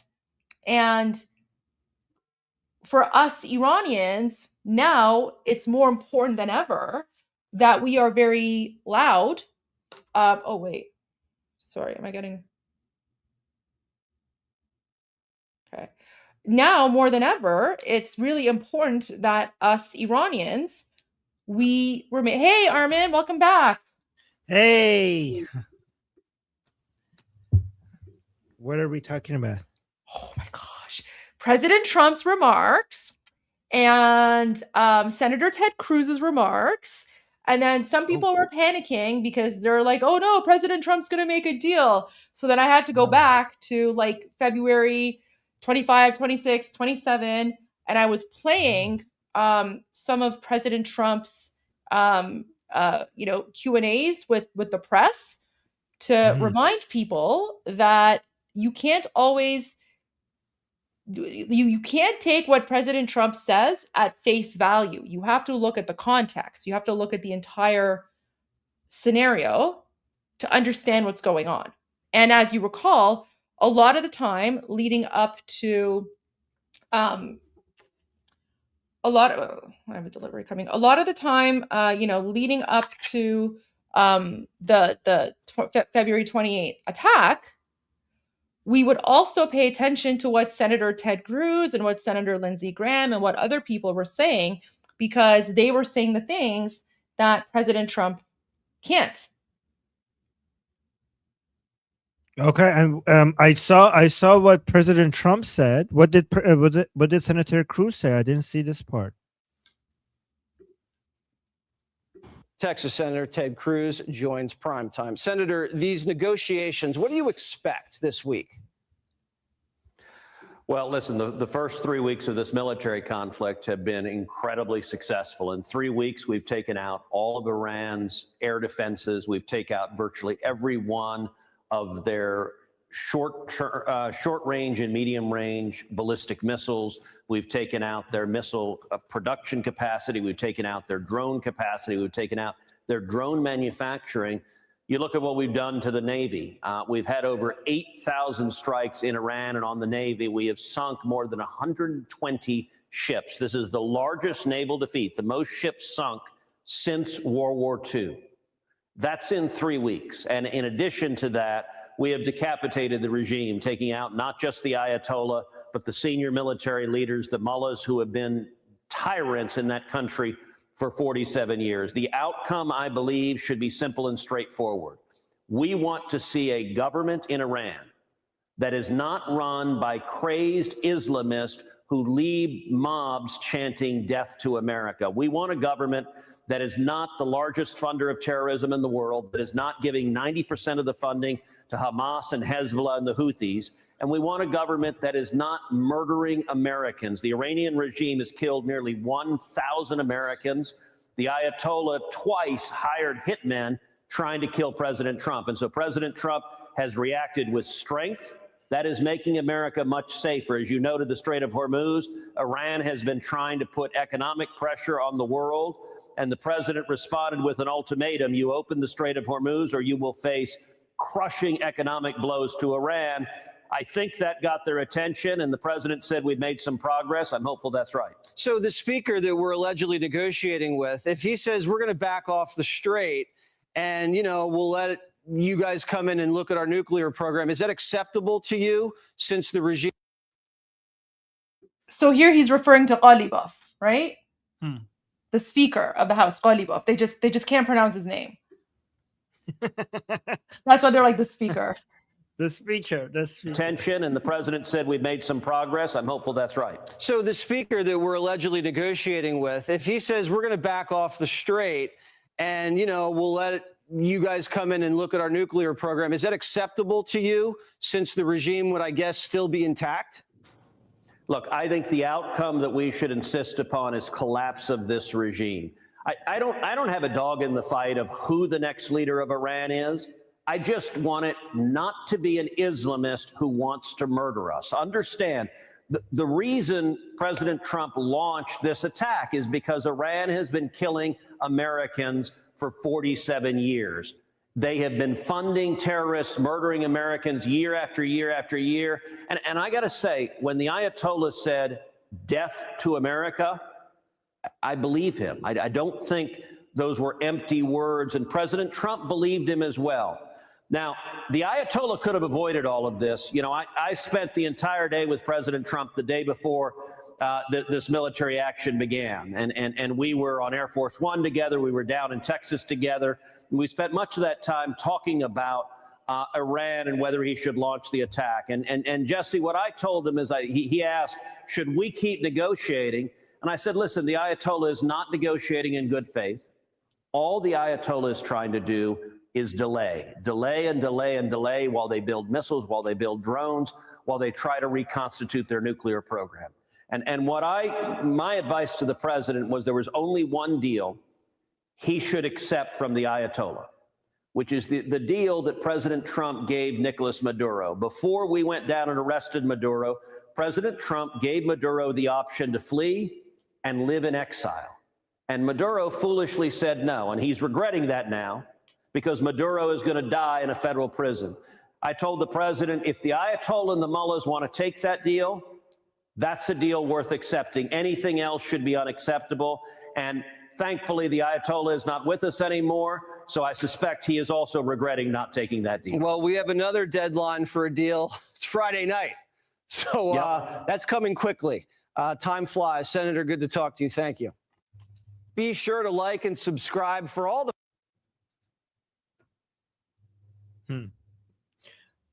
We're gonna. So based on this, the plan is to continue to go all the way. Yeah. Just like before, yeah. And Goldie, like, honestly, there is no way, like, even if we only focus on nuclear, forgetting the missiles, the proxies, even not taking into account how oppressive the Islamic regime is against its own people, even if we just wanted to focus on nuclear, if we want to get to a point where the regime cannot have nuclear weapons anymore, that requires regime change. There is no way to achieve that. And even if you don't push for regime change, if you're like, oh, we just need to be able to have some accountability and transparency and be able to some verifications to make sure that you're not enriching uranium.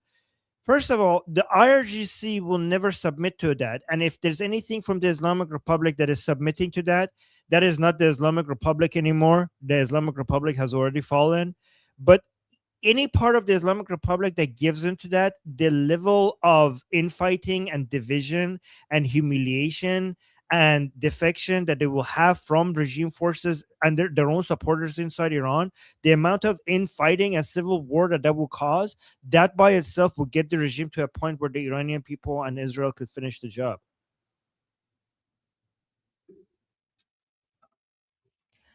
I think a lot of people are freaking out, and well, especially Iranians, and they're like, "Oh my gosh, like Trump is gonna like make a deal with Ghalibaf." It's not happening. The message has been clear from the beginning: unconditional surrender. Unconditional surrender, or we bomb you. That's what President Trump said yesterday. So, whoever he's speaking with, like, first of all, this is a psychological mind game for the Islamic regime. And second of all, he may very well be speaking with people. Now, there's something that's really interesting about what Senator Ted Cruz said. It's this clip here. So the part where he says, I don't have a dog in the fight when it comes to the next leader of Iran. So they're laying the groundwork, they're laying the foundation for respecting the Iranian people's right to self-determination. And of course, we have chosen His Royal Highness King Reza Pahlavi. So in a way, they're starting to lay the groundwork for this. And Ted Cruz is making it very clear, I don't care who it is, as long as it's not like an Islamist, right? He's like, I don't want an Islamist. So that includes the reformers, Armin. So no reformers, no Islamists, like no one from the regime, right? Yeah. He says, I want total and complete regime collapse. Look at this. Look, I think the outcome that we should insist upon is collapse of this regime. I don't have a dog in the fight of who the next leader of Iran is. I just want it not to be an Islamist who wants to murder us. Understand, the reason President Trump launched this attack is because Iran has been killing Americans for 47 years. They've been funding terrorists, murdering Americans year after year after year. And I got to say, when the Ayatollah said death to America, I believe him. I don't think those were empty words. And President Trump believed him as well. Okay. You've probably seen some of the statements that President Trump has made. Do you have like the full clips of the statements, or? Yeah, I do have some. I do have some clips. I don't have the full video from back to back, but I have some clips that. Okay. Sure. The most important parts. Oh yeah, okay. You want me to play? Let me send you the full video, and then I'll tell you like where to go, because we actually watched it while you were gone, and if you like, the problem with the clips is that the clips aren't taken in context. So the first part you want to go to is around like just after 10 minutes and 30 seconds, where he speaks a little bit about Iran. Okay. I'll be right back. Wait, sorry. When was it again? Around 10 minutes and 30 seconds in the YouTube video. Okay, sounds good. I'll be right back. Let me share my screen with you guys. Remove, add. All right, let's go to 10 minutes and 30 seconds.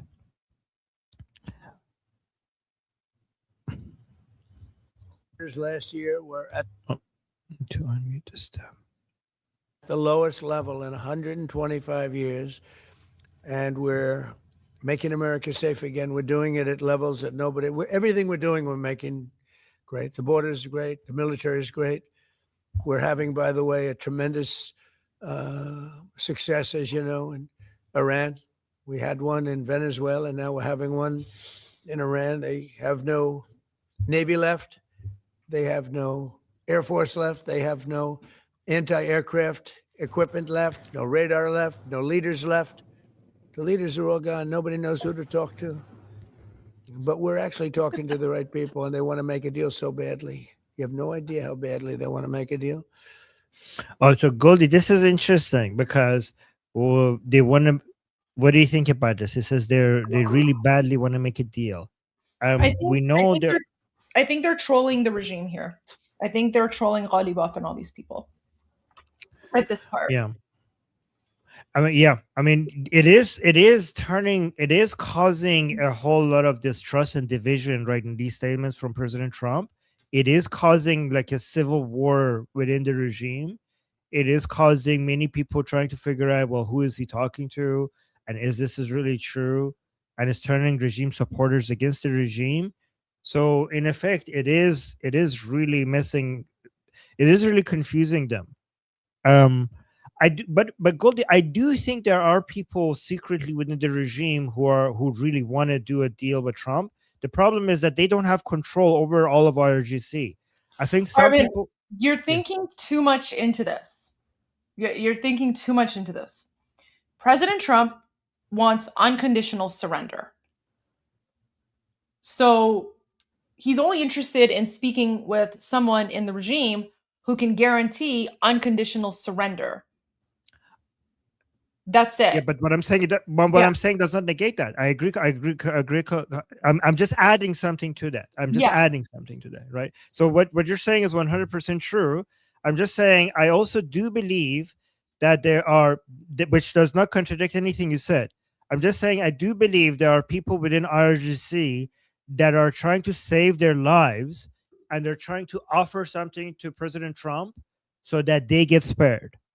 So it is possible that those people might be in touch with some Americans. But you're completely right. Like there's nothing other than full surrender will be accepted, and this is causing division among the IRGC.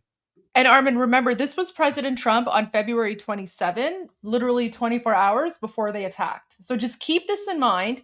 Keep his body language and his, the way he answers questions here. Keep this in mind. And then we'll continue with the video from today as well. Decision of Iran. Have you made a final decision on Iran? Have you made a final decision on Iran? No, I haven't. Do you believe that Iran is producing nuclear weapons? If negotiation break down with Iran. Well, we haven't made a final decision. We're not exactly happy with the way they negotiated. They cannot have nuclear weapons, and we're not thrilled with the way they're negotiating. So we'll see how it all works. And then less than 24 hours later, Khamenei was dead. Yes. This is the third time we've been here. Third time. We were in the middle of talking to the Islamic Republic when all of a sudden the Americans decided to bomb Fordo, Natanz, and Isfahan nuclear site. Their Arakshi was like, and then during the Operation Epic Fury, Arakshi was like, oh, but we were talking. Why did this sudden attack? Like how many times are you idiots going to fall for this? like right in the middle. You should be afraid of President Trump when he tells you that we're talking to them and the negotiations are going very well. That is the most dangerous situation to be in. Okay, every time President Trump says that, something really bad happens to the people that they're talking to. You shouldn't take that as a good sign. Armin, what's basically happening here is President Trump has given them 5 days to surrender because apparently that's how long it's going to take for the Marines to show up. Yes, That's like it. exactly, That's because it. there are ships that are on their way with Marines. And last time President Trump was saying we're talking to the Islamic Republic, we remember that the aircraft carriers were on the way and they weren't there yet. And that's why President Trump was saying that we're talking to them, just to buy some time for them to arrive. And now we're exactly in that situation again. The Marines are on their way, and President Trump is like, "Oh, okay, we're talking again." But Goldie, like, isn't it if this happens for the third time, isn't it embarrassing that the Islamic Republic fell for this 3 times? 3 times. That's embarrassing. Okay. Yeah. All right, let's continue. And we'll see what happens. I want to thank Pete We'll Hegseth. see what the job happens. you're doing over there is We'll see what happens. There you go. There's your answer. really incredible. You and the general and all of the other generals and colonels and captains and majors and everybody else, right? It's a perfect, amazing thing. We make the best military equipment in the world. Now we're going to make it faster. We want to get it faster, but we make the best in the world. We're doing a job. So I'd like to ask Attorney General I think you Bondi can to come go and do ahead the now honors. to the To questions. win. Wait, Where let is me that? let me pull up mine. Let's see here, because there's a swearing, and then wait.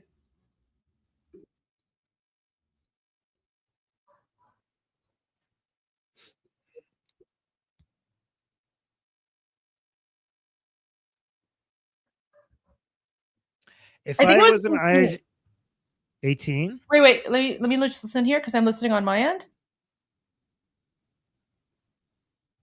No, it wasn't 18. No.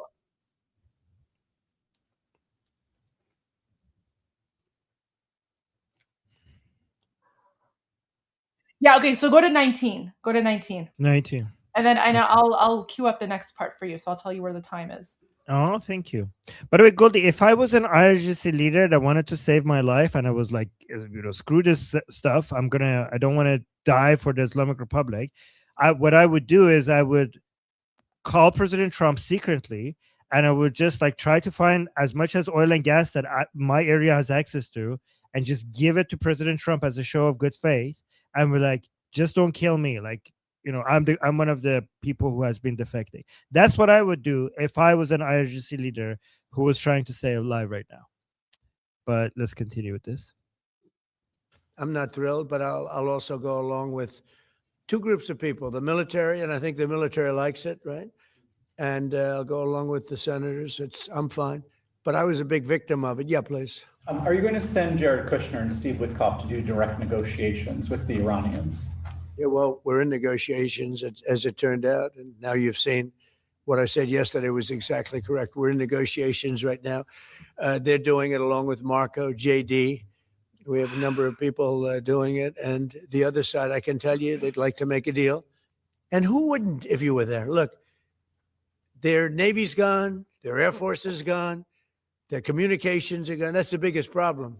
It's very hard to communicate them between themselves. All of the anti-aircraft is gone. Most of them. Guys, forget us communicating with them. They can't communicate with each other. They can't even communicate with each other, let alone them with us. Missiles are gone. We either shot them or they shot them and don't have them anymore. They're down to a trickle. They're pretty much everything they have is gone. I don't know. Can you name one thing that's not gone, or can you name one thing that's doing well? If you read the papers, you think we're tied. You think we're in a tough battle. We are roaming free over Tehran. the city, Tehran, as opposed to Iran. We're roaming free. We can do whatever we want.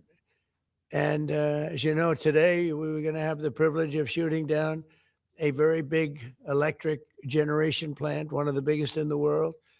And one shot to the right location ends the plant, it collapses. And we held off based on the fact that we're negotiating. Yeah. What do you think was the turning point to make you want to pursue a ceasefire? A few days ago, you said you wanted to continue bombing Iran. Now you want to pursue peace talks. Was there something that happened? The fact that they're talking to us and they're talking sense. And remember, it all starts with they cannot have a nuclear weapon. Just, I said, guys, if I was the Islamic Republic, from like any of the remaining IRGC commanders listening to this inside Iran, this is really infuriating. Like, I am trying to tell the Iranian people as if I was the IRGC commander, we're very desperate to show our followers, like from their perspective, that we're fighting them, we're destroying them, we're winning this, we're strong, they're on the run, they fell in a trap. And then all of a sudden, President Trump comes in the White House and says, like, they want to talk to us. They really want to talk to us. So this destroys remember, guys, this is also information warfare. This is the battle of narratives. It's not just military, guys. I kid you not. It's not just missiles. It's also memes. We're memeing this the regime out of existence, because the regime can tolerate missiles. The regime can tolerate even uprisings. The regime cannot tolerate humiliation. The regime cannot tolerate being seen as weak, because their propaganda and their narratives is the only reason why their followers are continuing to support them. If they lose that, they lose everything. This is why it's very important for them to save face and to show that they are strong. So President Trump coming out and saying that they're actually talking to us and they're making sense is basically him saying they're bending the knee, which destroys the narrative of the Islamic Republic and will make more people from within the Islamic Republic doubt the narrative that is coming from their leaders. And it will cause more defection, more division, more infighting. And guys, this is why you're part of this battle, because humiliating the Islamic Republic is very important. It's not just for fun. When you see memes against the Islamic Republic, this is not just for entertainment. Humiliating the Islamic Republic is it's psychological warfare, and it's a major part. Every single meme and every single joke against the regime, see it as a grenade, see it as a missile. And this is why every single one of you on social media being active, attacking the Islamic Republic and humiliating them, you're actually taking part in this battle. Yesterday, they said, what are the top 10? I said, well, number 1, 2, and 3 is they can't have a nuclear weapon. And they're not going to have a nuclear weapon. And we're talking about that. And I don't want to say in advance, but they've agreed they will never have a nuclear weapon. They've agreed to that. Okay, so think about this part. Even like, imagine if we want to get to a position where they agree that they're never going to have a nuclear weapon. Like, we're talking about complete ending of enriched uranium and also handing over the enriched uranium that they already have. The IRGC as it stands will not be able to continue existing if they ever do that. Because that is measurable. Like, it's one thing for the IRGC to bend the knee in a secret way where they could save face to their own followers and say, like, nah, we didn't. But it's another thing, like the enriched uranium, the already enriched uranium that they have on their hands, if that leaves Iran, if the IRGC gives that over, that is observable. That nobody can deny that. If you want to make sure that the Islamic Republic is not enriching uranium anymore, you need to have IAEA inspectors or some other inspectors inside Iran, back inside Iran, monitoring all of these facilities. That is demonstrable. That is viewable. That is apparent. Like, nobody could hide that. That can't happen behind. Like, imagine, guys, the Islamic Republic had a hard time accepting any negotiations or talking to President Trump because he killed Qasem Soleimani. Do you think they can do that? Do you think they could sell that internally now that they killed Khamenei, Ali Khamenei? They killed the supreme leader. There's no way they could sell this to their people. Let me quickly show what their people. Let me show you this video. Let me show you what the pro-regime people in Iran are chanting for, right? This is the pro-regime people, and they're chanting and asking the IRGC to strike the White House with ballistic missiles. This is what they demand, and this explains everything the Islamic Republic does. Yeah, I'll play this. So these are the regime supporters inside Iran. Let me actually play this and translate it.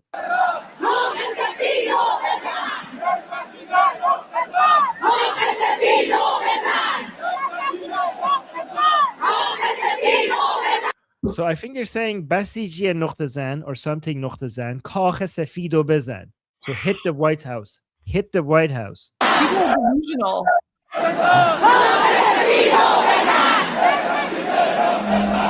I don't know, some ballistic نقطه زن or بسیجی نقطه زن, something نقطه زن کاخ سفیدو بزن. So they're chanting, they're asking the IRGC to hit the White House. And if you understand that, guys, you will understand all the politics of the Islamic Republic. The Islamic Republic, like those people, like sometimes when you think about IRGC, you think about people in uniform and ballistic missiles and terrorist groups and I don't know, all of these things. But that picture that I showed you, that is the IRGC, because that's the only remaining supporters that they have in Iran, and they cannot afford to lose that. So a lot of the strategies of the Islamic Republic will make sense if you understand that those are the people that they're accountable to, and they cannot afford to lose that. They're afraid of losing those people more than they're afraid of the Israelis, more than they're afraid of the Americans, more than they are even afraid, like they're really afraid of the Iranian people uprising, but the number one fear is losing those people. If they lose those people, they will be toppled. So they need to show strength to those people. And this is why what President Trump is saying here right now, these wars are like a missile to that narrative. So what President Trump is saying is more effective at destroying the Islamic Republic more than even hitting them with missiles. This is like a bunker buster, but in words. Those people are insane, honestly. Yes. Like those people, like guys, those people are all part of the Islamic regime, and they all need to be like boom boomed.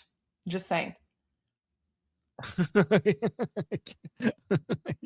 I mean, they are the Islamic regime. Yeah, they want to kill. Yeah. Now you want to pursue peace talks. Was there something that The fact happened? that they're talking to us and they're talking sense. And remember, it all starts with they cannot have a nuclear weapon. Just, I said yesterday, they said, what are the top 10? I said, well, number 1, 2, and 3 is they can't have a nuclear weapon. And they're not going to have a nuclear weapon. And we're talking about that. And I don't want to say in advance, but they've agreed they will never have a nuclear weapon. Pause this part. Pause this part. Pause. Okay, wait. That's the key part. Yes. Why would President Trump just blurt out, I don't want to say in advance, but they have agreed to never have a nuclear weapon? Never is the key part. Armin, who has agreed never nuclear weapon? Prince Reza Pahlavi? Okay. Because why would President Trump say, well, I don't want to say in advance, but the people that we are speaking to have agreed to never have nuclear weapon. By the way, Iran under the Shah was a signatory of the Non-Proliferation Treaty. So prior to the Islamic regime taking over the country, the Shah of Iran himself had already agreed to non-proliferation. And King Reza Pahlavi has said that we want to go back to that. We want to honor the terms of that agreement. So, Armin, isn't it strange that President Trump here just seemed to randomly switch? Like, guys, he's trolling the media. So he just switches and he's like, I don't want to say in advance, but they've agreed to never have nuclear weapons. Go back, listen to this part. Okay. Because the context here is where he says, I don't want to say in advance. Armin, he doesn't want to say in advance of what? Toppling of the regime? He doesn't want to say in advance of the new regime coming in. He doesn't want to give it away. You think so? You think that's what he's referring to? Okay. Just listen to it again. Sense. And remember, it all starts with they cannot have a nuclear weapon. Just, I said yesterday, they said, what are the top 10? I said, well, number 1, 2, and 3 is they can't have a nuclear weapon. And they're not going to have a nuclear weapon. And we're talking about that. And I don't want to say in advance, but they've agreed they will never have a nuclear weapon. They've agreed to that. How do you ensure they won't have a nuclear weapon? By the way, guys, like President Trump is also somebody who said that you have to make it so that they can't change it after he leaves. Like it's not like we could trust the Islamic Republic if the Islamic Republic says common sense and like, okay, we're never gonna have a nuclear weapon, and we just I guess we'll take your word for it. And then President Trump says like, okay, they said it, so they won't do it. And then we have a next president, and then obviously, if it was just based on what they're saying, if it was just based on agreement, like nobody would be dumb enough to think like, well, I'm pretty sure these are very honest people that will never lie. They will not lie to me. They're not gonna lie to me and like just keep on like. Of course, if they said never, I trust the ayatollahs. I trust that the ayatollahs are just gonna like. I know they killed like tens of thousands of their own citizens, but lying to me, they would never. They would never do that. And Armin, remember, just a few days ago, President Trump called the Islamic regime lunatics. He said these people are lunatics. You can't negotiate with them. They're lunatics. So the fact that he's saying, I don't want to say in advance, but they've agreed. Listen, he's trolling the media. He's trolling the media. And like I said, the things that he says, like Mahir Tusi always says, you have to take it seriously, but not literally, right? Oh. Because remember, again, on February 27, when the reporters were asking him, have you made a decision about whether you're going to strike Iran? Obviously he's made a decision, but President Trump is like, well, we'll have to wait and see what happens. We have more upcoming talks in the next few days. Meanwhile, like 12 hours later, Khamenei is dead. Because he's not going to give away the strategy or the plans, right? So Goldie, like given that last time he said we're talking to them, then Khamenei all of a sudden died. Do you think something big is about to happen? Well, let's continue on because he speaks about it. Okay. Former Border Patrol Chief Greg Bovino said his only regret is that he didn't catch more illegal aliens. Fast forward here. Fast forward? Okay, where to where? I don't know. You have to just go to the next question. Just use the arrow button to get to the next reporter. Biggest scar, inflation they caused is what South America. So I'm not yourself back. I think thousands, but What's your message right now to Democrats and also to Americans that are stuck in airports is really devastating. This inflation terrible favor, but we have people someday be gone. The thing I most respect about the Democrats, even women's allies in the Gulf to be more involved. That's correct. Yeah, please. President, are you encouraging our allies in the Gulf to be more involved in the Iran operation? Say it. Are you encouraging our allies in the Gulf to be more involved in the Iran operation? Yeah, I mean, a little bit, but more NATO. I think our Gulf allies have been pretty good, to be honest with you. UAE's been hit so hard. He got hit by 1,400 rockets, shot them all out of the air with our great Patriot missiles. Think of it, they shot 100 missiles at one of our aircraft carriers, the Abraham Lincoln, one of the biggest ships in the world, actually. And out of 101 missiles shot, every single one of them was knocked down in the sea. Think of that. Think of what that means. 101 missiles, highly sophisticated, very fast missiles shot. But by the way, Goldie, when Goldie comes back, I'm going to tell her something. 101, all 101 were shot down and now, for the most part, lie at the bottom of the sea. And pretty amazing, right? Pretty amazing. Our military is amazing, Pete. You know the attack I'm talking about recently? 101 shot. I said, wow. I saw that. You can see we have sort of pretty good equipment that we see. It's called the red line. Those red lines were thick, right? I said, that's a lot. And then we saw them one by one just get shot. And these guys that do the shooting, the coolest cucumbers ever. Most people, you don't have a lot of time. When a missile's going at 2,500 miles an hour, I don't care how far away it is. You don't have a lot of time, but I watch them. I watch them sit down and think. Great students, MITs, a lot of MITs, a lot of guys like this. They're not. Goldie, I wanted to, because they were asking a bit whether the Arab countries around the Persian Gulf will be involved. Did you know that Lebanon, Qatar, UAE, and Saudi Arabia have all taken action to expel the Islamic Republic diplomats? I heard about Lebanon, and we spoke about it earlier when you were gone, but I didn't hear about the other ones. So yeah, isn't it crazy how like all the Arab countries have gotten rid of the Islamic regime But diplomats? not the European ones. Not the Europeans. Yeah, not a single European country has done so. Awkward. Arab Muslim countries have done that, but not a single European country has done that. Isn't that crazy? Wild. Yeah. As much into the muscle as they are, this one right here.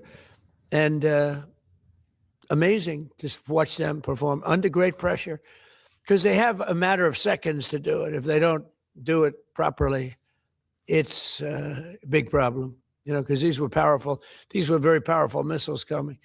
And so a lot of people choke. They don't choke. These guys don't choke. They're the best in the world. We have the best in the world. Yeah. Mr. President, what would be your message today to the TSA agents who would be TSA moving forward. Sorry, quick. Someone asked really quickly, what about Canada? So Canada expelled IRGC diplomats in 2012. So Canada has not had formal diplomatic relations with the Islamic regime since 2012. The embassy's been shut down since 2012. Because of the killing of that reporter, Zahra. Yeah. What was her name? Zahra, I forgot. Zahra Kazemi, I think. Zahra Kazemi, yes, yeah. Yeah. And, there's a really big Iranian Canadian diaspora. And so we worked very hard to shut down the embassy and then put the Islamic regime on the terrorist list. So, yeah. The Democrat problem. In fact, I actually said to Australia also has cut relationships. Australia was recent, yeah. Yeah. So guys, that European countries are behind Arab Islamic countries, Canada, United States, and Australia, but no European country. They're even behind Canada.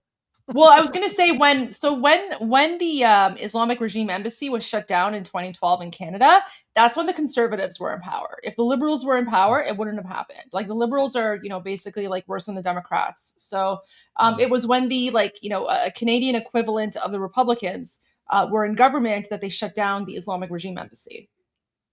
Oh, that's a very good point, Goldie. Yeah, it was the conservatives that did that. Yeah. Okay. Senate. Why would you say this is a Democrat problem? I think the polls are showing us a Democrat problem. Go ahead to the next question. Midterms. enforcement operations of ICE to get those TSA. Next question. These guys, the deadline was fun. They heard about a war. It's a great. Well, we're not going to pay. Be in danger. Can you give us any more sense of who exactly in Iran it is, either Woodcock and Kushner and others you're speaking with? Yeah, we had. I hate to say this in front of these young people. Armin. They're not children. They're Okay, so this part is really, really good, but there's a lot to unpack here. So what I would suggest, keep an eye on the time, because what I want you to do is I want you to just listen to the whole thing once and then go back and then start again and then pause whenever you want to give me your thoughts. Because there's a lot to absorb here. Okay. Let me put 28:57 is the time. So let's listen. We had. I hate to say this in front of these young people. They're not children. I spoke to most of them. They sound like adults to me, even though they are sort of children. Right? They'll always be your children. But I hate to say it, but we killed all their leadership. And then they met to choose new leaders, and we killed all of them. And now we have a new group, and we can easily do that. But let's see how they turn out. We have really regime change. This is a change in the regime because the leaders are all very different than the ones that we started off with. That created all those problems. So this was, I think we can say, Jason, this is regime change, right? What makes you trust them?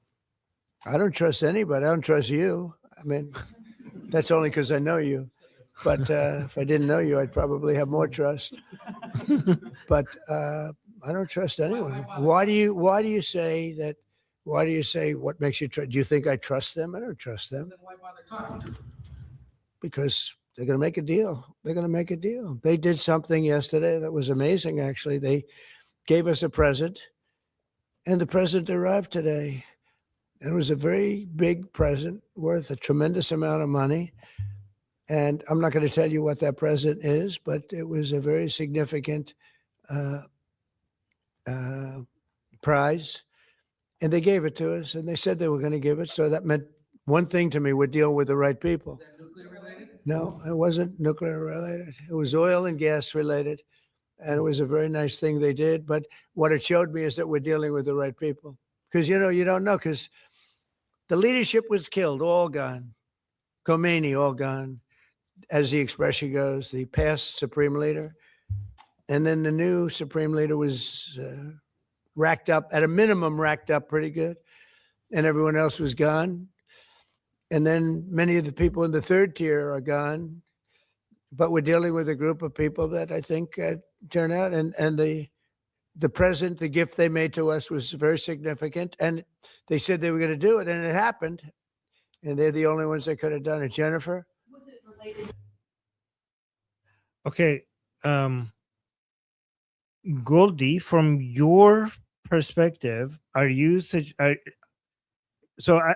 sometimes, like, I would just want to see it from your perspective, and then I will give some other theories for what might be happening here. But if, from your perspective, are you suggesting that he's hinting at Princess of Pahlavi here? Can you just unpause? I want to make sure, like, is he finished? I don't know if he's because somebody finished. else was asking. No. Somebody else was. Okay. I'll play. Going to do it, and it happened. And they're the only ones that could have done it. Jennifer? Was it related to the Strait of Hormuz and the flow of? Yeah, it was related to the flow, to the strait. Yeah, it was. Are you negotiating on who's going to control the strait from now on? No, we'll have control of anything we want. Look, if we can end this without more lives being down, without knocking out $10 billion electric plants that are brand new and the apple of their eye, I'd like to be able to do that, But they can't have certain things. I mean, you know the things. I don't have to go over the list, but again, it starts with no nuclear weapons, and they've agreed to that. There won't be any nuclear weapons. They're not going to have, and they're not going to have enrichment, any of those things. But look, I hate to say that we're in a very good bargaining position, and I hate to say that they're defenseless because, until that last missile is fired, they have little power. But we are in about the best bargaining position. We're way ahead of schedule. And again, they have no Navy and they have no Air Force and they have no missile protection, and most of their missiles are gone. Most of their launches we've killed. We've killed about 82% of their launches. So even if they had a missile, they can't launch it. We've been very fast. We have the greatest military in the world. Nobody even comes close. We have the best military equipment in the world. Go ahead. On Saudi Arabia, there's been some reporting that you've been talking to the Crown Prince. Pause. All right. What are your thoughts? Okay, so my thoughts about your thoughts is that this is No. Don't try to guess what I'm thinking. I want to know what you're thinking. Okay, so there's no right or wrong answer here. We're having a conversation. The thing is that to me it does. I mean, I may be wrong about this. To me, it doesn't seem like he's talking about Princess of Pahlavi, at least here, and because it seems like he's suggesting. I mean, unless this is mind games, and this could completely be mind games, right? He's suggesting that because he starts by talking about taking first layer, second layer, and third layer leadership and not having anybody to talk to, and anybody talking to them not knowing whether or not they're the leader or have any significance or not. but there was somebody that they have talked to that did something that shows that this is a person that has some influence. What is this? Obi-Wan, Goldie, and her young. Okay. So they did something. It's not like they just promised something. Something happened that President Trump is describing as a gift that shows that they have influence, that they're not a nobody, that they have some influence within the regime. So because he's talking, and because it's Not related to the influence Hormuz, within, but did he say influence within the regime or influence within the country? Because there's a difference. well, it was something that he observed that was demonstratable with the Hormuz Strait. So because I thought if it was not that it was with the Hormuz Strait. He just said that the Hormuz Strait and oil and gas. look at this, look is at say involved LOL somehow. Armin, get a clue. Like trust me, whoever you are, I know more about all of this than you. Yeah, Trust guys, me about Armin knows way So- more than everyone in the chat. than So you. guys, do not insult Armin. So We're you having get a clue. we're having a debate and a conversation here because we enjoy brainstorming and we enjoy the process of like hearing each other's thoughts. So guys, I could be wrong, Armin could be right.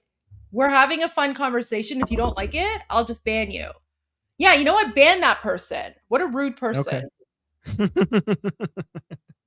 Yeah. If you All don't right, Goldie, go. if you don't appreciate our conversation or commentary, just go somewhere else. Okay. Thanks, Goldie. Okay. All right, go on. So you're saying that they were yeah. No, okay. So you're saying okay, so it's not okay, yeah. So Princess of Pahlavi is the only person that his plan, the Iran Prosperity Project, everything President Trump's saying that is happening here completely matches everything in the Iran Prosperity Project, right? And I can't imagine anybody within the regime being able to deliver everything, all the things that President Trump is mentioning here. It's not like the IRGC would tolerate that. So the profile of the person that President Trump is describing only matches the level of influence and the level of respect, and a plan matching what President Trump is saying can only be seen in the Iran Prosperity Project under the leadership of Princess of Pahlavi. Nobody else matches that profile more. If he's not talking about something that was already done and that could be demonstrated as something that was already done, then the only person that matches this will be Princess of Pahlavi. Oh, someone's asking if the Jihadi Pilates team is okay. Guys, we don't know if Jihadi Pilates has Yeah, survived. Oh my gosh, we actually don't know if they're alive or not. Yeah. Master Splinter and the Jihadi Ninja Turtles. Oh no. Not Zark- Jihadi Splinter. Not Jihadi Splinter and the Allah Akbar Ninja Turtles. Oh no, what are we gonna do? Oh. Please no. Please no, spare Jihadi Pilates.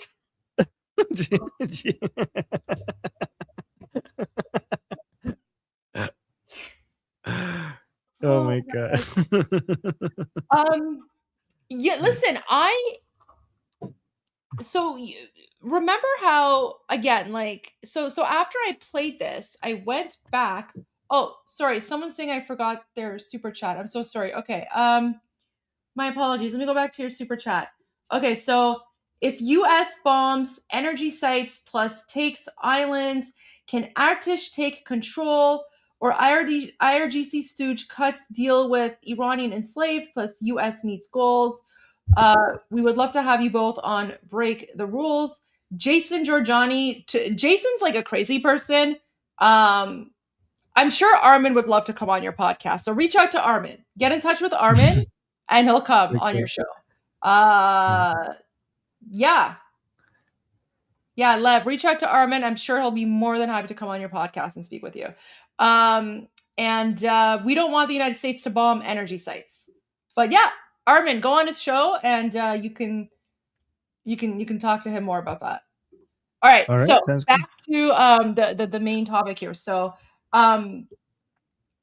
So is that, what do you think about that? No, nobody, like, we're talking about somebody with respect, somebody that has a lot of influence, somebody that doesn't want Iran to have any nuclear weapons, somebody who's planned for, the Hormuz Strait, and also the Iran's energy deals with the Americans, matches everything that President Trump said. So the best person that matches this profile is Princess of Pahlavi.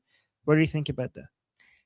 Absolutely. And I actually think that this gift that President Trump is referring to is like trade trade normalization between the United States and Iran, like it used to be prior to 1979. Also, my understanding is that a lot of the infrastructure on Harg Island was actually built by the United States. During Mohammad Reza Shah. Exactly. And that infrastructure is incredibly old and it needs renovations, it needs updates. And remember, when President Trump posted a few weeks ago on Truth Social, he said, when this conflict is over, United States is going to help make Iran great again and rebuild Iran. And, one of the ways that we were able to build and modernize Iran in the 40s, 50s, 60s, and 70s was because of those trade partnerships with the United States. And President Trump is a builder. President Trump is a developer. So I'm very excited. I think that's the gift. I think the gift is normalizing trade relations and talking about that future, because no one's asking for charity, right? Like, we're not asking for charity money here. We're not asking for donations, but business deals, absolutely. Win-win. Guys, this is a win-win, because let me tell you something. We haven't spoken a lot about the infrastructure of the Islamic regime. Guys, the Islamic regime has not built any proper infrastructure in the last 50 years. Like, you don't understand. Anything good that we have in terms of infrastructure was built by the Shah prior to 1979. Everything that the Islamic regime has built afterwards has literally been a disaster. It's been a disaster. All of it needs to be like torn down and rebuilt, because it's just no standards, no quality. It's terrible. It's utter garbage. It's utter garbage because the standards just fell completely. So anything good that we have is from before 1979. So, Armin, all of that infrastructure on Harg and other places, they haven't been renovated in like over 50 years. Actually, Goldie, this is actually a very good point, because when Germany was bombed into, like, its entire infrastructure was destroyed during World War II. By 1945, most of their infrastructure was completely gone, and that actually helped Germany, because they had to eventually, when they became the number one economy in Europe, one of the many reasons that contributed to that is that they had to build from scratch. And that means that their machinery was more modern and new than other European countries, because other people were dealing with old infrastructure and machinery, and Germany's ones was just brand new and modern. So that actually may help them, help them excel compared to other European countries. Exactly. And so imagine where Iran's going to be in 10 years from now, after all of the modernization and development, because we're literally like, we're starting from scratch with a lot of things. And again, this is not like a charity or anything like that, because Iran is a very, very resource rich country. And as you can tell, even though the Islamic regime was under sanctions, they had no difficulty in spending billions and billions of dollars on their underground infrastructure when it comes to weapons and missiles and tunnels and factories and anything relating to terrorism, right? Anything relating to terrorism they spent. But the reason that the country itself, the Iranian people, are poor is because the Islamic regime used all of the money to spend it on terrorism, and then they pocketed it for themselves. So they have stolen hundreds of billions of dollars from the Iranian people. You guys don't understand. Iran is so resource rich that people in Iran could literally just like live off of like universal basic income and have like the best, like if you're an Iranian citizen, there's so much money coming out of Iran that no one would ever have to work if they didn't want to. That's how resource rich the country is. But that's why these mullahs and their children and, you know, their bastard concubine wives or whatever are worth hundreds of millions, if not billions of dollars, because they've stolen all of the money that should be going to the people of Iran. So Armin, that's where I think this gift is. President Trump is speaking about Kharg Island and helping to rebuild Kharg Island and, you know, the economic trade deals that's going to come out of this. So, and then there's another thing he says as well when he's talking about the groups of people that he's speaking with. But I think you have to go back to the beginning for that part. Oh, okay. Let me go. I think it's at the beginning of the part. So it was at 2840 something, if I remember correctly. Let me go all the way back. And put our country in danger. Can you give us any more sense of who exactly in Iran it is, either Woodcock and Kushner and others are speaking with? Yeah, we had, I hate to say this in front of these young people. They're not children. I spoke to most of them. They sound like adults to me, even though they are sort of children, right? They'll always be your children. But I hate to say it, but we killed all their leadership. And then they met to choose new leaders, and we killed all of them. And now we have a new group, and we can easily do that. But let's see how they turn out. We have really regime change. You know, this is a change in the regime because the leaders are all very different than the ones that we started off with that created all those problems. So this was... The leaders are all very different than the ones that we started out with. But when you look at... Well, I was going to say, but when you look at what Senator Ted Cruz said earlier, right? Senator Ted Cruz said, we don't want another Islamist to take control. We want complete regime collapse. That was earlier today. And now President Trump is saying the leaders, like the people that we're speaking with, are much different. Yep, Goldie, there's nobody within the Islamic Republic leadership that is not an Islamist, like not a single one. So if you don't want an Islamist, you want someone else, that means that there's not a single person. So I feel like acceptable. I feel like in this way, President Trump is sort of saying with that. The media is too stupid to know this, but President Trump is referring to the leaders, but he's saying these are new leaders. We've pretty much had regime change.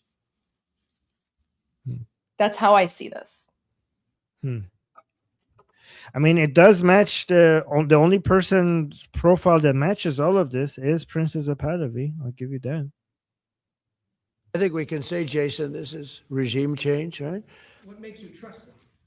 I don't trust anybody. I don't trust you. I mean, that's only because I know you. But if I didn't know you, I'd probably have more trust. But I don't trust anyone. Why do you say that? Why do you say what makes you trust? Do you think I trust them? I don't trust them. Then why bother talking to them? Because they're going to make a deal. They're going to make a deal. They did something yesterday that was amazing, actually. They gave us a present, and the present arrived today. And it was a very big... What does that mean, Goldie? The present arrived today. خب ببین یه اطلاعاتی یه چیزی بهشون دادن که انگار مثلا گفتن این کارو بکنین بعد امروز نتیجهش رو میگیرین که فکر کنم همون شده. یعنی یه جورایی مثلا یه جوری ثابت کردن که مثلا ما سپورت مثلا مردم ایران رو داریم.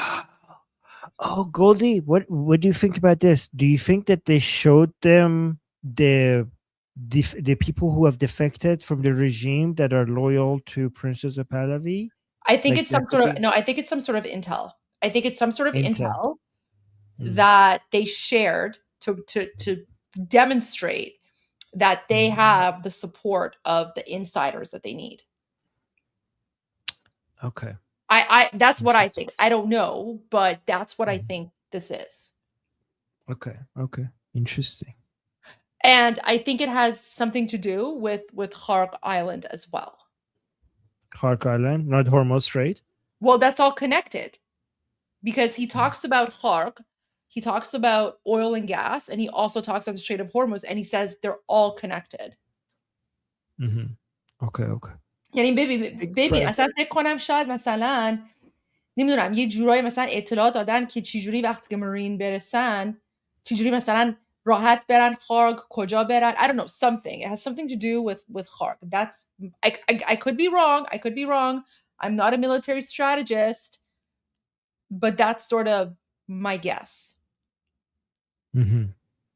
But now we're getting into like military strategy, not geopolitics. So, you know, on the geopolitics side, I would say President Trump is supporting His Royal Highness, but he doesn't want to say it. So that's my geopolitical analysis.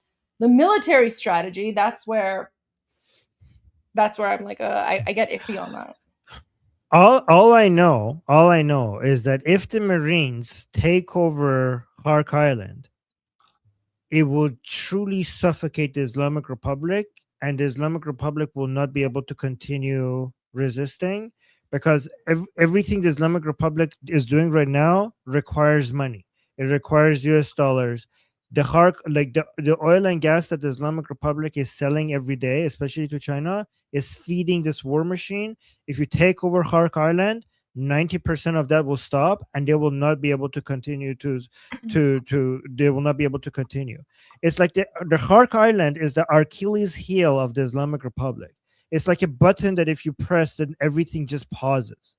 So for me, like, I don't know why they wouldn't take it. Like, why wouldn't they take it? You should take it. Yeah. And Senator Lindsey Graham said a few days ago, remember I shared the video? He said, President Trump, you take Hark Island and the war is over.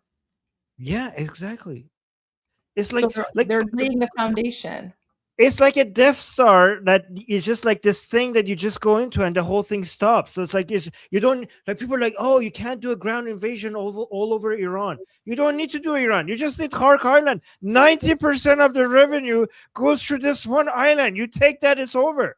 So it's like, you know, like Goldie, like in cartoons, like they have this evil machine and there's a self-destruct button, and all you have to do is to just get to that button and you just get it. Like, that's just, it's so cartoonish, but it's just that one island. The whole thing will stop.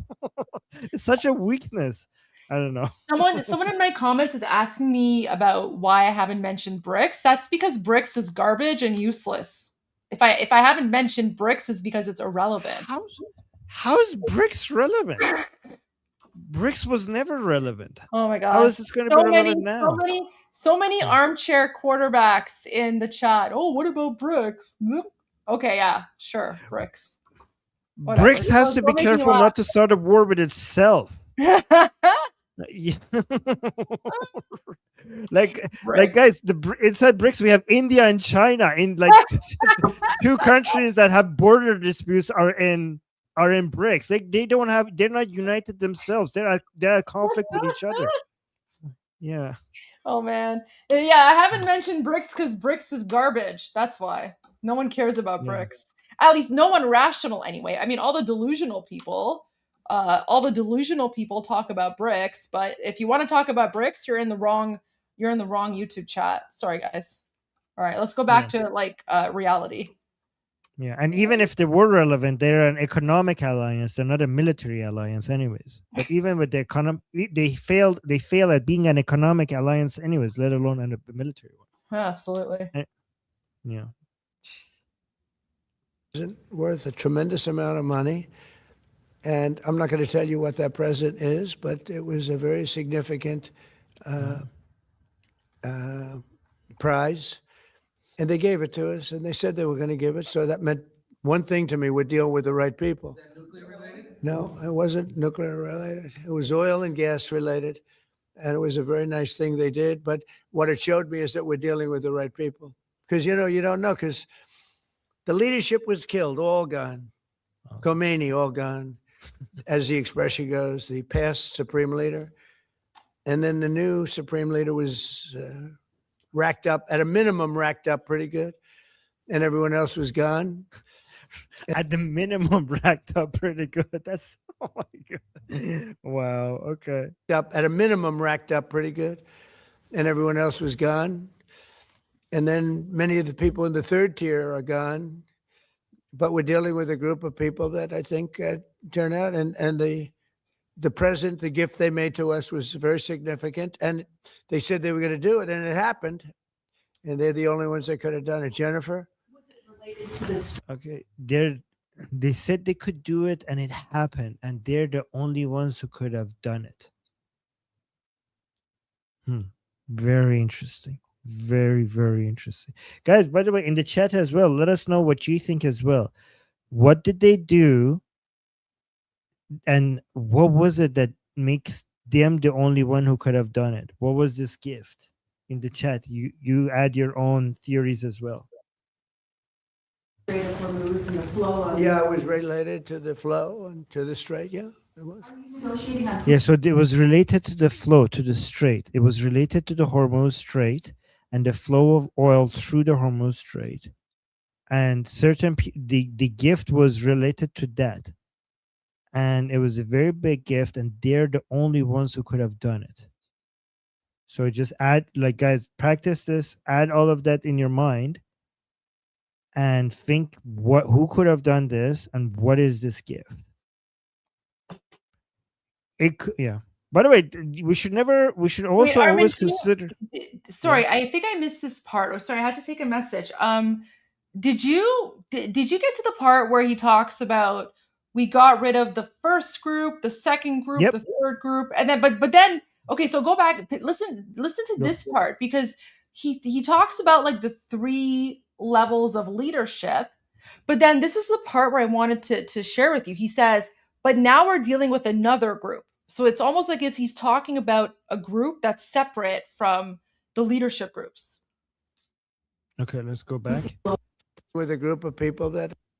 Let's go more back. And then the new Supreme Leader was. Go back more. Did, but what it showed me is that we're dealing with the right people. Because, you don't know, because the leadership was killed, all gone. Khomeini, all gone, as the expression goes, the past Supreme Leader. And then the new Supreme Leader was racked up, at a minimum, racked up pretty good. And everyone else was gone. And then many of the people in the third tier are gone. But we're dealing with a group of people that I think turn out. And the present, the gift they made to us was very significant. So he talks about the first group, the second group, the third group all being gone. And then he's like, but now we're dealing with a group of people that are reasonable and blah, blah, blah, we're making deals with. So he doesn't refer to them as like the fourth layer, right? He says group 1, group 2, group 3, which are all part of the regime. But then he says, but now we're dealing with another group. So who's this other group? Interesting. I don't know. I mean, I'm theorizing here, but I don't know. He also says that the gift that they gave to us was regards to the flow through the Strait of Hormuz, and they are the only ones who could have given us that gift. That's what he also says. So what does that mean, in your opinion? Sorry, could you repeat that? So he also says that the gift that they gave us was regards to the flow of oil through the Strait of Hormuz, and they're the only ones who could have given us that gift. What does that mean, in your opinion? Oh, well, I think it means free trade agreement. Like, I think it means like a permanent trade agreement, right? The gift is permanently reestablishing economic trade between the United States and Iran. Interesting. That's what I think the gift is.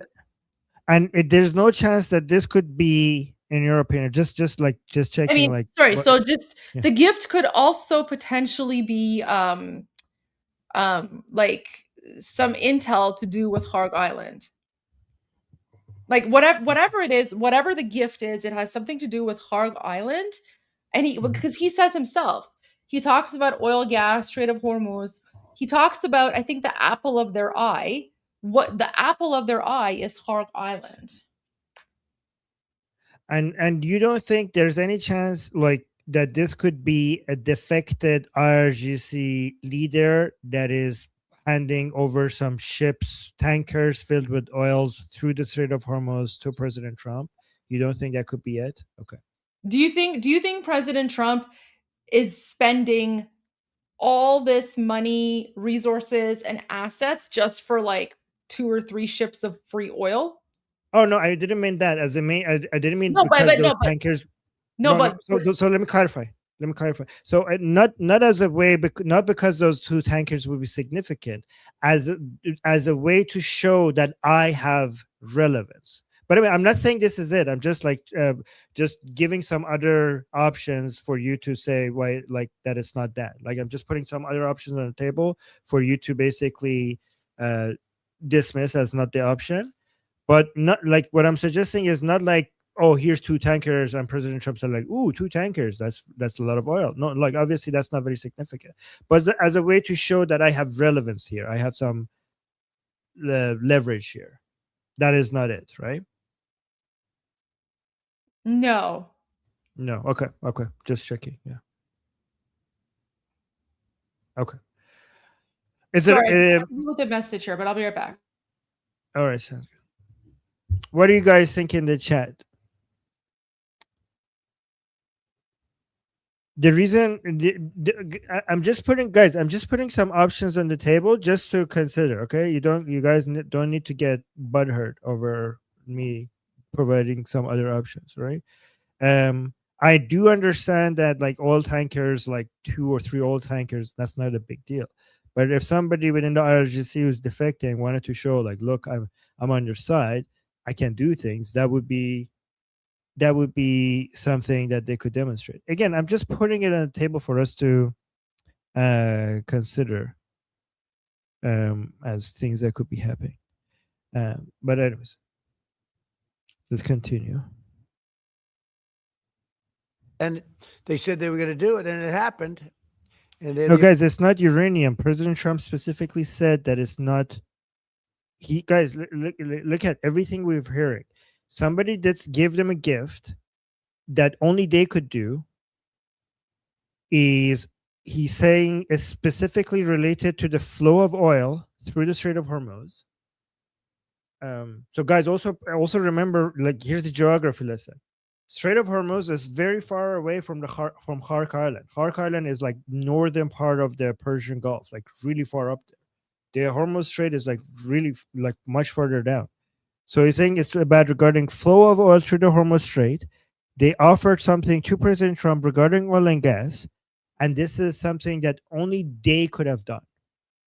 These are the things that President Trump is saying. This was very significant, and they said they were going to do it, and it happened. And they're the only. See, he said, look at this. He said they said they could do it, and then it happened. So they promised something, and then they delivered on that promise. So something demonstrable and visible changed on the ground. So he's saying they promised something, and then it happened. People that I think turn out, and the present, the gift they made to us was very significant, and they said they were going to do it, and it happened. And they're the only ones that could have done it. Jennifer? They're the only ones who could have done it. So something changed with regards to the flow of oil through the Hormuz Strait. Related to the Strait of Hormuz and the flow of. Yeah. By the way, also consider the option that this is just confusing the Islamic Republic. I'm like, it could also be like, if we're considering all options, we should also not completely throw away the idea that President Trump is just messing with their heads. Like, I don't know. It could also be that. That was related to the flow and to the strait. You see, he's saying it was related to the flow through the Strait of Hormuz. Related to the Strait of Hormuz and the flow of. Yeah, it was related to the flow and to the strait. Yeah, it was. Are you negotiating on who's going to control the strait from now on? No, we'll have control of anything we want. Look, if we can end this without more lives being down, without knocking out $10 billion electric plants that are brand new and the apple of their eye. I'd like to be able to do that, you know. But so I'm saying, Armin, could it be the pipeline that routes? Could it be the pipeline that routes around the Strait of Hormuz that Trump? Well, the only pipeline I know that goes around that is the one that goes through Saudi Arabia, comes to the Red Sea. I don't know which one you're talking about, and that's Saudi Arabia. but they can't have certain things. I mean, you know the things. I don't have to go over the list, but again, it starts with no nuclear weapons, and they've agreed to that. There won't be any nuclear weapons. They're not going to have. So, what do you think about this part? They say there will be no who they agreed to that. So, this part, like the only person who we can trust when it comes to agreeing to no nuclear weapons is Prince Reza Pahlavi. Like, there's nobody from the Islamic Republic that comes and says, I mean, guys, you know who else said no nuclear weapons? You know who else said no? Who issued a fatwa? Who issued a fatwa against nuclear weapons? Khamenei, Ali Khamenei issued a fatwa. He didn't just say we're not going to have nuclear weapons. He issued a fatwa against nuclear weapons. So if we wanted to go by what these people say, I mean, we already had that. Like if the Islamic Republic comes out, like, guess what? We're not going to make any nuclear weapons. If all of these military operations was for the Islamic Republic agreeing that they're not going to have any nuclear weapons, we already had that with Ali Khamenei. We already had that. None of this was necessary.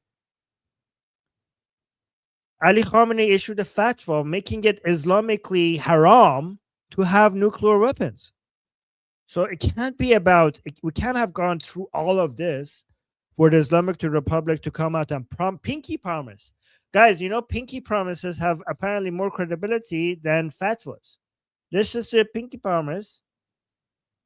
Cross my heart. Hope to die. That no, we're not going to promise. And President Trump like, oh, okay. Well, I'm glad that you promised. This was all of this. That's all you had to say from the very beginning. None of this would have been necessary if you just came out and promised us. So it can't be that. You need some verification, right? Like, Armin, I think that was sort of like the big takeaway for me is President Trump is speaking about the first, second, and third groups are pretty much gone. But he's still speaking with some people. And then seeing Senator Ted Cruz speak today about how he does not want any Islamists and he wants total regime collapse, right? There's a lot going on behind the scenes. And I think people cannot, like, if you take President Trump literally, you're not going to know what's going on. You're not going to know what's going on because President Trump isn't going to come and just like broadcast his plans, right? Oh, to the person who's saying that you told us 4 or 5 days ago what's up, no, I didn't ignore your super. You might have told us 4 or 5 days ago. Armin and I spoke about this like 2 weeks ago. So we already said this like 2 weeks ago, what's happening. We're just reaffirming and confirming what we basically said 2 weeks ago, but thank you. Right. But Armin, I do have a video. Okay, wait. I think was President Trump done this part? Because I do have a video that I want you to translate. Okay, I'm not going to comment on it so that we can finish. No. That's okay. You can comment. It's all good. You can comment. I want to hear your. I think we already commented. No, I think we already covered everything. So let's Okay. just listen to this last part and yeah. And they're not going to have enrichment, any of those things. But look, I hate to say that we're in a very good bargaining position, and I hate to say that they're defenseless because, you know, until that last missile is fired, they have little power. But we are in about the best bargaining position. We're way ahead of schedule. And again, they have no Navy and they have no Air Force and they have no missile protection. And most of their missiles are gone. Most of their launches we've killed. You know, we've killed about 82% of their launches. So even if they had a missile, they can't launch it. We've been very fast. We have the greatest military in the world. Nobody even comes close. We have the best military equipment in the world. Go ahead. On Saudi Arabia. All right. So that was that. So the video, did you put in the chat? I did, but before we go to that, I just want to share something really quick because Armin, this is really important. This was a video, like this was something that President Trump. So this was like an interview with President Trump, February 27. This was literally hours before they attacked the Islamic regime. Oh yeah. So remember, we were watching this, and I was like, Armin, my spidey senses are tingling. Something's going on. So the way that President Trump is speaking, today and yesterday, just watch this. And look, there's Ted Cruz. Ted Cruz is right beside him. So Ted Cruz was beside President Trump 24 hours, for at least 24 hours before the attack happened. So for everyone who says, oh, Senator Ted Cruz, he's not part of Trump's administration, doesn't know what's going on. When Ted Cruz speaks, you listen, because Senator Ted Cruz always knows what's going on. And Senator Ted Cruz today said, no deal with Ghalibaf. He wants complete collapse. So watch this. I'm proud to tell you they're from Venezuela, these big ships.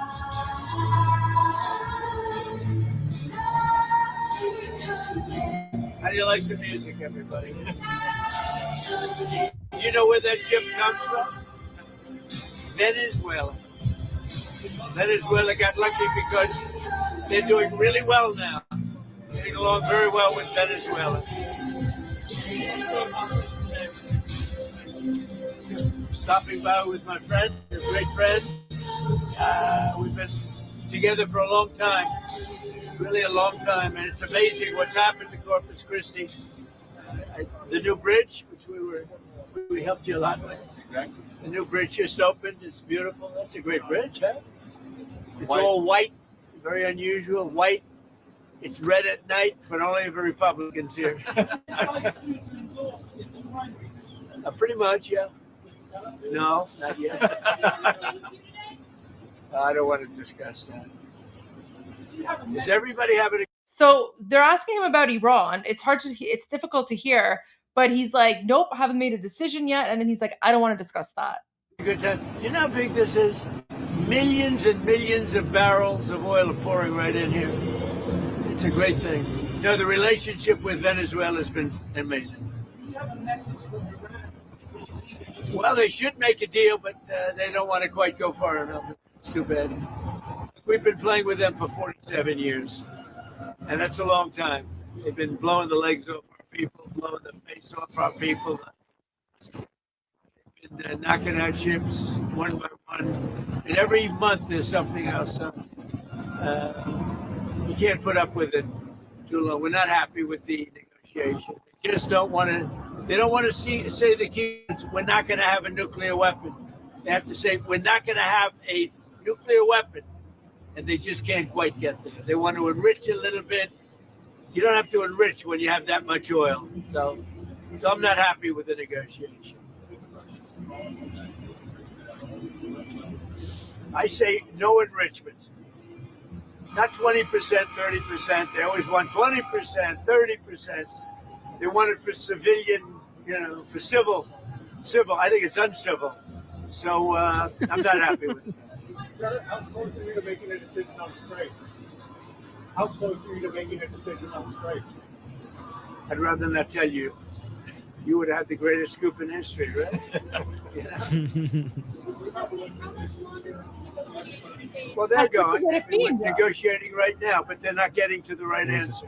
He knew it was underway. And we're not going to see people. We're not going to see what's happened for 47 years keep going.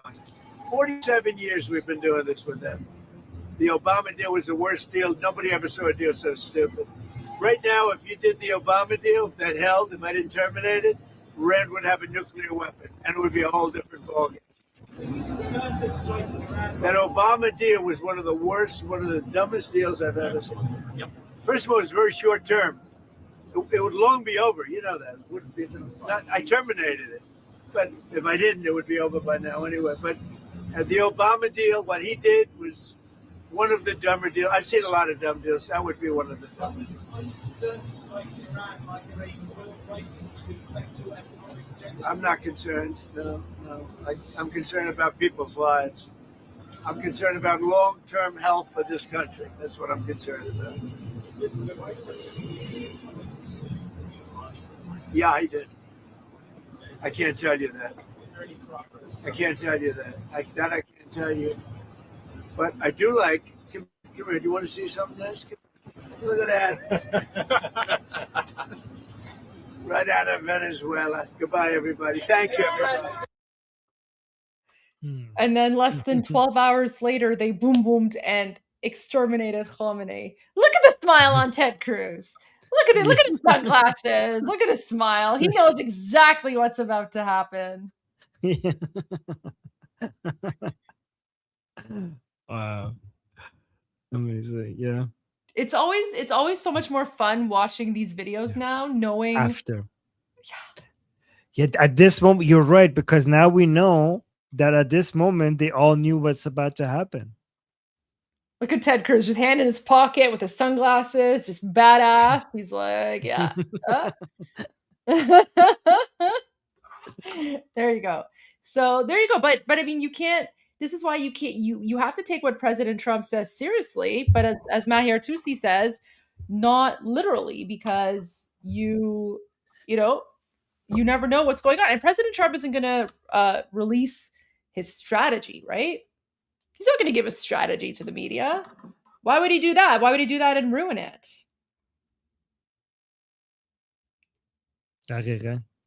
Yeah. You wanted me to translate a video?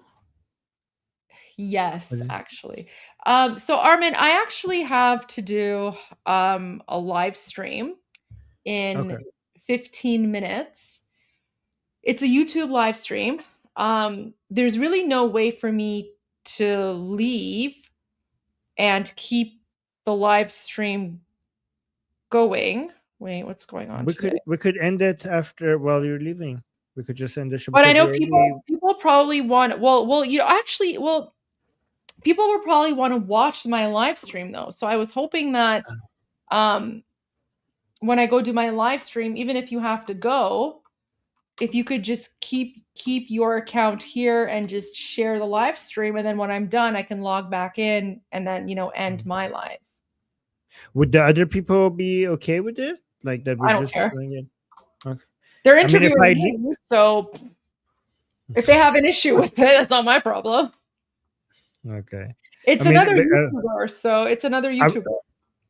Well, that's what I'm afraid of, because other YouTube, like I could stay, but I'd rather stay because I don't want them to give us a copyright strike. If I'm not here, it's just like their content.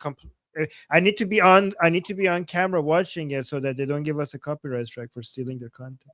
That's why. If that interviewer gave us a copyright strike because I'm on their live stream interviewing them, I'm sure that's not going to happen. Okay. Just I'm paranoid because I've had really bad experience. It should be fine. It should be fine. Yeah, okay. But so there's a lot of birthdays happening today. Okay. So I sent you a video. If you could just translate that, and then I'm going to take like a quick 5-10 minute break, and then I'll be back. Yep. See, people are saying yes, it's better if you're on screen. I will stay. How long is your? I think it's like only like 30 minutes, maybe. I will just stay just to be safe. Just to be safe. I will stay. Yeah. All right. I appreciate that. I'll watch it. Yeah. Okay. I'll be back in like 10 minutes, just so I can get ready. Okay. Wait. So am I doing a birthday song right now? Oh, you're muted. You're muted. It's in honor of all the birthdays. People wanted me to translate the song, and I said Armin's the best translator. So okay. Translate the song. And I'll be back. Okay. All right, guys. We're translating a Persian birthday song. Let's do this. Okay. Happy birthday to Wait, this is English. you. Happy birthday to you. You guys want to translate that? Oh, we have to be careful because I know the birthday song is very heavily copyrighted. Yeah.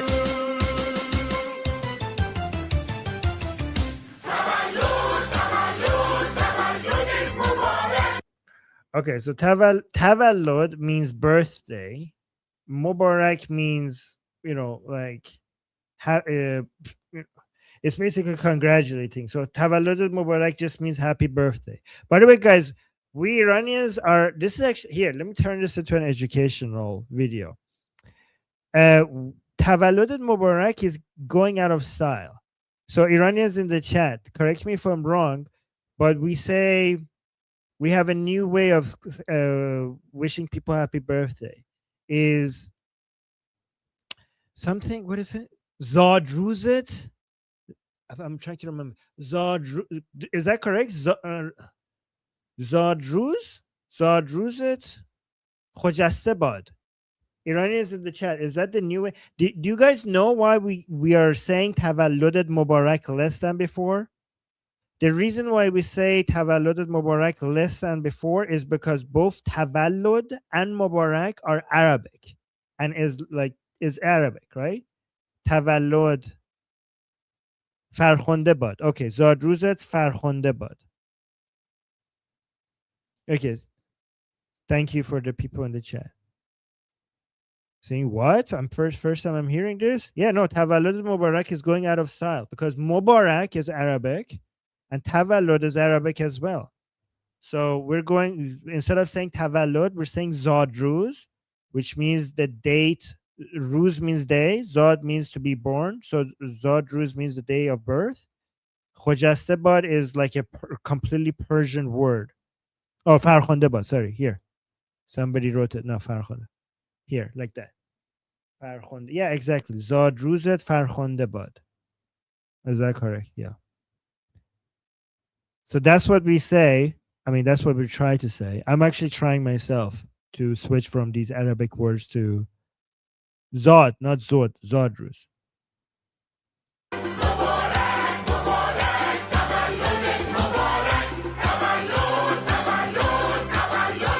Yeah, look at this. People are saying, wow, I learned something new. See, guys, I can turn a birthday song into an educational content. Isn't that great? Are you not, like I want to say, are you not entertained? But I have to say, are you not educated?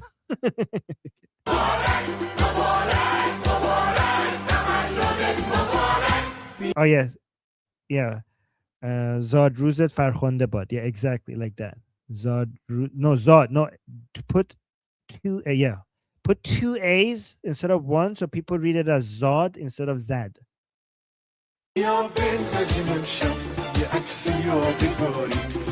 Okay, so they're saying Bia bendazim imshab yaks yadegari, which means let's take a souvenir photo tonight. Let's take a picture together.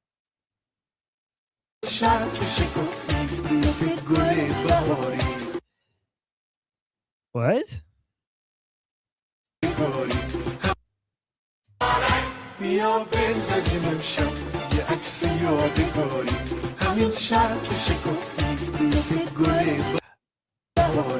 Okay. همین شب که شکفتی مثل گل بهاری. So this very night you bloomed like a spring flower. Yes. This night you bloomed like a spring flower. Guys, you see how much Iranians are obsessed with nature? Like a lot of our even our birthday songs goes back into spring and flowers and rivers and trees, and it's always but goes back to spring and nature and sky and tree and rain and butterflies and rainbows, and it always goes back to nature. Like even when you're singing a birthday song, they're like, oh my god, you're blooming like a spring flower.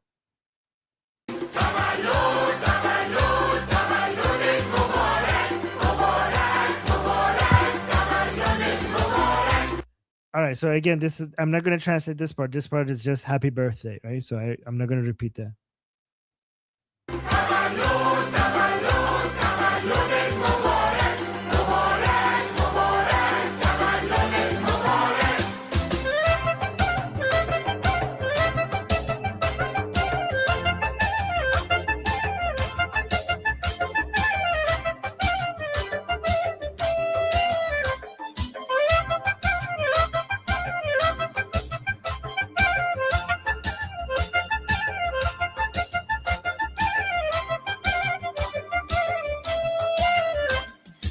شادی شام و نگاه کن که واسه میچکه چیکه چیکه. Okay. Guys, I've been hearing this song my entire life in Iran. Well, like 20 years of my life in Iran. I've been listening to this many times every year because we went to birthday parties. This is the first time I'm actually listening to the lyrics. This is the first time I'm listening to the lyrics. This is the first time I'm realizing what this song was saying. So it's so it's saying Ashk Shadi. What? Ashk Shadi. Hold on, let me go back. This is actually very interesting. I've been hearing this all my life, and this is the first time I'm realizing what the lyrics was saying. عشق شادی شام و نگاه کن عشق شادی شم و نگاه کن که واسه میچکه چیکه چیکه. که واسه میچکه چیکه چیکه. Okay, so this is actually, wow, I didn't realize how poetic this was all this time. It's saying, look at the candle's tears of joy. So guys, the candle melting on your birthday cake, instead of saying look at the candle melting, it says the candle, look at the candle's tears of joy. So the melting of the candle is being described as the candle being so happy for your birthday that it has tears of joy. Oh my god.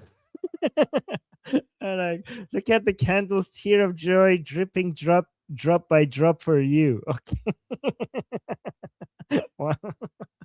Oh my god, that's people are saying wow, so deep. Oh yeah.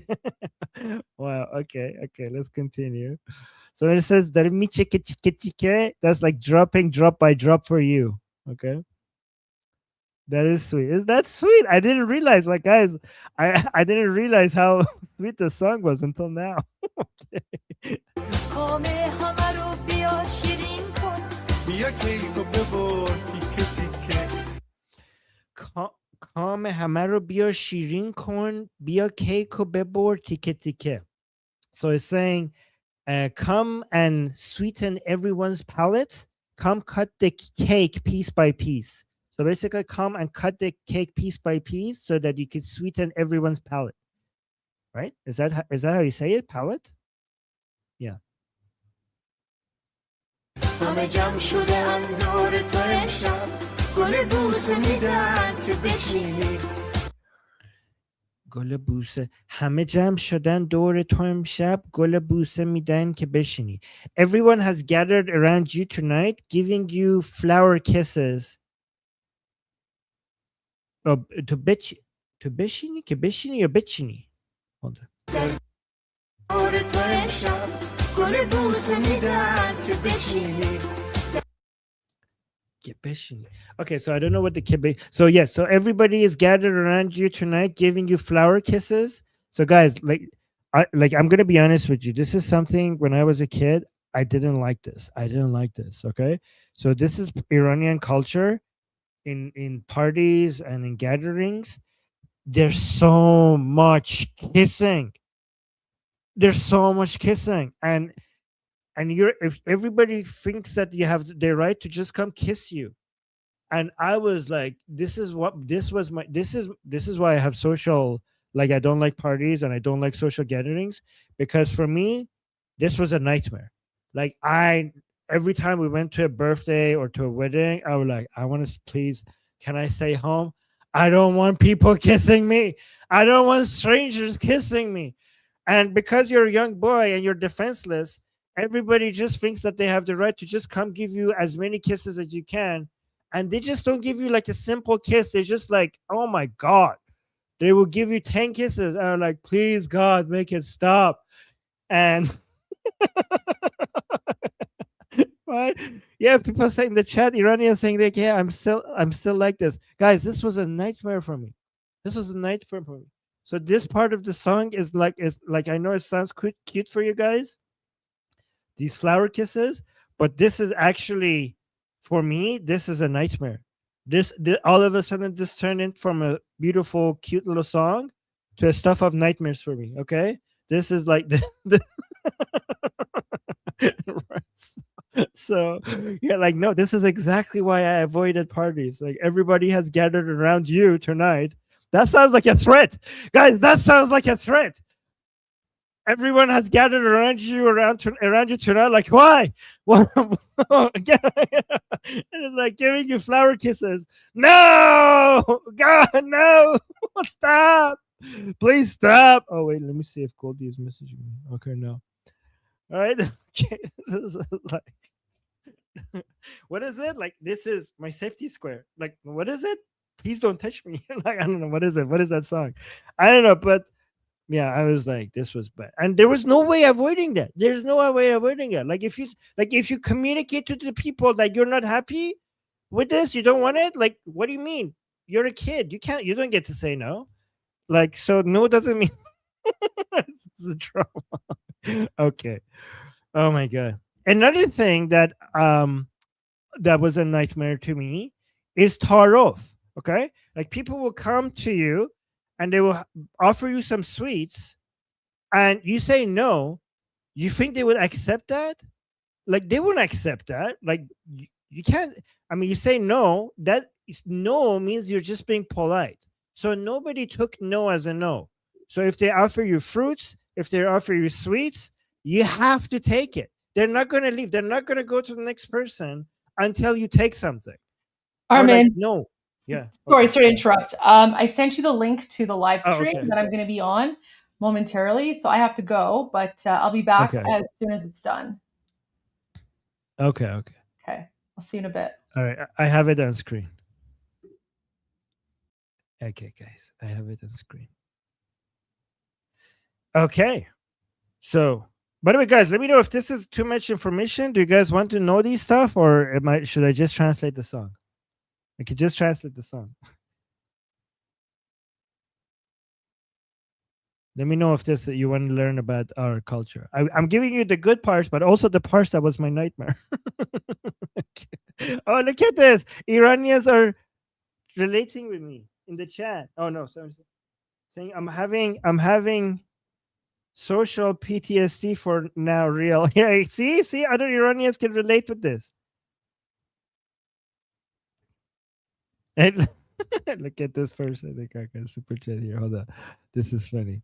Someone saying like, oh no, I hope no pretty Persians will kiss me. That would be so terrible. Okay, trust me. If it was a beautiful girl wanting to do this to me, I wouldn't have any problem. I wouldn't have any anxiety over that.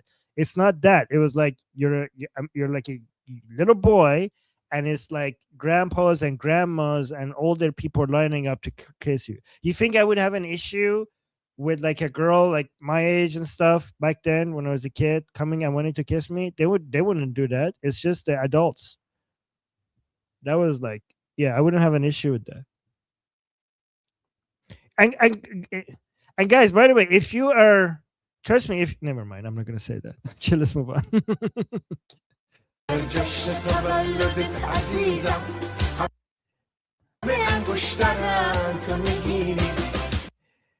Wait, در جشن تولدت عزیزم همه انگشتر تو نگینی. همه انگشترن و تو نگینی. همه انگشترن و تو نگینی. So they're saying, my dear, on your birthday party, everybody is a ring and you're the jewel. So in your birthday party, everybody is the ring and you're the jewel on the ring. The moment of realization.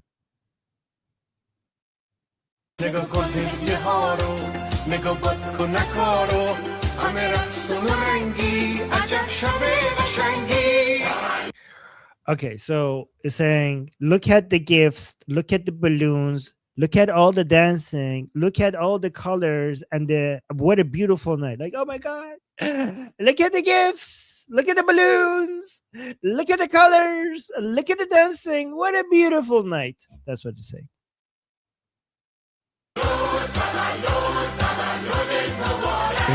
This part is just like happy birthday.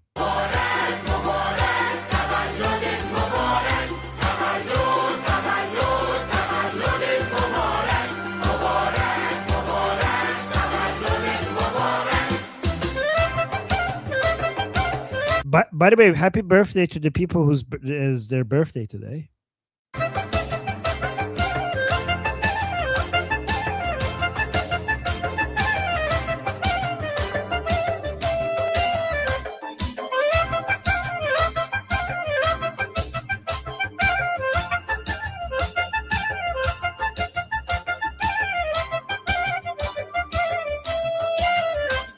کاشکی شادی شمو نگاه کن که واسه میچکه چیکه چیکه. We already is the rest of it the same as before? We already translated. Look at the candles, tears of joy, dripping drop by drop for you. Yep. Okay, I think we translated this part, so I'm not going to translate the parts that we already did. I think the rest is being repeated. Let me know if you have any questions. Do you guys, okay, in the chat, do you want me to play the rest without translating? Because we already translated everything. Do you want me to, do you guys want to listen to the rest? I'm just going to play it until you guys say stop in the chat. بیا کیکو ببر تیکه تیکه همه جمع شده اندور تا امشب گل بوسه میدن که بچینی در جشن تولدت عزیزم همه انگشترن تا نگیری نگاه کن هدیه ها رو نگاه باد کن نکارو همه رقص و رنگی عجب شب قشنگی تولد تولد تولدت مبارک مبارک مبارک تولدت مبارک تولد تولد تولد. Wait, Goldie Without time. further ado, I want to go ahead and invite Goldie. Thank you so much for coming on and welcome to the show, Goldie. Thank you so much for having me on. I'm thrilled to be here. If you will, just take a minute, introduce yourself, and then we'll get right into it. You know, like I was telling you before the show, I can sit here and ask you a bunch of questions, but I think most importantly, I want to hear what you have to say and what you think the American people need to hear about Iran and what's going on over there right now and has been going on really for 47 years. Well, thank you so much. I mean, my name is Goldie Gamari. I was born in Iran, and my parents escaped to Canada when I was a year old. Been back several times when I was a child. I haven't been back in about 15, 16 years now. And I'm a former politician, former international trade lawyer, and very, very outspoken about Islamic regime and oppression of the Iranian people.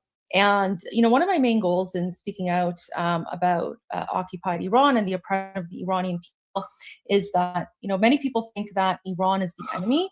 Iran was never the enemy. Prior to 1979, Iran was actually one of the biggest allies of the United States. And it was only when the Islamic regime occupied our country in 1979 with the help of Jimmy Carter and the Democrats, which is fortunate, that Iran turned into the 7th century Islamic hellhole that it is today. And so what we're seeing today happening in Iran after 47 years of Islamic occupation, this really is a liberation movement. And we Iranians were so grateful to President Trump and the United States for helping us liberate our country and rectify the mistake of Jimmy Carter and the Democrats. Now, in a perfect world, like where would you like to see this all play out? Well, in a perfect world, obviously regime change, right? We want to fix the mistake of you know, what happened in 1979 with Jimmy Carter and of course the UK and France and others. But we just kind of want to go back to where we were prior to 1979, when Iran was a free, secular, democratic country. And you know, that's exactly what President Trump has said. That's exactly what people like Senator Lindsey Graham and Senator Marco Rubio, Secretary of State Marco Rubio, and of course Senator Ted Cruz have said. And one thing that's really important here is that President Trump and his administration have made it very clear that ultimately regime change is at the hands of the Iranian people, but they are here to make sure that after the military strikes are done, that Iran does not fall back under the hands of Islamists and other terrorists. And that's something that we Iranians, we align with and we agree with. Well, what do you think the percentage? I find it fascinating how much of the information of what's happening in Iran and the oppression of the Iranian people, I find it fascinating how much of that information is suppressed by mainstream media and, quite frankly, even independent media. Like hardly anyone is covering this whatsoever, and it's always politicized for sure. Like, what do you think is the percentage of the Iranian people that would like to see regime change? 90%. Really? 90%. Well, I mean, there's a reason that the internet right now has been shut off in occupied Iran.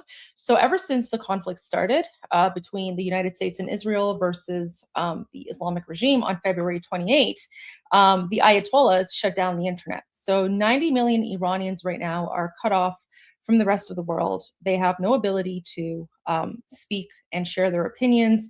The only reason that we're getting any sort of footage coming out of occupied Iran is thanks to Elon Musk and him donating Starlink. So Elon Musk has actually played a very pivotal role in what's happening right now in terms of liberating Iran and helping with regime change. If we did not have this Starlink, we wouldn't even be getting like the small amount of videos and footage that we are coming out of occupied Iran. Now, we obviously know that the Trump administration is continuing to slow down, obviously, a lot. The military operations and the strikes that are taking place. What do we see still happening with the Islamic regime and, going after the people of Iran? What's happening with them right now? Well, the strikes actually haven't slowed down. In fact, they're intensifying. The footage that we're receiving every day, we're seeing more and more Islamic regime bases, whether it's police stations or businesses that deal with the Islamic regime. And when I say police station, I just want to make this very clear. Every single police station within the Islamic regime is part of the dictatorship, right? Because we're not dealing with like a normal country here. So a police station in occupied Iran is not the same thing as a police station in the United States, for example. I have a lot of respect for police officers in Canada, United States, in Western democratic countries, but we don't have like a regular normal police force in Iran. They're all part of the regime. They all work for the regime. They're all there to suppress people. Think of like a 1984 Orwellian dystopia on acid. That's what the Islamic regime basically is. So the strikes are in fact intensifying, and every day we're seeing more and more footage. And this is actually really helpful because what President Trump said on February 28 when he announced the attack against the Islamic regime is he actually had a message for the people of Iran. And he said, to paraphrase, when we are done with this military operation, Iran will be yours to take. And that will be your once in a lifetime opportunity to reclaim your country, take your country back from the Muslim Nazis that are currently occupying you. And that's how you can liberate yourself. So that's exactly what's happening right now. The targeted strikes are continuing. We're seeing more and more defections, and the Islamic regime is pretty much collapsing internally. Yeah, we just had at least one embassy defect recently. I hope to see more of that happen. What's happening as far as organization of resistance on the ground? Is that underway? Is the United States helping with that? I know there's, again, coming from special operations, I'm aware that the Kurds are up north, potentially talking about coming into basically do combat operations, ground operations there in Iran, basically on the behest of the United States, among others. What kind of organization is happening for a potential revolution? So President Trump made it very clear that the Kurds that are outside of Iran are not going to be involved in any way, shape, or form. That's actually very important for the Iranian people because a lot of these Kurdish paramilitary groups are not exactly your best friends. Sure. A lot of these Kurdish military groups are, their roots and their foundation comes from communism. And, I know that the Kurds played an important role in Iraq, for example, but that was more of a situation of, the enemy of my enemy is my friend type of thing. In this situation, one thing that's really important for Iranian people is our territorial integrity. And we actually do have a very, very big Iranian Kurdish population, but the Iranian Kurdish population, they're Iranian first, just like all of us. And so President Trump has made it very clear there's not going to be any outside Kurdish involvement in occupied Iran, because a lot of them do have sort of a separatist element to what's going on. So that's not even a thing. That was actually, I remember like it came out in the news media. It was like a 24-hour news cycle. And then President Trump made it very clear he has no interest in getting any outside involvement from any sort of external paramilitary groups. The reality is that the Iranian nation is very united. We're all, different ethnicities, different religions, different backgrounds. I myself am from a small ethnic minority called the Lors, the Lor Bakhtiyari. So you don't really hear about the Lor Bakhtiyari because, of course, we're not as big as some other groups. But if there are any plans to arm people inside of occupied Iran, may very well be the case, but I haven't heard of these things. And I would have a feeling that if this is happening, they're probably keeping it on the DL. But what I do know for a fact is that there are no outside groups that are going to be involved in this. Interesting. Are you aware of anyone inside Iran that is currently mobilizing and actually, organizing some sort of resistance force? So we have heard of a lot of defects within both the military and, of course, within the IRGC. So there are thousands and thousands of defections. And my understanding is that they are laying low for now because everyone is waiting for the signal from the leader of the Iranian National Revolution. That's the Crown Prince of Iran, His Royal Highness Reza Pahlavi. And when he gives the signal, that's when people are going to rise up and go out. Gotcha. Now, there's a lot of controversy or a lot of discussion, at least, around, the Shah's overthrow. I know a lot of people, especially on the opposite side of this discussion, are trying to make out, and maybe so. I'm not super well versed in the history of Iran, but a lot of people are saying, hey, look, the Shah was just as brutal as the Islamic regime. Give us some insight into the truth of that and what you expect with his son essentially coming in. Like, if the Islamic regime is overthrown, do you think that the Crown Prince is going to come back? Is that like the best case scenario in your mind?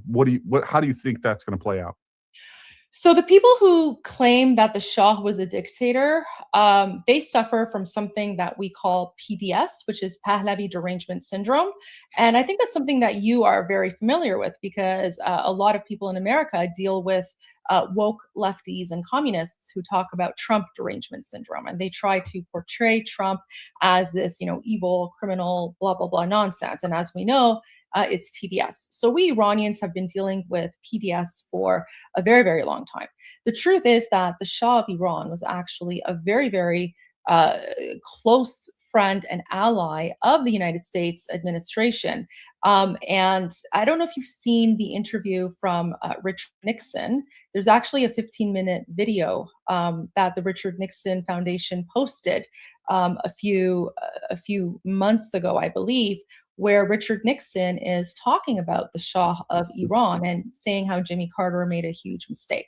The reality is that the Shah of Iran was a progressive. The Shah of Iran actually gave women the right to vote in 1963, years before women in Switzerland, for example, had the right to vote. So, how could someone who gave women the right to vote in 1963 be a dictator?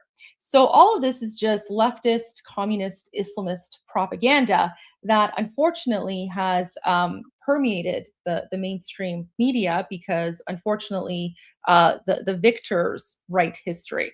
But we Iranians, we know who the Shah was, and there's a reason that the vast majority of Iranians, especially inside of occupied Iran, support His Royal Highness to come back to Iran and lead the country, transition the country from an Islamic dictatorship to a functioning secular democratic society. Now, I want to be very clear about one thing. Iranians are not saying that we just want to go back to what it was before. What the Crown Prince of Iran has said is that he's willing to lead a transitional government. And this transitional government will transition the country from an Islamic dictatorship to a functioning secular democratic society. Now, what sort of secular democratic society that's going to be, whether it's going to be like a republic like the United States, or whether it's going to be a constitutional monarchy like Canada, that's going to be up to the Iranian people in a national referendum. So what we're saying with the return of the Crown Prince of Iran is he's not coming back as the Shah. He's coming back as a temporary transitional leader. And the reason that we trust him is because he is the only one who has been fighting consistently to free Iran. And he's always been committed to a secular democratic society. And he's always said that the type of democracy that Iranians have is going to be up to them. But what he is committed to is separation of religion and state. He's also committed to democracy. And he's also committed to the respect for human rights, which is what we all want. We understand that, under the Islamic regime, everybody is basically essentially forced to be Muslim. Mm-hmm. What percentage do you think that if tomorrow we have a complete revolution, like what percentage of the people do you think that that's sincere? Like I know the Iranian people, when it comes to religion, are extremely diverse, but obviously aren't able to currently practice the way that they would like to. I would say probably less than 20%. Really? If even that. I mean, the vast majority of Iranians are pretty much atheist. We're culturally Zoroastrian because Zoroastrianism is, part of our part of the roots of our Iranian identity going back 3,000 years.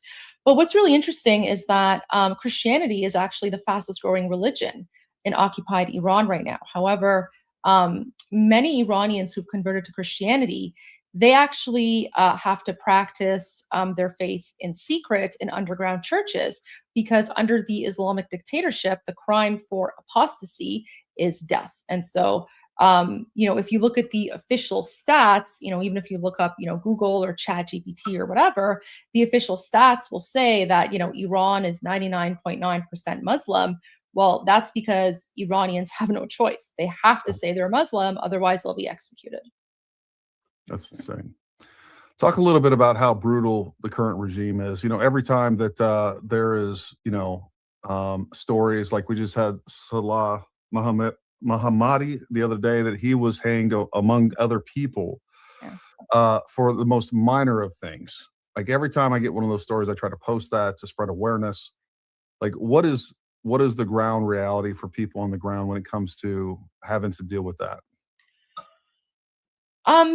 The brutality of the regime. If I was going to share with you some of the things that they have done, I think it would be very difficult for people to understand. Let me give you one example. Sure. Before the Islamic regime executes a woman for, whatever crime, and the crime is usually, the crime is, if I was going to translate it, it would be like Muharib, which is like enemy of Islam. So that's like the most common crime for, people being executed in occupied Iran. So and that could be for simply protesting or. Yes. So anyone who protests, anyone who peacefully protests, because they want to live in a free and secular democratic society, the Islamic regime considers them an enemy of Allah, and they can be executed, and most of them are.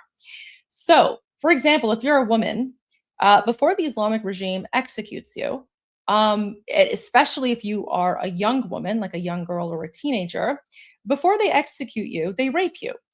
And the reason that they rape you is because they believe that the soul of a virgin goes to heaven.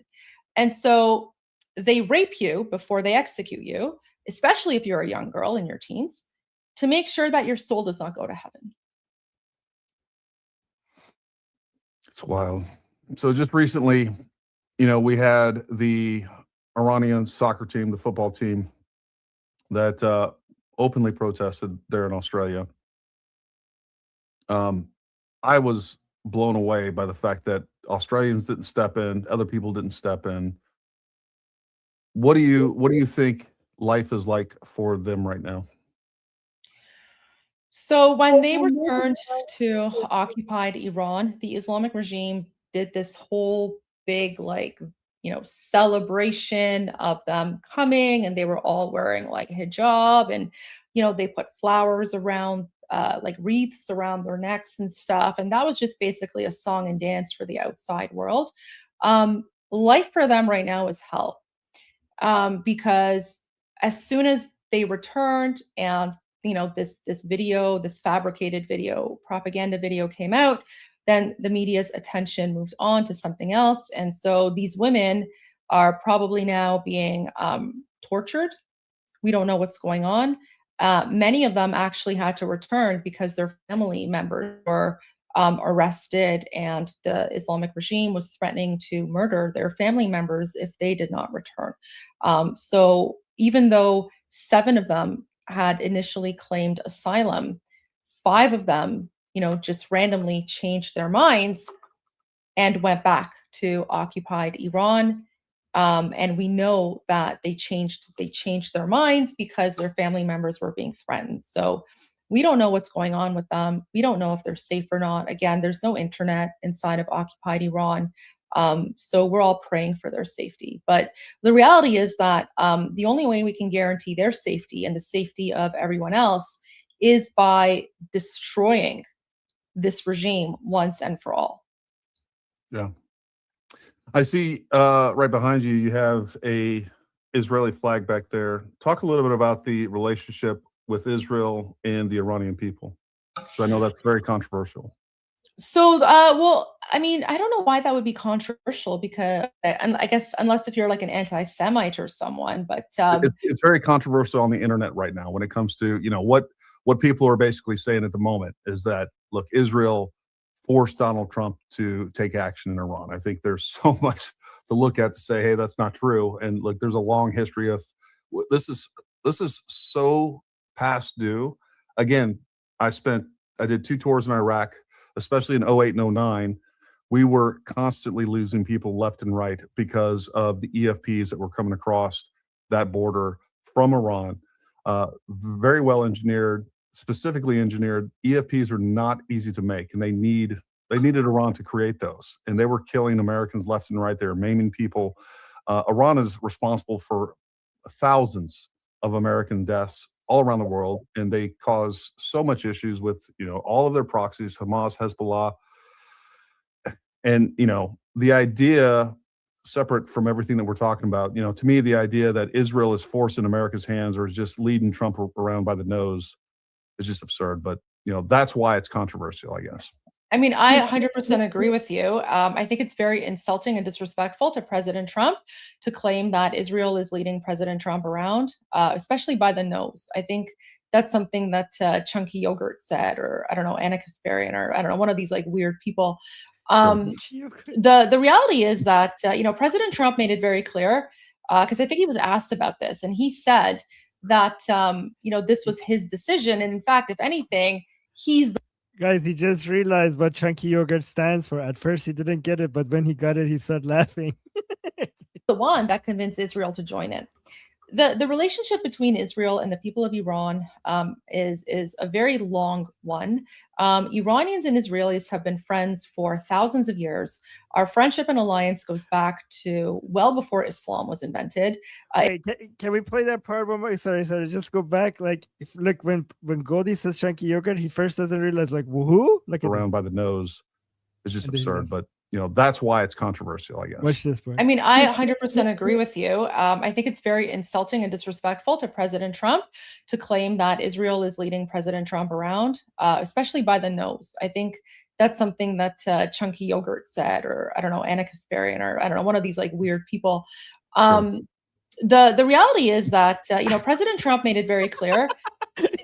Just like Chucky. I didn't realize what he meant.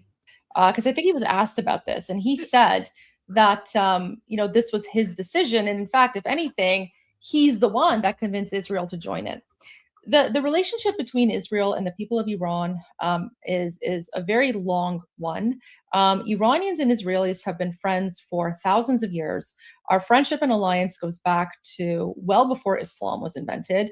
It goes back to Cyrus the Great, the founder of the Persian Empire, when he freed the Jews from their Babylonian enslavement, took them back to the Promised Land, which is Israel, and helped them rebuild the Second Temple of Jerusalem. So ever since then, Iranians and Jews have always had a very, very strong allyship and friendship. And prior to the Islamic dictatorship taking over our country in 1979, aside from Israel, Iran was the second safest place for Jews to live, because we had freedom of religion and everyone was respected. So ever since the Islamic regime took over, of course, they began their death to Israel, jihadi nonsense. But Iranians and Israelis, we never forgot that friendship. And up until this most recent administration with President Trump, the only country that really stood by the Iranian people was Israel. And that's because there's also a lot of Iranian Jews who had to escape the Islamic regime when they took over in 1979 and they went to Israel. So, regardless of the anti-Semitic propaganda out there, Iranians and Jews are incredibly close allies. We're very, very grateful to Israel for everything that they are doing. And, a lot of this propaganda, this anti-Israel nonsense actually comes from the Islamic regime itself. So I have a feeling that once the Islamic regime is overthrown, we're also going to see a huge decrease in the anti-Israel propaganda, because a lot of that is funded by the Islamic regime and their never-ending jihad against Israel and the United States.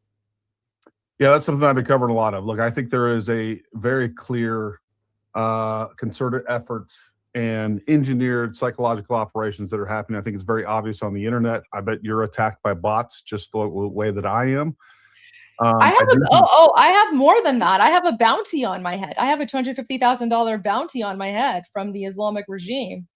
Look, nobody likes a one-upper. I'm going to be honest with you. I'm just joking. Hey, all I'm saying is that the FBI actually used the death threat that I got in an affidavit, in like a deposition.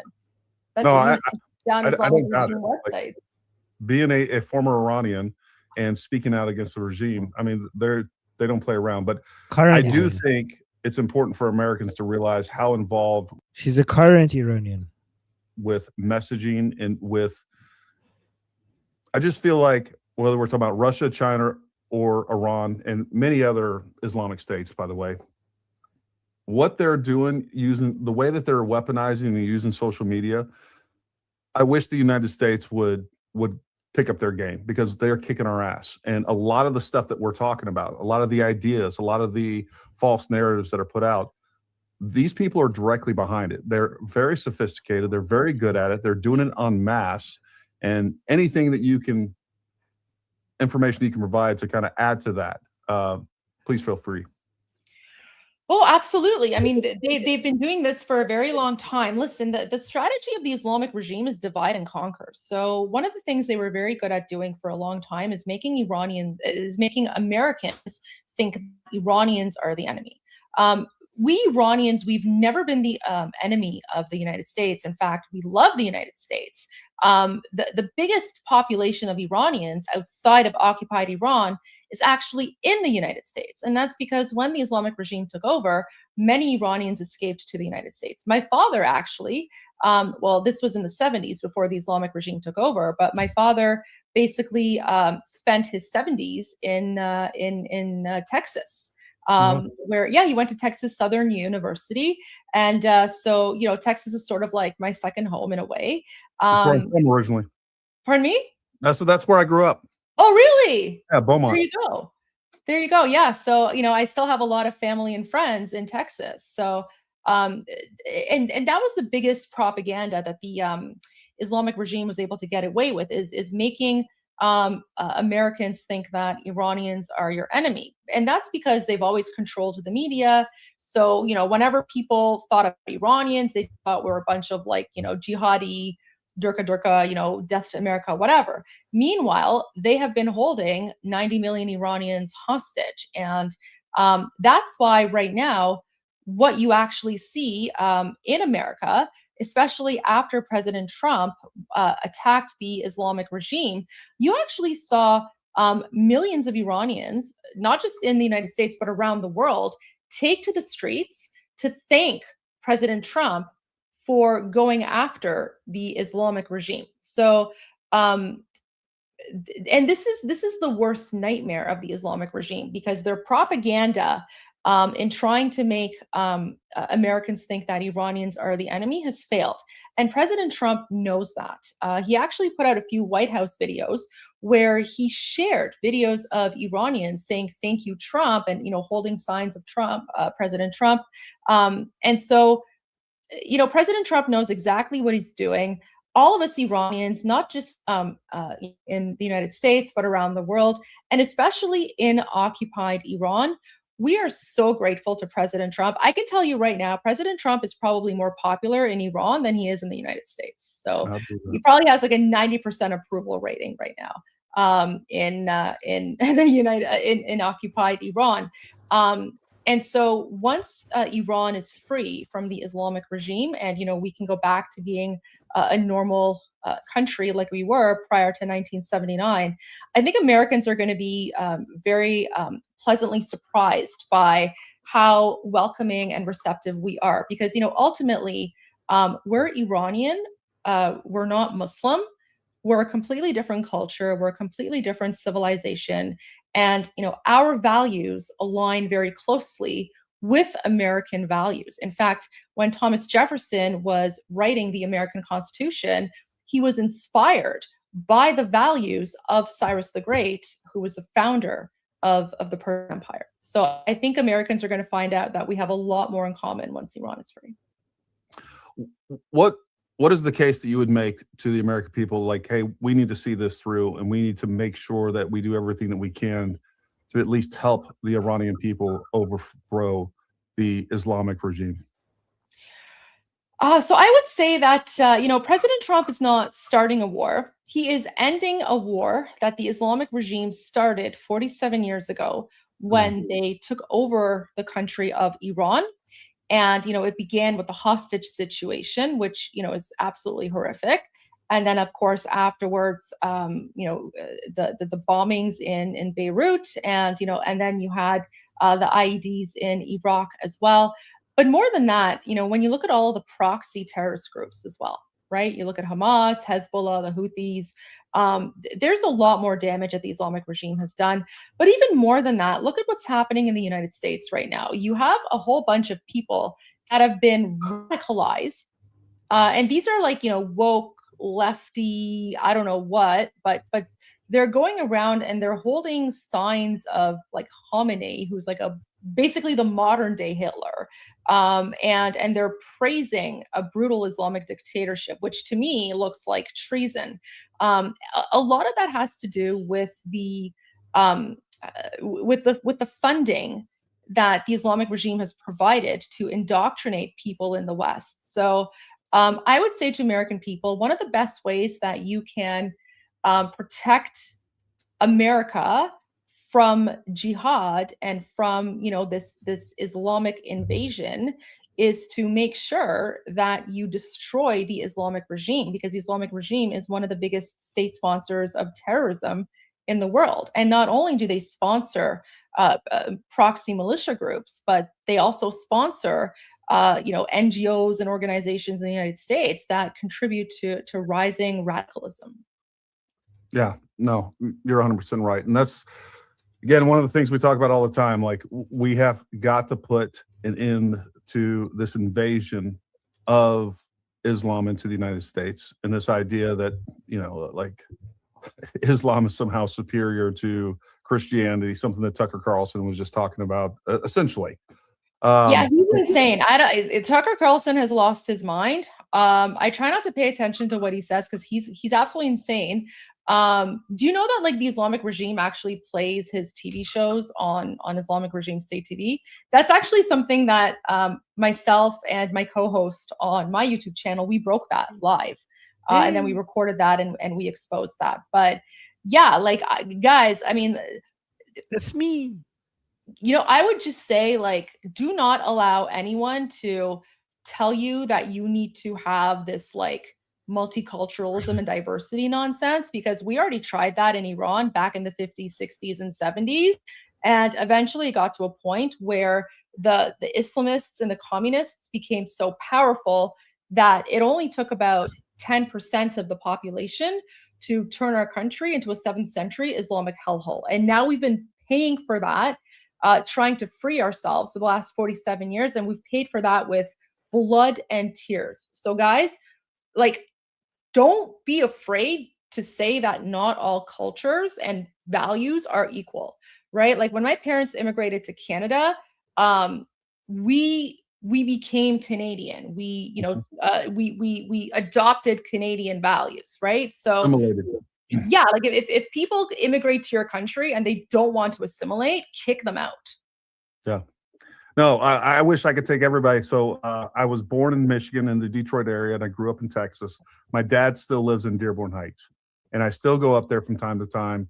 And I make it a point to drive around Dearborn and just look at what's happening there. Folks, I wish every American could see what's going on there. Islam has not approved any country anywhere in the world. And we have a free American society here in the United States. It used to be a lot more free. I mean, look what's taking place in Europe. This is a disease that's spreading, and it is completely antithetical to everything that America was founded on, our principles, our people, our culture.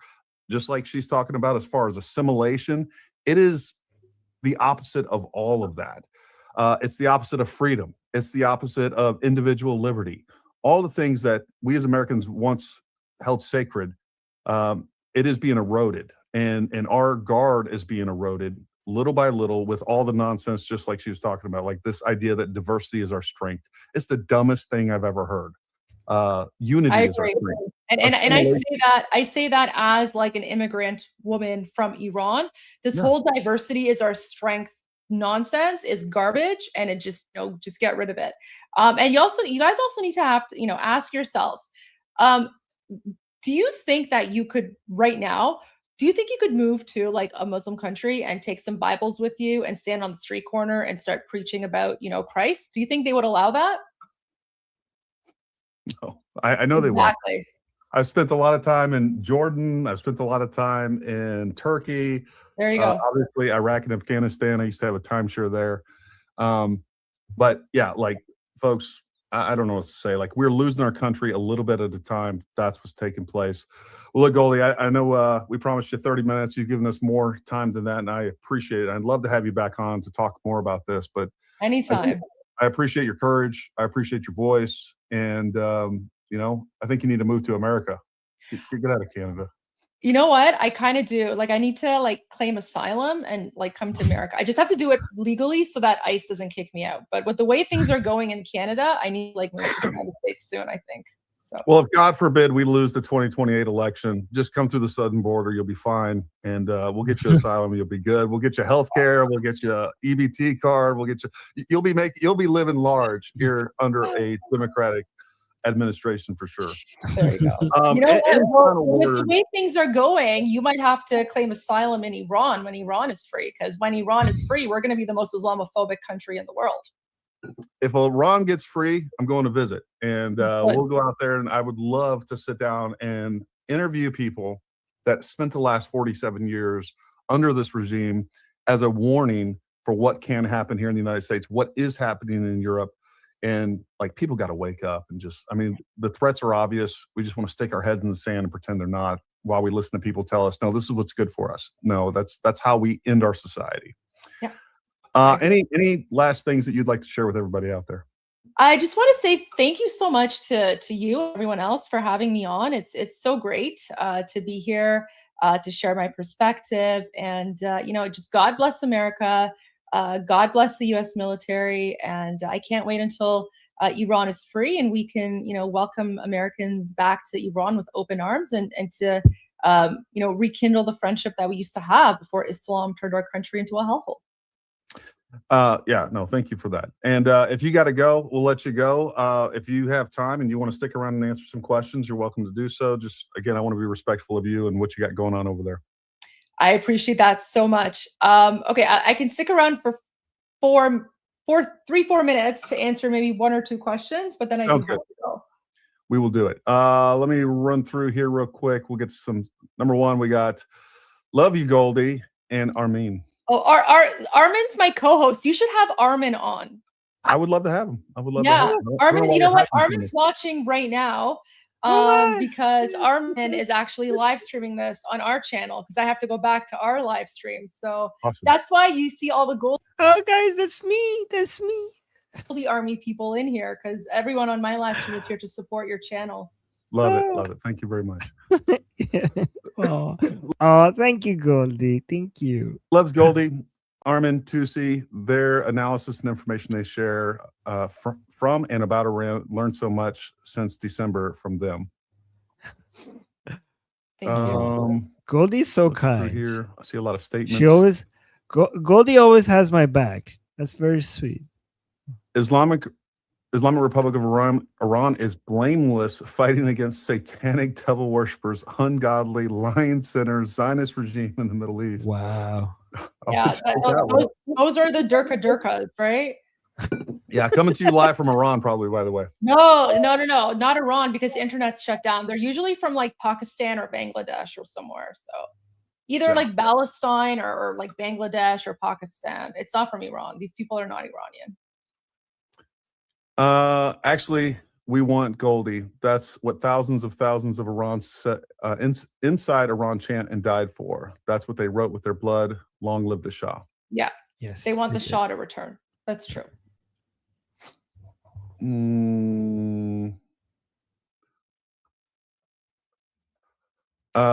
What millions of Iranians inside and abroad are chanting is return to constitutional monarchy. Inside Iran, people literally wrote with their blood, long live the Shah. So it's not correct to say Iranians don't want to go back to what it was before 1979. Yeah, so that's not what I said. Iranians do want to go back to 1979. That's what I personally want as well. But we have to be respectful of what King Reza Pahlavi is saying. So the Crown Prince of Iran has said that he's returning as a transitional leader, and it's going to be up to the Iranian people to determine in a national referendum whether they want to, go back to 1979 or whether they want to have a republic. So that's the information that I'm repeating because that's what he has been saying. But I mean, the vast majority of people, it's true, do want to go back to a constitutional monarchy, myself included. And that's why I have this flag on top of my head because that flag represents a constitutional monarchy. Awesome. Yeah, I mean, I think it's just common sense to say or suppose that people don't like what's happening now, and that's what they have to reference going back. So obviously, that's what they want to go back to. If again, the Crown Prince wants to come and present something else, ultimately, what we're saying is the Iranian people should be able to control their destiny, and that's what he's offering. And I think that that just makes sense. So. Well, listen, thank you so much for coming on. I mean, this was awesome. It was nice to meet you. You're also a comedian, right? A comedian? Yeah, aren't you a comedian? That's what I heard somebody say. I mean, I mean, she should be. She should be a comedian. Oh, hey, Goldie's here. Oh, I should be a comedian, eh? Yeah, because you make us laugh all the time. You have the best jokes on the show. I was like, she's not a comedian, but she could be. That's wait, Goldie, that's a compliment. I know, I'm amazing. Goldie, you were so kind. Thank you so much. Yeah, you were so sweet. You said like you're talking about me. I was like, oh, people were like, I was so touched. You always have my back. Thank you so much. So should I? Okay. Should I continue the last? Yeah, go for it. Yeah, okay. Yeah. Politicians are comedians, so there you go. All former politicians are comedians, so there you go. Somebody said that like you did stand up or something like that. But anyway. I told you that was a great line. You should be a comedian. That was a great line right there. I was right. I don't know. Maybe I misread something. Anyways, I appreciate you coming on. I hope you just continue to advocate anything that we can do. If there's anything that you ever want put out that we can share, that we can push, like please reach out to me or Jen. Absolutely, I We will will. help you in any way that we possibly can. And hopefully one day when Iran is free, you and I can link up in Iran and start making sure that people are aware of what really happened the last 47 years. Absolutely. More than happy to do that. And more than happy to come back on at any time. Awesome. Awesome. Well, we'll let you get out of here, Goldie. Thank you again. Thank you so much. Great to be here. Thanks, everyone. All right. Take care. You too. Goldie, that was so good. 10 out of 10. Really. Always. I tried. Yes. No, that was That really was good. fun. No, he was super nice. But That was. yeah, I think like you should go on and do like a 2-hour like special with it, because like you just have way more like intel and knowledge, right? So No. Okay. and you can like go more into like in depth with these things. So Okay. yeah, I'll Oh, definitely make that's sure so that you sweet. get his contact, because I feel like you would have a lot of fun with him. Okay. Well, thank you, Goldie. Oh, Goldie, you're so amazing. Thank you. Wow, guys, you see I got such this Goldie. You give me so much confidence. Like every time. Like, thank you. I appreciate that. Thank you. Oh. Too funny. Well, I mean, oh, you know what? You should just go. You should just go right now. I could give you the link, and you should just show up. He's playing videos. Wait. Oh. I think he's pull up like what is Well, he? I don't want to. Like, I could arrange Yeah, something. no, with just him. go. You should just go. Just tell him Goldie Yeah. sent me. But I have a date with my wife. Oh, okay, never mind. Go to your Yeah. date. Well, because you know what he's playing right now. Wait. Pull up the thing.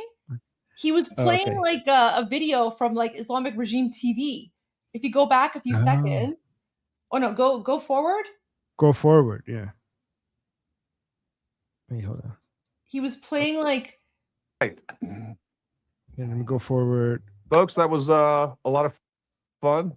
I hope folks all of you. about مردم که به شکل این اتفاقات You should be there right now explaining that این stuff to طراحی him. کردن قطعا برای این قضیه پلن بیوسی هم دارن. اونم اینه که ما حتما This یکی is از the چیزایی stuff که that دارن we به play on ذهن من Iran میرسه. Revolution Live. Yeah, we played it here. Yeah. Here. Anyways, but go on your date. Go on your date. I'm gonna end the show anyway. Okay, Goldie, look at what I got. Because I always have these smaller flags of United States and Israel, but for the flag of Iran, I only had the big ones, but now I have a small flag of Iran as well. Oh, your collection is complete. I love that. Yeah. Super cute. Yeah. Okay. All right. All right. Okay. Armin, thank you for everything. You have a wonderful evening. I'm gonna head out too, because we've been live streaming for 7 hours, and I've done three interviews today. Wow, 3 interviews today, guys. Guys, say thank you, Goldie, in the chat. You're doing an amazing job, Oh, Goldie. good. Happy to do it. Happy to do it. But wow, that's impressive. 3 interviews. Crazy. That's okay. It's all for the cause, right? It's all for the cause. So happy to do it. Well, thank you, Goldie. You're truly a great, the best representative that we could have had. It's a team effort. You're amazing as well. So okay. All right, Thank Armin, you. we'll see you tomorrow. I love that your flag collection is complete. Yes, now I could go Am Israel Chai, Long Live America, Javicha Payande Iran. See you guys tomorrow. See you guys tomorrow. Bye. غرق انقلاب است.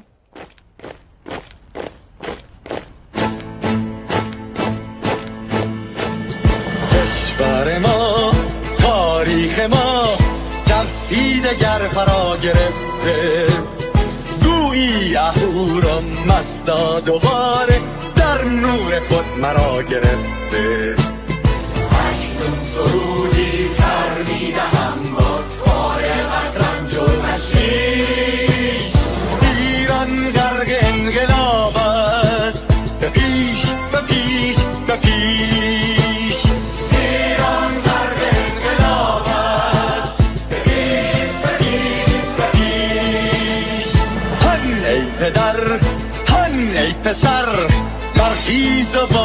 باش و همگام تا درد آن تجربه تلخ ما را نکشیده در خواب بگذار هر دم بغرند گرگ‌ها در لباس میش ایران غرق انقلاب است به پیش به پیش به پیش ایران غرق انقلاب است به پیش به پیش به پیش ای کارگر ای برزگر راحت کنون ادامه دارد در این زمان که پرتو یزدان از هر سو بر تو میبارد پس پیش به سوی آزادی از بحر خزر تا کیش ایران غرق انقلاب است به پیش به پیش به پیش ایران غرق انقلاب است به پیش به پیش به پیش خلقا به پا بهر دفاع از استقلال و آزادی تا بشکنیم پشت ارتجاع تیریزی ویران آبادی تا زنده سازیم سنت‌های می از من آیین و کیش ایران غرق انقلاب است به پیش به پیش به پیش ایران غرق انقلاب است به پیش به پیش به پیش با امید روزی که تمام این دلبشو و انقلاب تموم بشه و ما در روشنایی نور و سعادت مردم کشورمون غرق بشیم نه خارجی بیگانه نه مستشارهای ویرانی نه چیر خاران نه کاسه لیسان فقط هم رزمان ایرانی ما با شرافت میهنی بسازی بهر فرزندان خویش ایران غرق انقلاب است به پیش به پیش به پیش ایران غرق انقلاب است به پیش به پیش به پیش مردان بیایید داخل صف ما اکنون که آغاز رویاست دشمنان بدانید ما زنده هستیم بعد از ما هم ایران پابرجاست آن روح شیطان ما را فریب داد با صد شعار مردمیش ایران غرق انقلاب است به پیش به پیش به پیش ایران غرق انقلاب است به پیش به پیش به پیش پرچم ما پرچم ایران غرق خون شهیدان روی شانه هامان حمل میکنیمش در هر خیابان و میدان تا ماسک دلقکان را برداریم از روی تسبیح و ریش